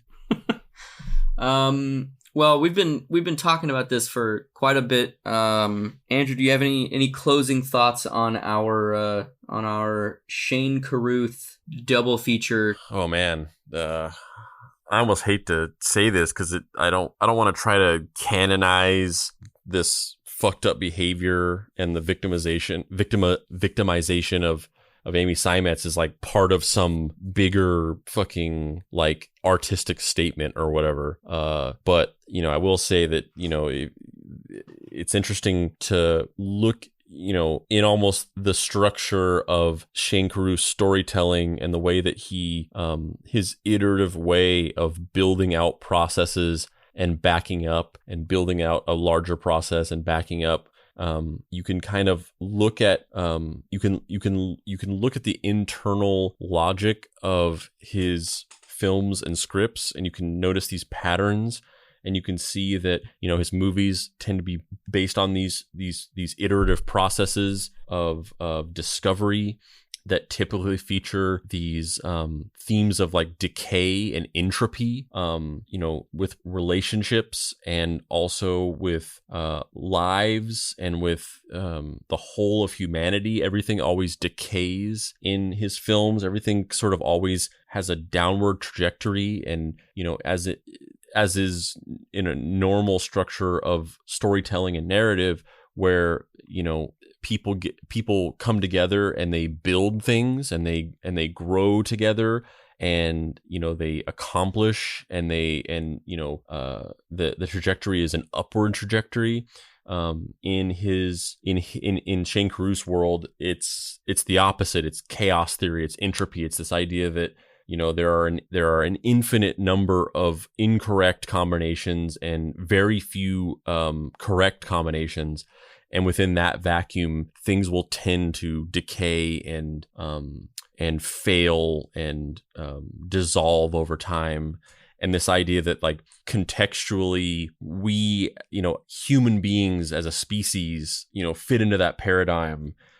We will eventually decay, and, you know, human civilization will eventually succumb to entropy. I think that's something that he tends to deal with in his movies. You know, like in Primer, the implication is that at the end, Aaron is building a large, like, warehouse-sized time machine. So you can almost follow that logical conclusion, and you can just kind of imagine that, like, 10 years from now, the world is just fucked because he's taken, hundreds of people back in time, and they've changed the timeline, and they built a larger time machine, and eventually you have this 20-year trajectory down the line where they fucked up the timeline so bad that everybody's fucking bleeding from the ears and nobody can write, and they've erased people from existence, and everything's just so fucked up that at some point they just cross wires and then the whole universe just blips out of existence. There's the obvious themes of that in A Topiary, where they've become the architects of their own destruction, and they create these self-replicating machines that eventually just envelop the universe and destroy humanity and overtake the entirety of existence and become the only life forms that dominate the universe. The sort of decay of self that happens in Upstream Color.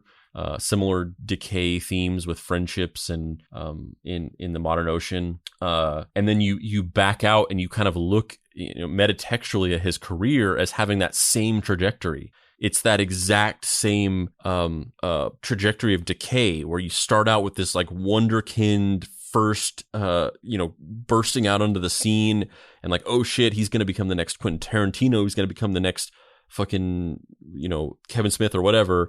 And then the slow decay of his career, and then also his personal life. It's really interesting and sad and fucked up to step back and look at within the macro concept of his life and career, and see that like he kind of predicted his own demise, and he was kind of right. He was right in what he said in his films, at least self-contained to his own self, and maybe it was a self-fulfilling prophecy, and he brought that on himself. And that's what happens, whenever you sit around fixating on the fact that everything will decay. Everything for you will eventually decay. But it's fascinating and crushingly sad to look at the scope of his career and see that he was sort of right about it, and that you can kind of map his own life onto the trajectory of one of his films.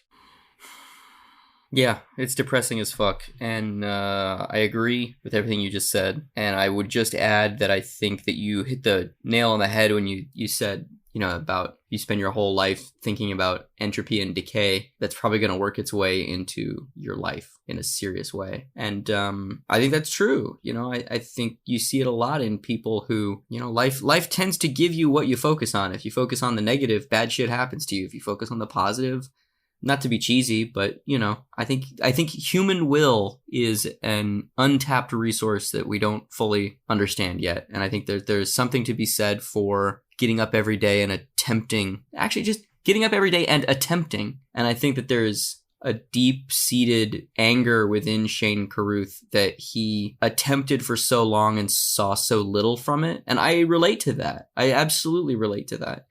But I think there is something to be said for the thing he was attempting to describe. Like you're saying, he manifested. Whether he wants to admit it or not, he did. And that's the really scary thing, because if that's true, I don't know that the Shane Carruth movie ends with just a stalking. You know what I mean? Like, it's only going to get darker.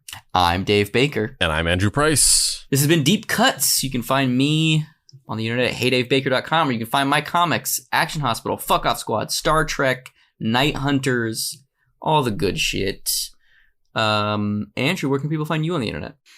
You can find me in some dark workshop somewhere alone in the middle of the night, just a single hanging light illuminating the task in front of me as I slowly over time clipped into short stuttering sequences that you as an audience find difficult to parse when time has passed or how much time has passed, slowly figuring out a process and discovering things little by little, building something, working towards some kind of new horizon, innovating in a way that is a self-discovery at every point until I finally create something that the world, that mankind has never seen before, and then eventually will be ruined and destroyed by it. And you can also find me at dapricewrites.com, where you can get my book, Deadbolt, AI Private Eye. You can also get some Deep Cuts merch.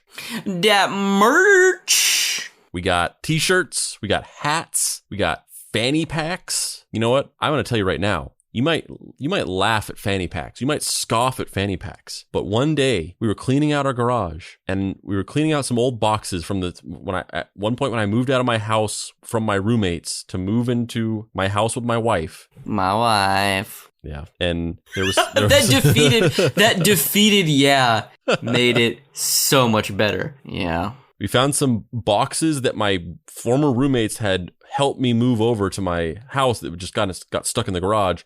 And I think some stuff just got mixed up or confused or whatever. So there was like some boxes that just had some stuff that belonged to my roommates. Or more specifically, some stuff that belonged to my roommate's new roommate that replaced me. Like somehow his stuff got into this.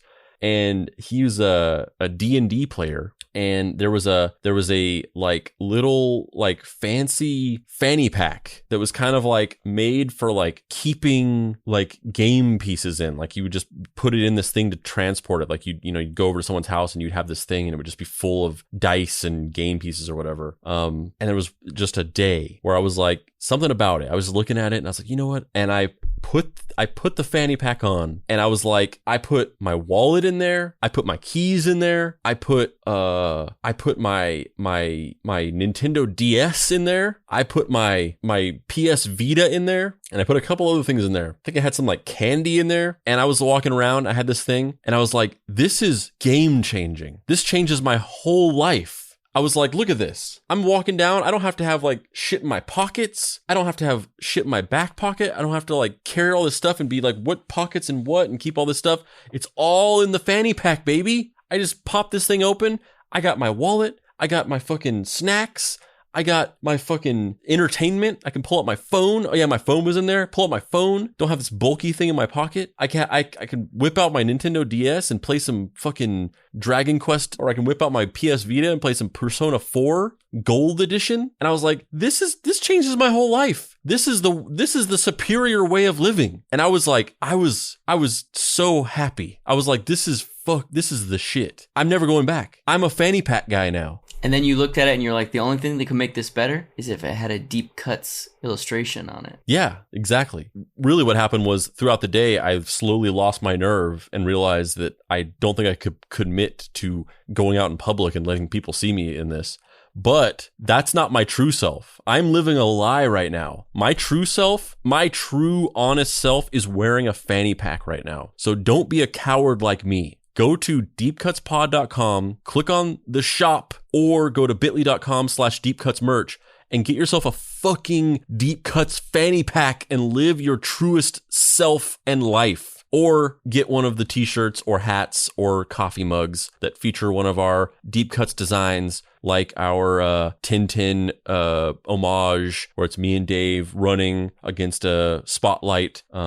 Made by acclaimed indie illustrator Daniel Taraka. Yeah, beautiful illustration by Daniel. Or our Bacon and Legs Miami Nights shirt, where it's me and Dave and Hilsmer riding in a like Miami Vice style pink convertible. Or our Davy Bakes and Papa Pricey morning show shirt, which is kind of like a hypothetical morning talk show that we have, or our kayfabe shirt that just says this shirt is kayfabe. You can get those all at our shop. That's it.